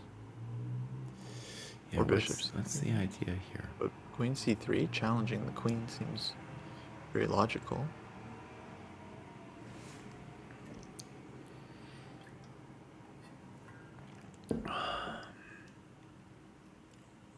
Guess he just wants to pull white's queen back. Yeah, we're about to see queen c3, I think. Yeah, played. On the board. Something's wrong with the relay here, so I'm just going to be looking at it with Kostya. We are anticipating queen b1. Yeah, there it comes. And now white has a choice between bishop c1 or queen c1. On queen c1, I think queen b3 kind of renews the conversation on the f3 pawn. Right. And on bishop c1, we might consider something like bishop b4.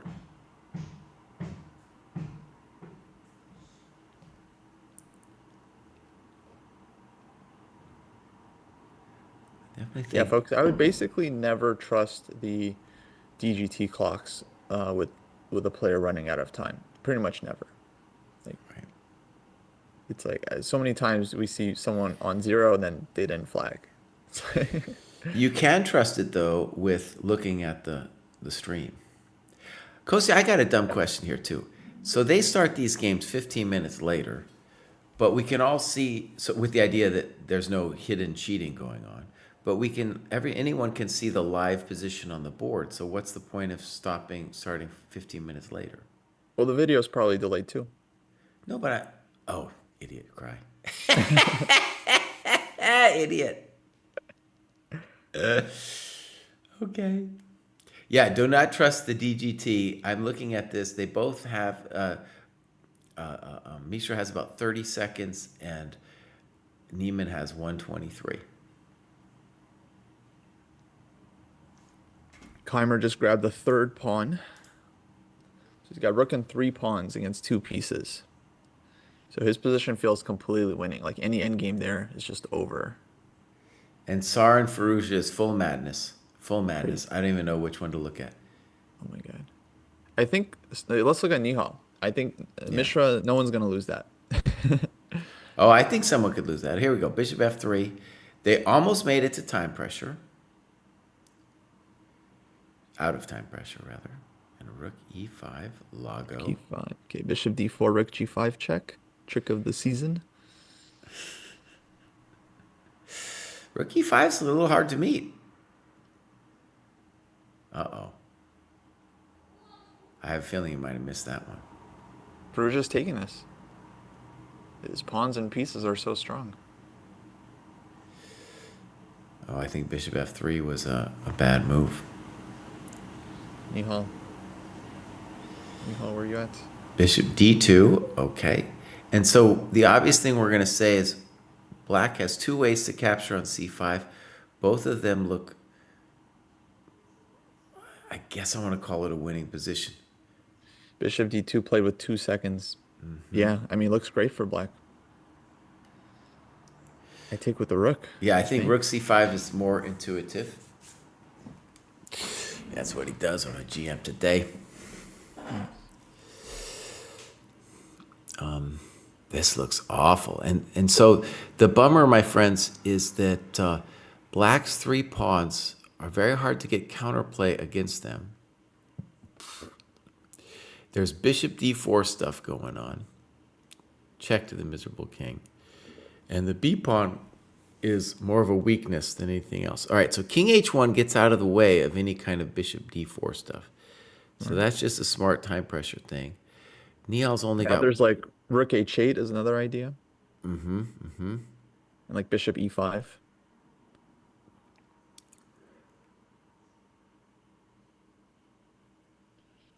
But black needs to worry a little bit about some kind of tricks on the f-file. Yeah. All right, rook c2 played. Very nice. Simple move. Ask him where he wants to go. Love rook c2. That might be game, honestly. What are you supposed to do? Simple and strong. Kostya mentioned rook h8, and like if you just play a chump move like bishop e3, you got to really hope you have an answer to rook h8. We got bishop g1. You got bishop g1. It looks like bad things are going to happen to you there. Yeah. All right, we're about to get a break here. Probably B3 both play. games are going to get over 40 moves here. Yeah, Nihal just stood up. He's not happy. But he may move 40, looks like.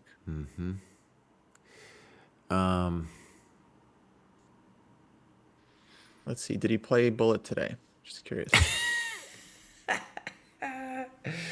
Fallujah, too, might have been playing some bullet in the middle of the night. Oh, yeah. Nihal played a lot today. Oh, no. He played he played like 25 bullet games today. Admittedly, he won most of them. Like almost all of them. So he was in good form, but still 25. It's a lot of games. Okay, Rook H8 played. We're anticipating Bishop G1, but we both think that it should be toast for white. There is some hopes of somehow getting some play on the F file, but oh, it's very hard to get play on the F file, especially when your bishop's pinned to the H2 pawn. Yeah. Okay, and by the way, they have both reached time control, so this time running out thing, don't let that get your coconuts flowing, you know. Yeah. Okay. Rook H8. Yeah. Nice. So I'm gonna guess that Mishra and Hans have also made it. The queens came off. Uh-oh. The queens came off. So let's go look. Why did the queens come off? That's the first question I want to know. Bishop C1, Bishop D6. You said that move. I was like Queen B4, and then Queen B2. You might have missed that. And then now we're in a palace of pain. Uh-oh. Yeah. Now we're in the palace of pain. Yeah, I definitely missed Queen B2. So knight H1. Yeah, this is the palace of pain.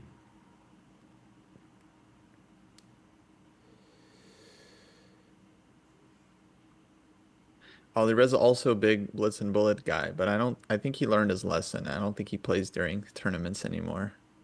Let me see. At least not not on his main account. Yeah, his last games were on September 9, which would have been the title Tuesday. So we'll give him a pass for that. Yeah, this one looks lost. Now, the end game looks really bad. Yeah. So Hans, like, keeping it alive. Yep, absolutely, man. From a nasty position. From a nasty position. Yeah. And maybe the reason he's got 64 draws in a row, but his rating hasn't gone up, is he's not playing moves like E4. You gotta just let it rip, buddy. Yeah. Well, you saw the game with Gukesh. I mean, he went all out.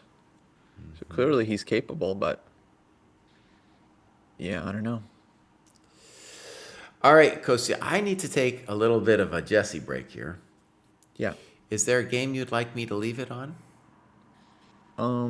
Yeah, let me see. How about I think the Fallujah game, maybe, but it's your call. I feel like Fallujah looks pretty good. Let's see here. Let's do the Vincent game. Okay. Just watch that one for a bit. All right, I'll be back in a touch. Okay, thanks. Okay, guys. We got the stream. So, Vincent here. Rook against 2 pieces and 3 pawns.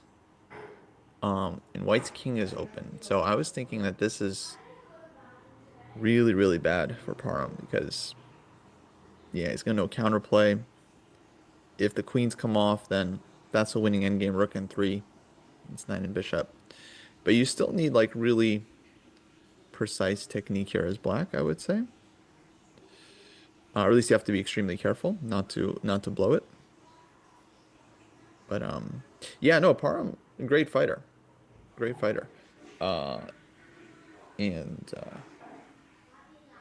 I mean, definitely made a mess of it because his position maybe was like much worse earlier. Question from YouTube: Can I explain why the Hans endgame is lost? I mean, basically because Hans is up a pawn, and this e5 pawn is a huge target. So White just needs to find a way to get the knight to c4 somehow. Maybe it's very hard. Maybe Black has chances to kind of make it difficult, but if White attacks this pawn on e5 with their knight, Black can't defend it. So it's going to be 2 extra pawns for White. So I think it's a great winning chances for it. I don't know if it's 100% winning, but I think it's really good winning chances. I think Jesse thinks it's totally winning. And he definitely has the better in-game instinct, I would say. But Of course, I mean, you're only down one pawn. You have two bishops, so there should be some drawing chances, I would think.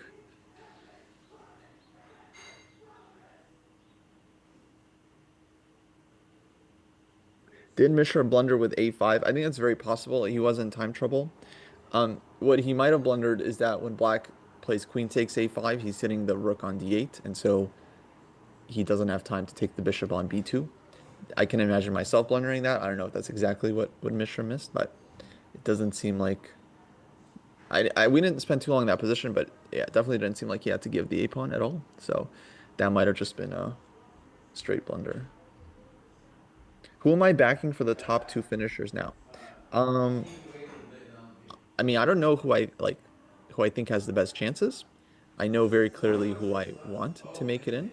I was talking about this on stream yesterday, but I realized that for me, the 8 candidates are very clear who it should be. And basically any two players of the following, I would be happy to see win. So here's who I think the candidates should be. And I'm open to arguments because I think it's very clear. I think it should be Naka, Fabi, Arjun, Prague, Noterbeck, Firouzja, Nepo is 7, and then 1 World Cup winner to whoever wins the World Cup. I think that would be the best candidates final possible for this season. And so ideally, it'd be Firouzja and let's say Arjun that gets in, or Firouzja and Noterbeck that get in, because Prague is kind of a lock on the FIDE circuit. So I want Prague to win the FIDE circuit, so he gets in that way. And then I want Firouzja and Noterbeck, or like 2 of the names I mentioned, to get in from this event. So I feel like that. I just feel like that's the most deserving, most strongest players. Nepo is the only surprise on Europe. Nepo was the revelation. Nepo was the 7th name I came up with. Nepo, I think, fully deserves it because he won 2 candidates in a row, and then he was basically leading the last candidates up until the very end. So okay, maybe his results since those candidates hasn't been amazing, but to me, I still feel like he's clearly one of the best 8 players in the world, I would think. Am I dropping Vincent at the moment? I mean, I never had Vincent, as far as I know. I mean, I have no issues with Vincent. He's very young. I mean, in general, with the candidates, it's like if they're a young talent, I wouldn't be upset about Vincent getting in. I wouldn't be upset about Hans getting in. I wouldn't be upset about Parham getting in, Nihal, Mishra. Like, I feel like if you're young and like very motivated and talented, you get into the candidates, bravo. I don't think it's like, for me, it's like, okay, I just want like the best 8 players, like the most deserving 8 players that I can think of. But obviously it's a sport, and whoever wins qualifies, Does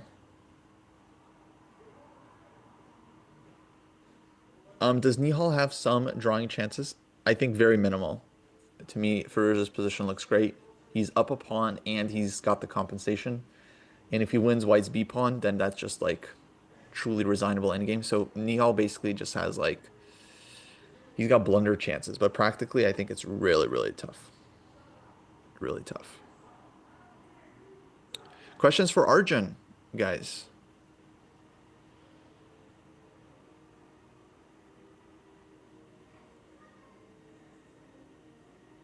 Question for Arjun. Let's see. He plays Sevian today. We don't know how that game is gonna finish. Very unclear. No. He's gonna be up in exchange against Sevian. So actually, he has really good chances of winning today. Questions for Arjun. Okay, there's obviously, there's always the question, how do you evaluate your chances, final 2 rounds? I mean, you could ask him about Gukesh, like what does he think has happened to Gukesh this tournament?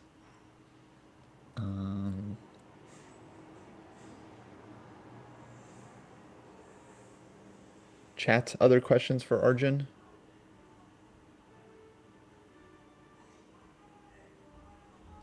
I did jinx Hans. I kind of thought the players can't hear me when we're talking, but yeah, who knows? I also wouldn't be mad if Geary got in. I'd be very happy for Geary, just as a fan. I like seeing him play, and I like him as a chess player. So I think I'd be happy for Geary to see him in.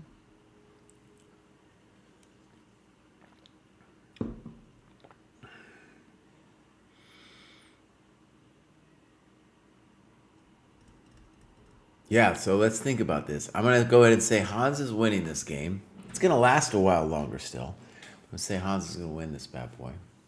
Feels like Hans is winning, Farouj is winning, Keimer is winning. I think Arjun's winning his game against Sevian, so he might have chances there too.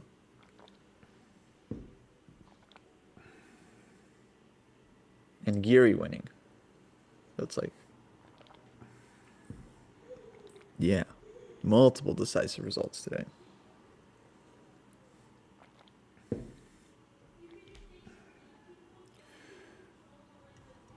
Do you have questions for Arjun, Jesse?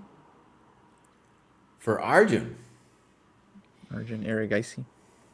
Oh, man. Let's think about Arjun for a second. Like, mathematically, he still has a chance to do this? Kinda? Kinda, I don't know. I don't know. Yeah, definitely has to win today. And then, It seems like mathematically it's very hard for him. ooh, his tie breaks are really, really shite. No 2700s. Yeah. But I do want Arjun in the candidates one way or the other.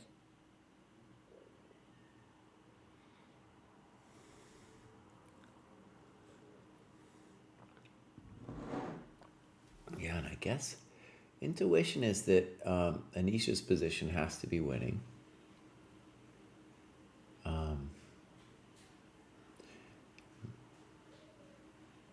Now maybe let's go to Nihal's game here. So, intuition is that it's winning, but it's not clear to me it's a slam dunk yet. So, for example, the problem with Bishop E5 is Bishop E4. And just in general, White has just a little bit of juice on this pawn, which might make it a little difficult for me to convert this.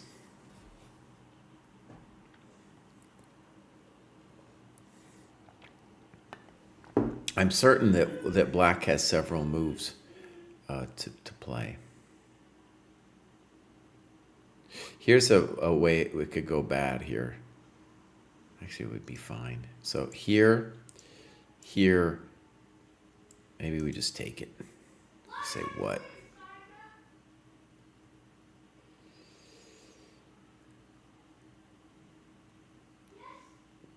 That's two.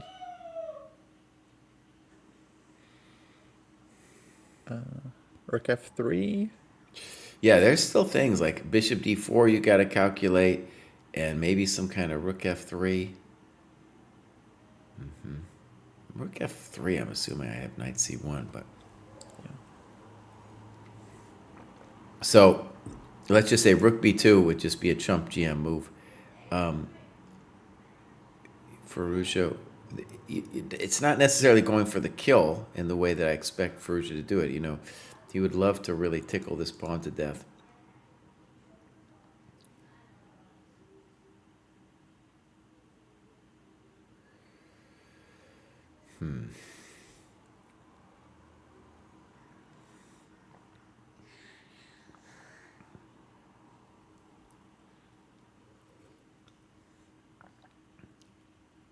Knight E5 might be a way to try to knock him out.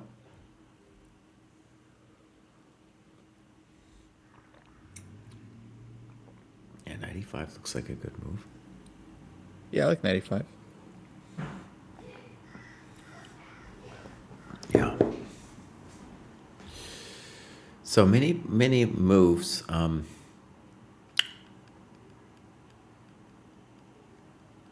It's funny, I feel like probably me and Kosi have been in situations like this, and the bummer for White is like Black's so solid, and so it's like it's not just that he's up a pawn, but he's the one who gets to have fun. Yeah, like you can't really do much as well. You just have to hope for a blunder. try not to lose on the spot. I think the strategic plan for black is to basically just like not allow any counterplay and then kind of round up this b pawn. That's just very difficult for white to hold in the long run because black's rooks are so active. Like you have to keep your bishop on g1 to cover h2. Black has rook b2 at almost any moment. And if black wins that b pawn, then it's just 3 versus 1. So Well, Kostya, let me try to defend black's honor here, or Yeah. white's honor. So you go ahead and play black. okay, let me try.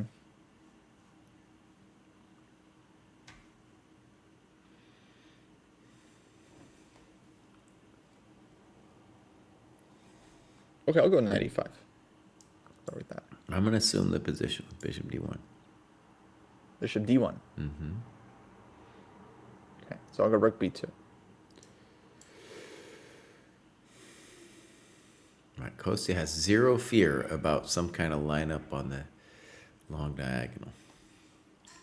Yeah, no, bishop's not moving from g1. I know that.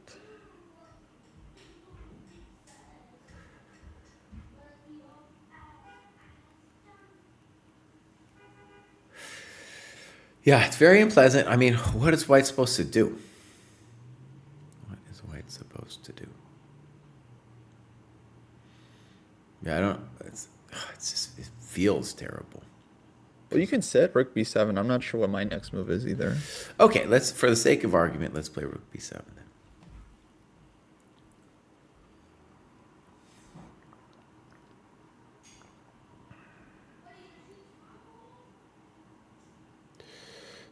Okay, I guess I could think about bishop g5.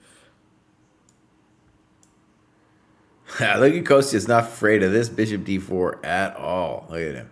He doesn't care. I mean, it's a very simple calculation. What's your next move, though, after bishop g5? I guess I want to know. I was thinking bishop e3 is the idea. Okay. Yeah, hard to argue with that. Oh, black queen. Rook h4 played. Okay, what's the idea here? That seems very healthy, covering d4. Also covering bishop e4. Yeah. That's a nice simple move. And maybe there's like bishop e5 coming.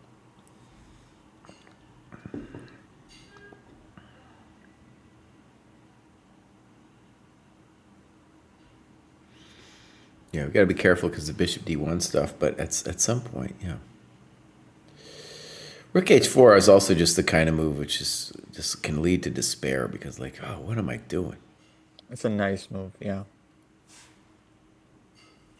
It's taking more squares. And now, yeah, 95 comes in with more effect. So, Perugia likely winning. We think Hans has good chances as well. Keimer, great chances. Geary, great chances. A lot of decisive games today. Oh, Keimer now has 4 pawns. No, yeah, that's over.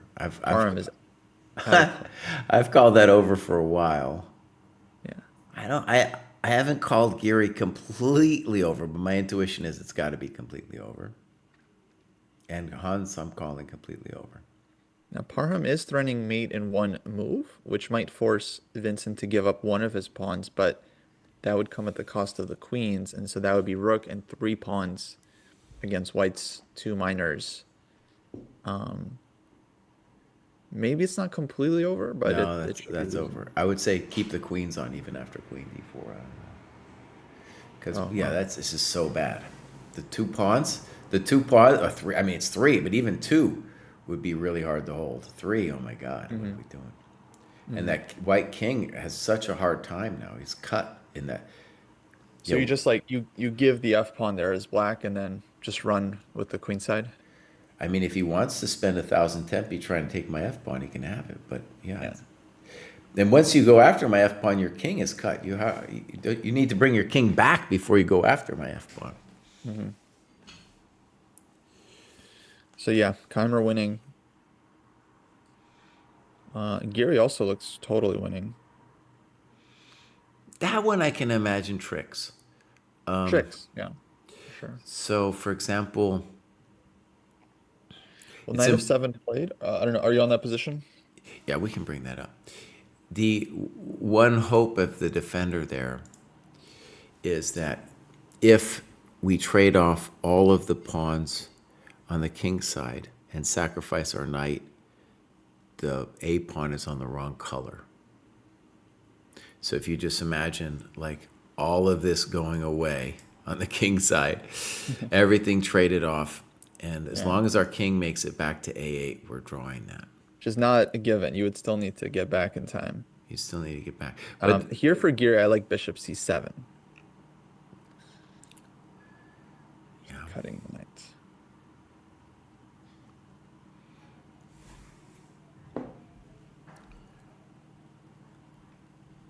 Do we have game questions for Vincent? Maybe you do, because you guys were looking at that one much earlier. well, yeah, we want to ask what was his intention? Was he surprised by knight h2, and what was his evaluation of the position after fg? That would be my question for him. Bishop c7. Oh, you're a genius today, buddy. Look at that. All right, I want to defend Van Forest's honor for a second, Kostya. Let's say I'd play knight g5. So knight g5. One super cold move for you here, Kostya, might be king c5. That's what I would do, I think. So let's just put that on the board and see if I can generate any drama.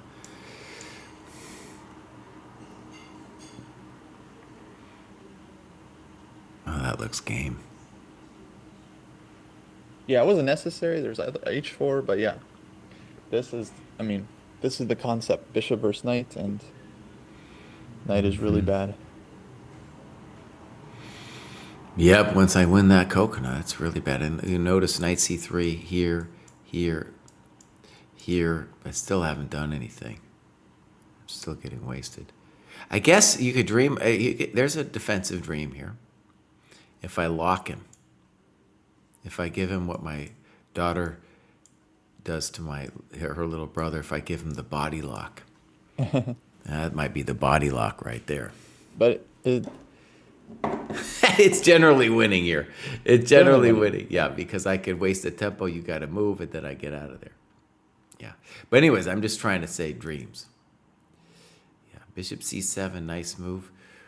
So yeah, that is the king c5 plan is so powerful. It's hard to imagine getting out of that body lock.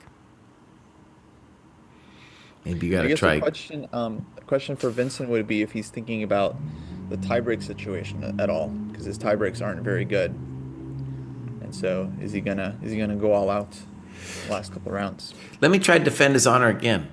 Kostya, Yeah. king d7, King d7, bishop f4. king c6.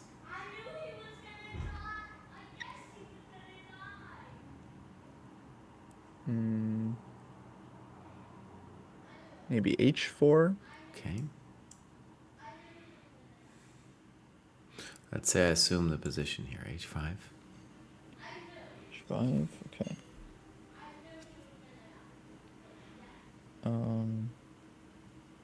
Bishop g5.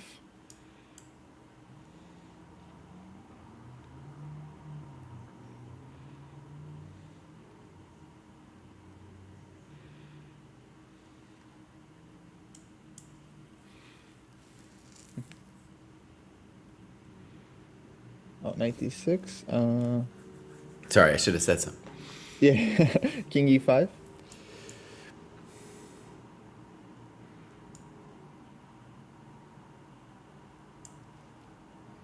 Then probably go to e6. Yeah, it looks bad. Yeah,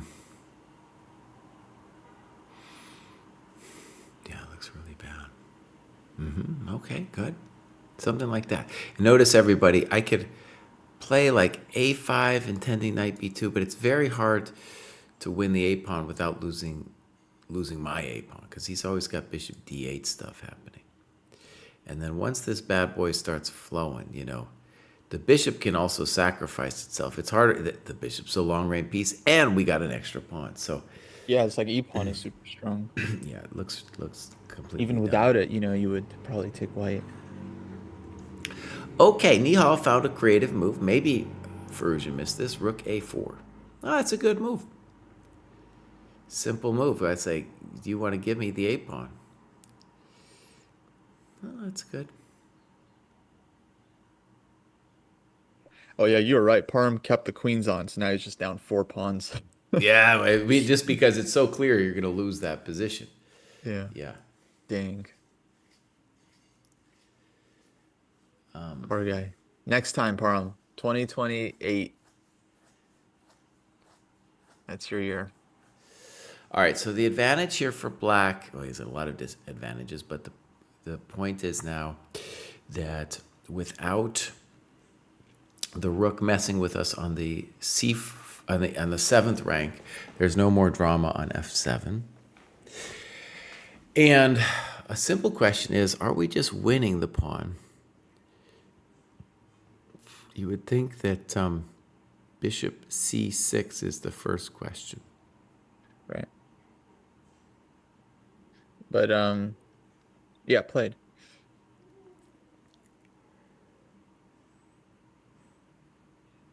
Still has to round this guy up.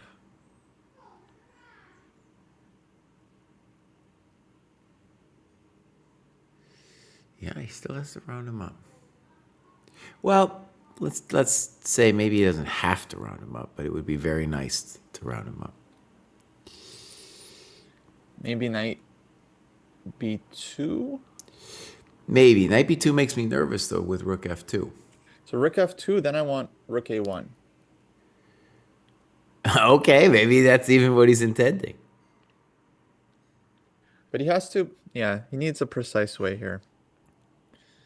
Knight b4 to knight d5 might be just kind of simple and good. Yeah.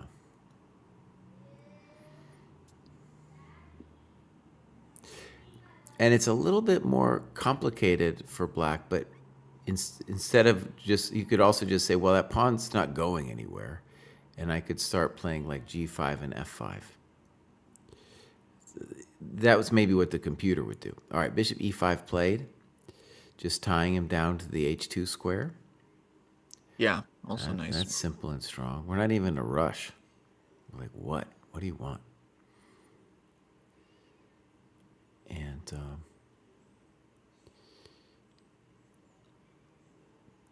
on rook d1, then Kostya's knight b2 looks even stronger.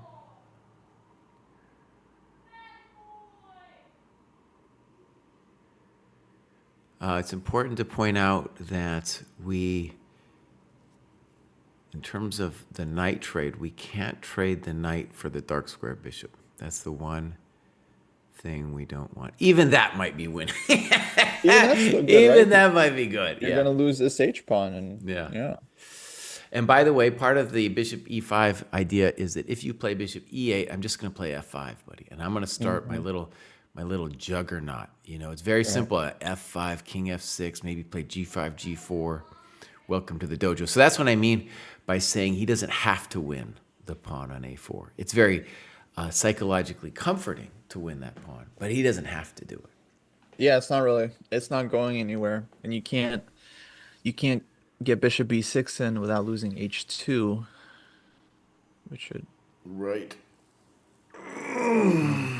yeah, it's just pawn's not moving. No, Firouzja looking great. And Firouzja won this tournament before, so he has done it. I mean, he could be clear favorite after this round. Have 6.5. He's gonna be tied for the lead. I told you Get white next Firouzja game. was going to be the man, dude. I told you. Maybe Mishra's Blue Bomb thought it was a 9-round tournament, and he's like, I'm good. He's looking great right now. uh-huh. Fantastic. 9 rounds. And normally when you are the lower rated player in an event like this, and it was based on elo, your tie breaks would be amazing. But like we said, the first two rounds he played were draws, so he didn't really get the higher rated players until later.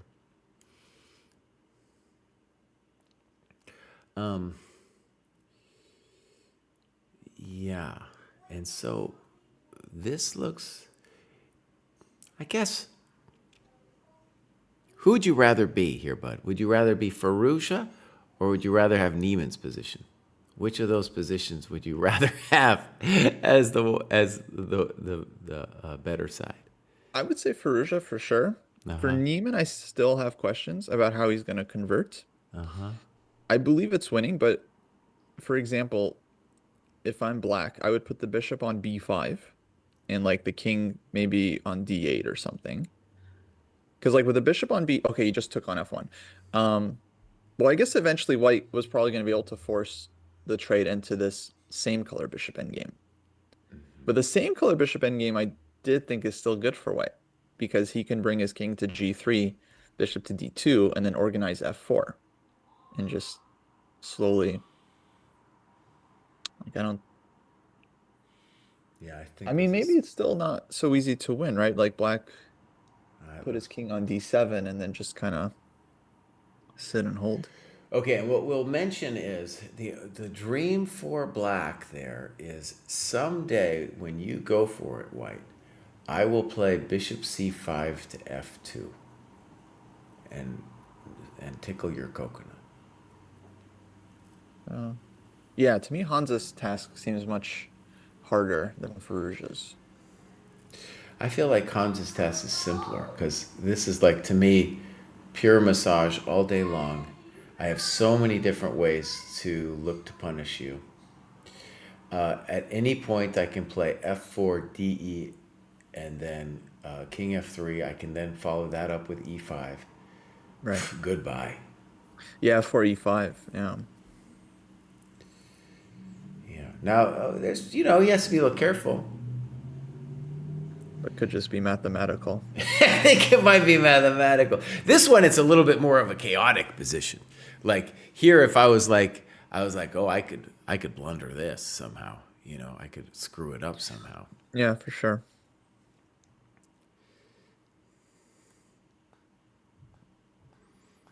Yeah. No, they're both crispy critters. So if we think about the sandings for half a second, then we have Sarin going down. He's basically, that's it. That's it. Tournament over. Bluebaum totally still in it, but with bad tie breaks. Then we're gonna say Mishra's toast, Maksudlu's toast, Ali Reza's in. Abdu, maybe we could say mathematical chances, but not great. Keimer definitely. So, and then we'll say Neiman definitely, and Gary definitely. So let me count the number of definitely. I got 1 with Bluebell, 2 with Fallujah, 3 Keimer, 4 Anish. So 4 contenders going into the last rounds. What if Mishra draws? It's unlikely, but if he draws, then I think Hans is almost out. He would need kind of like a miracle because his tie breaks aren't good. Oh yeah, Hans has to win this game. Everybody knows that. But now with Hans winning and there being only really 4 contenders, and Hans might get the Bluebell. Everyone wants the Bluebell, but then they don't though after they face him. But everyone claims to want the Bluebell. Yeah, how could you not? How could you not?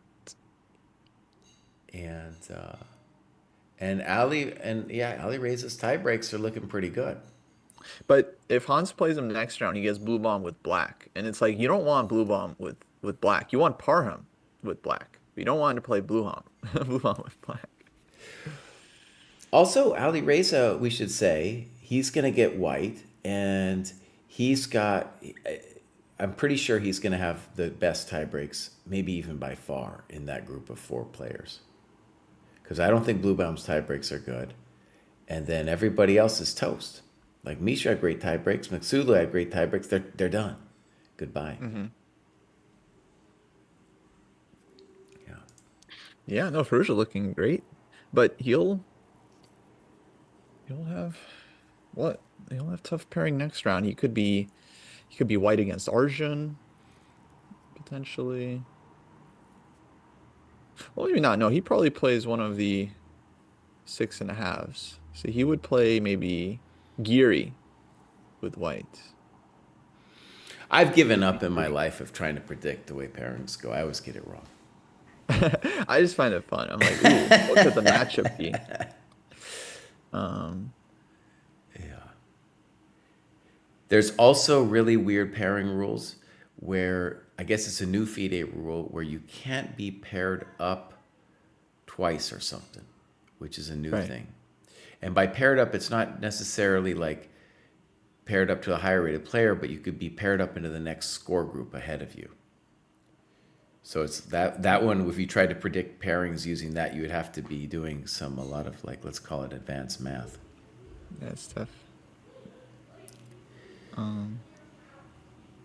But it does seem likely it's going to be 5 players at the top. Blue Bomb, Ferrugia, Geary, Keimer, Hans. And then Ferrugia, Hans have already played. So, yeah, it's going to be very close. Okay, we got Rook F3 on the board. This encourages the Knight B2 if we want to be a pawn snaggler. Probably have other things to do too. Oh, Rook A1, he wants H3. Rook A1, he wants H3. What do you mean? Just Oh, take I'm the sorry. I'm knight. sorry. There's no Rook on H8. I thought Rook A1 It's been a A1 long day over here at the dojo, my friends. The Rook's got traded. Sorry, it's technical position now. He's not playing for checkmate anymore. No, knight moves here. Knight moves. I got a question for you, bud. This is just a Yeah. theoretical question. It doesn't really pertain too much to our standings or anything. But this position, Prague a wonder. How do we assess that thing? I mean, you take white. What's to assess? Okay, you think white. You But take like, white and see if you can win. do you feel like it's a hard draw? Do you feel it's an easy draw? My guess is a difficult draw. Okay. I'm gonna say it's easy. What about without the rooks? What's the eval there? Easy draw? Let's say white's king is defending the pawn. Actually, let's just mention that instead of king f7, he could have played knight a2, and isn't that just completely drawn? Yeah, he could have played knight a2. I think he's also saying to himself here, oh, I got knight a2 coming anyway. No, would that be drawn? After rook takes b3, white goes rook f2, followed by rook f4? We can look.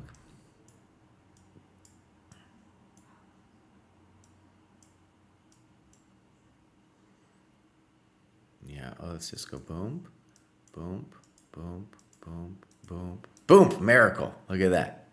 Okay. It's at least something I don't want to think about, and neither does a wonder. And he just plays king f7. There's a question, why do you not want blue bomb with black, but you want pawn with black? So look at blue bomb's game with white against Nihal yesterday, right? Doesn't press, basically makes a draw.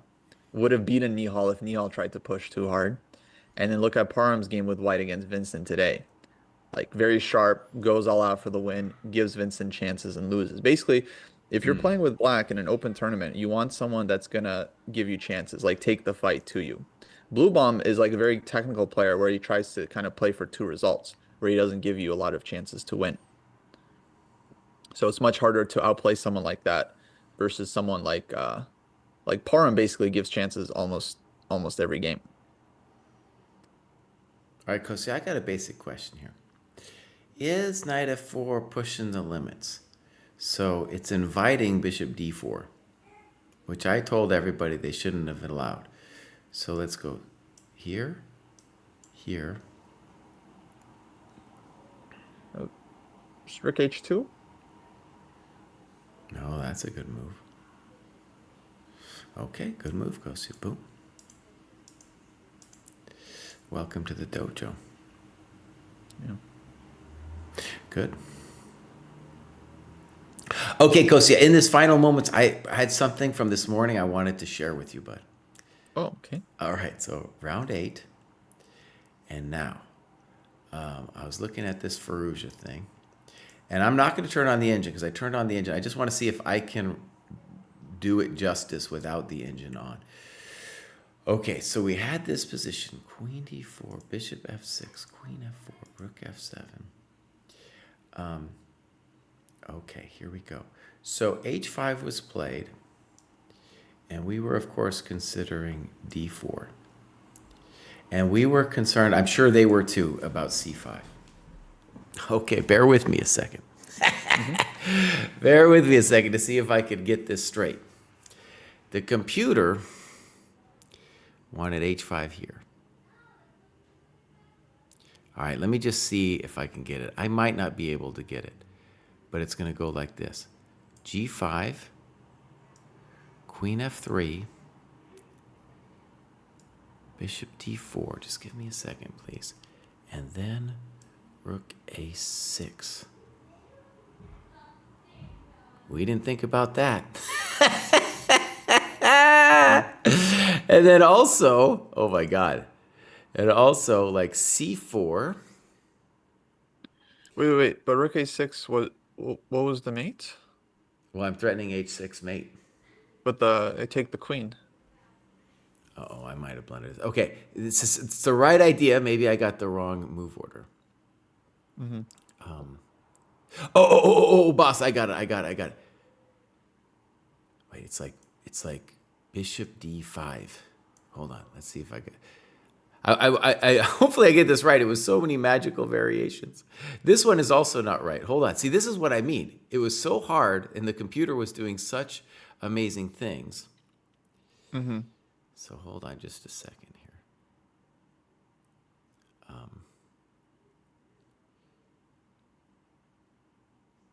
Yeah, here we go. h6, check, check. There it is. King g7, bam. Oh, God damn. Look at that, Kostia. Rook f3, rook g8. Wow. So this was like, what was the computer eval like on all this? Winning. Well, by the way, so the computer here, I mean, we were very convinced, I think correctly, so this is a benefit of a human eval, is that c5 was the only challenging move. The computer wanted to play bishop e7 and said that black wasn't dead. But obviously bishop e7, if you see that c5 doesn't work, you're going to play d4. But to see it, you got to find that bad boy and all of those crazy mates. And we had looked at, I was like, well, maybe white should try DC here, and it was kind of complicated. But h5, it's so intense because you have to deal with bishop d4 after g5, because bishop d4 you've dealt with because of h6. And you have to deal with, like, actually, let's put g5 on the board. You have to. And what was the line? It was g5, queen f3, Yeah. And bishop d4. And you got to deal with these two moves, yeah. So bishop d4, check to the miserable king. Check to the miserable king. There's no rook c6 because your rook on f7 hangs. So then king g7, and then you go whack. Oh, baby. Do you think Fallujah like saw this? No, obviously he didn't. And this is just an example of AI to being just like, God damn. You know, we didn't see it. I was looking forever at this position. And I was looking at that DC. The weird thing was I did feel like c5 freeing the bishop does give us obviously huge dynamic chances. And I must have been looking at it for like a half an hour yesterday. And I was like, and I think I do want to, even though Ali Reza didn't see it, I'm sure he was looking at things like this, you know, Yeah. because everybody knew that we wanted to play d4 here. Yeah. And by the way, the other thing that was amazing is when we go back up to this position, The computer agreed with us that white was better, but all of black's moves, king g7, rook b7, rook c7, f5, fe, d5, exclam, bishop f6, all of that was the computer's top choices. Top moves, dude.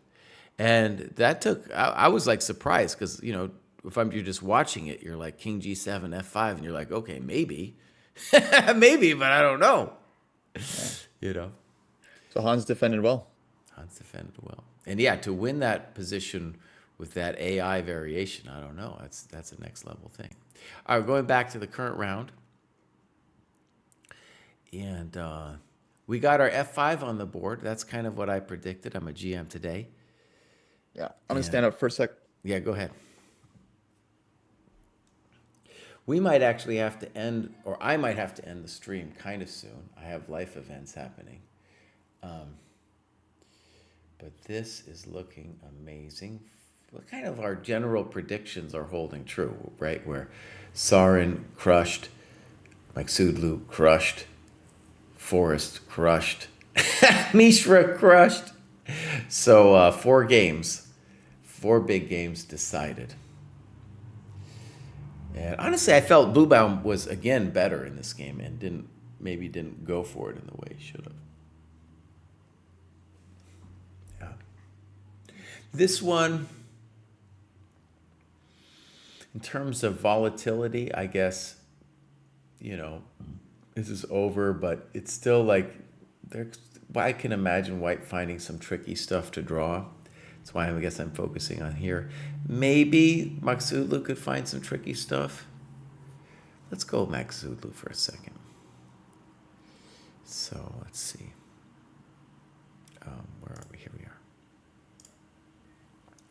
So what we were talking about before is queen d4, and black should not be afraid of the queen trade because that's totally winning. So he has to try to keep practical chances.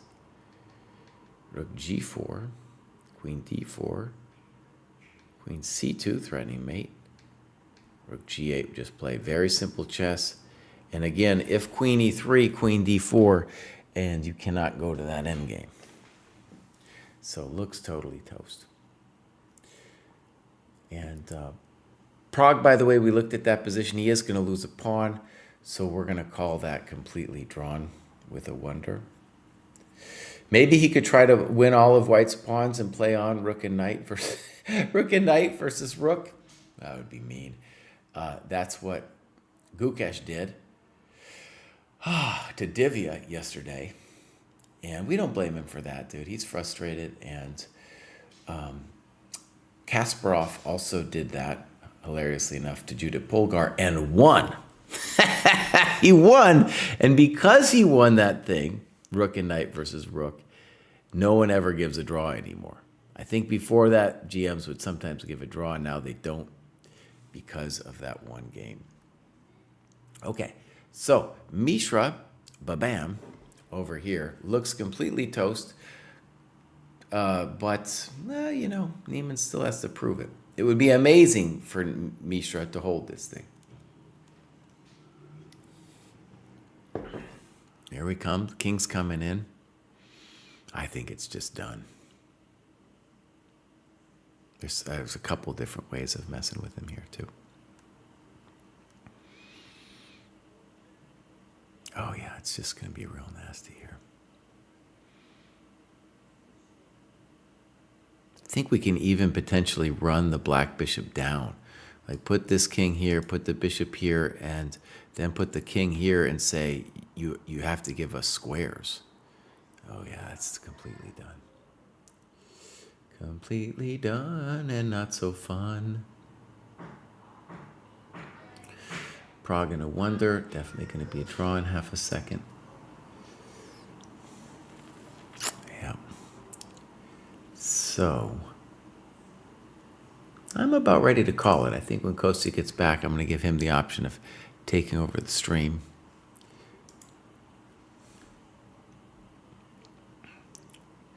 Why are we looking at an old game? That was just a second ago, because it was amazing. And because we do a thing here at the dojo where we do not look at the engine during the game. We are interested first for the selfish purpose of getting better ourselves, the dojo way, but also from the perspective of the fans, we want to give people a sense of what it feels like to be in a lot of these positions. I like a lot of different moves here for white.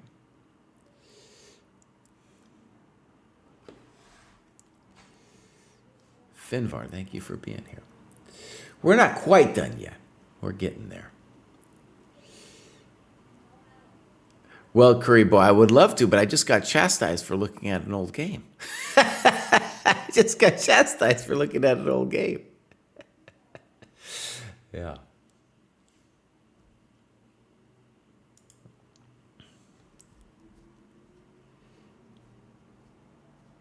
Rock Angel asks, wait, where do you put the king to get the bishop to c5? Well, okay, let's say something obvious here. If we move the bishop, then that's maybe his turn to play bishop over here.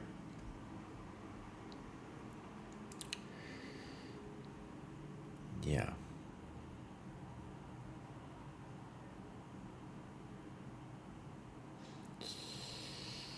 So one move could be bishop e1, bishop a3, bishop c3, and there's no king d6 because of bishop b4.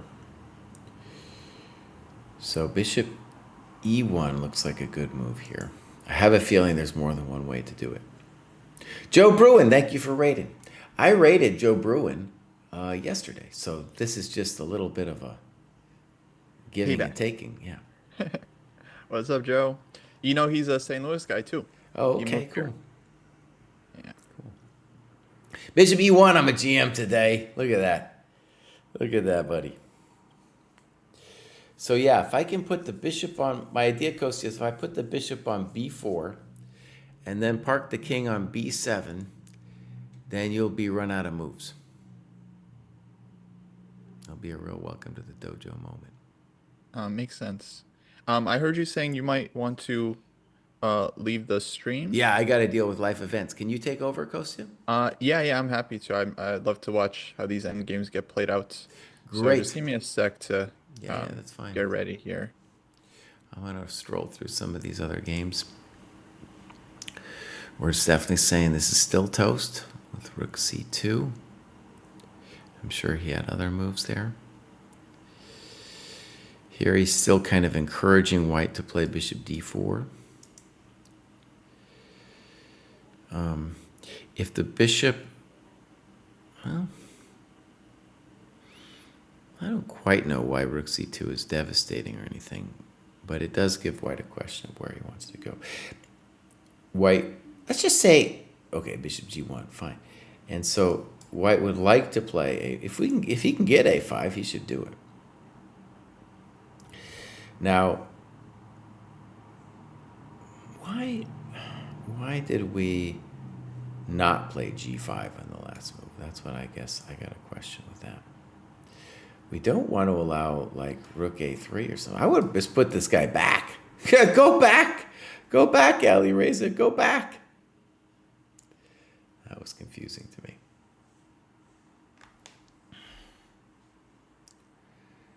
Let's see what's going on. Yeah, I don't want to let the a-pawn run. It would be no fun if the a-pawn were to run.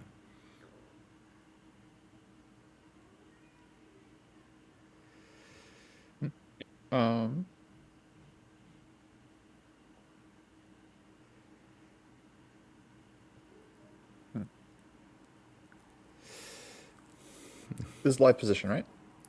Yeah. Okay. Wait. I've been working on this lately. Okay, first question. What is white's idea? Rook a3, right? Okay.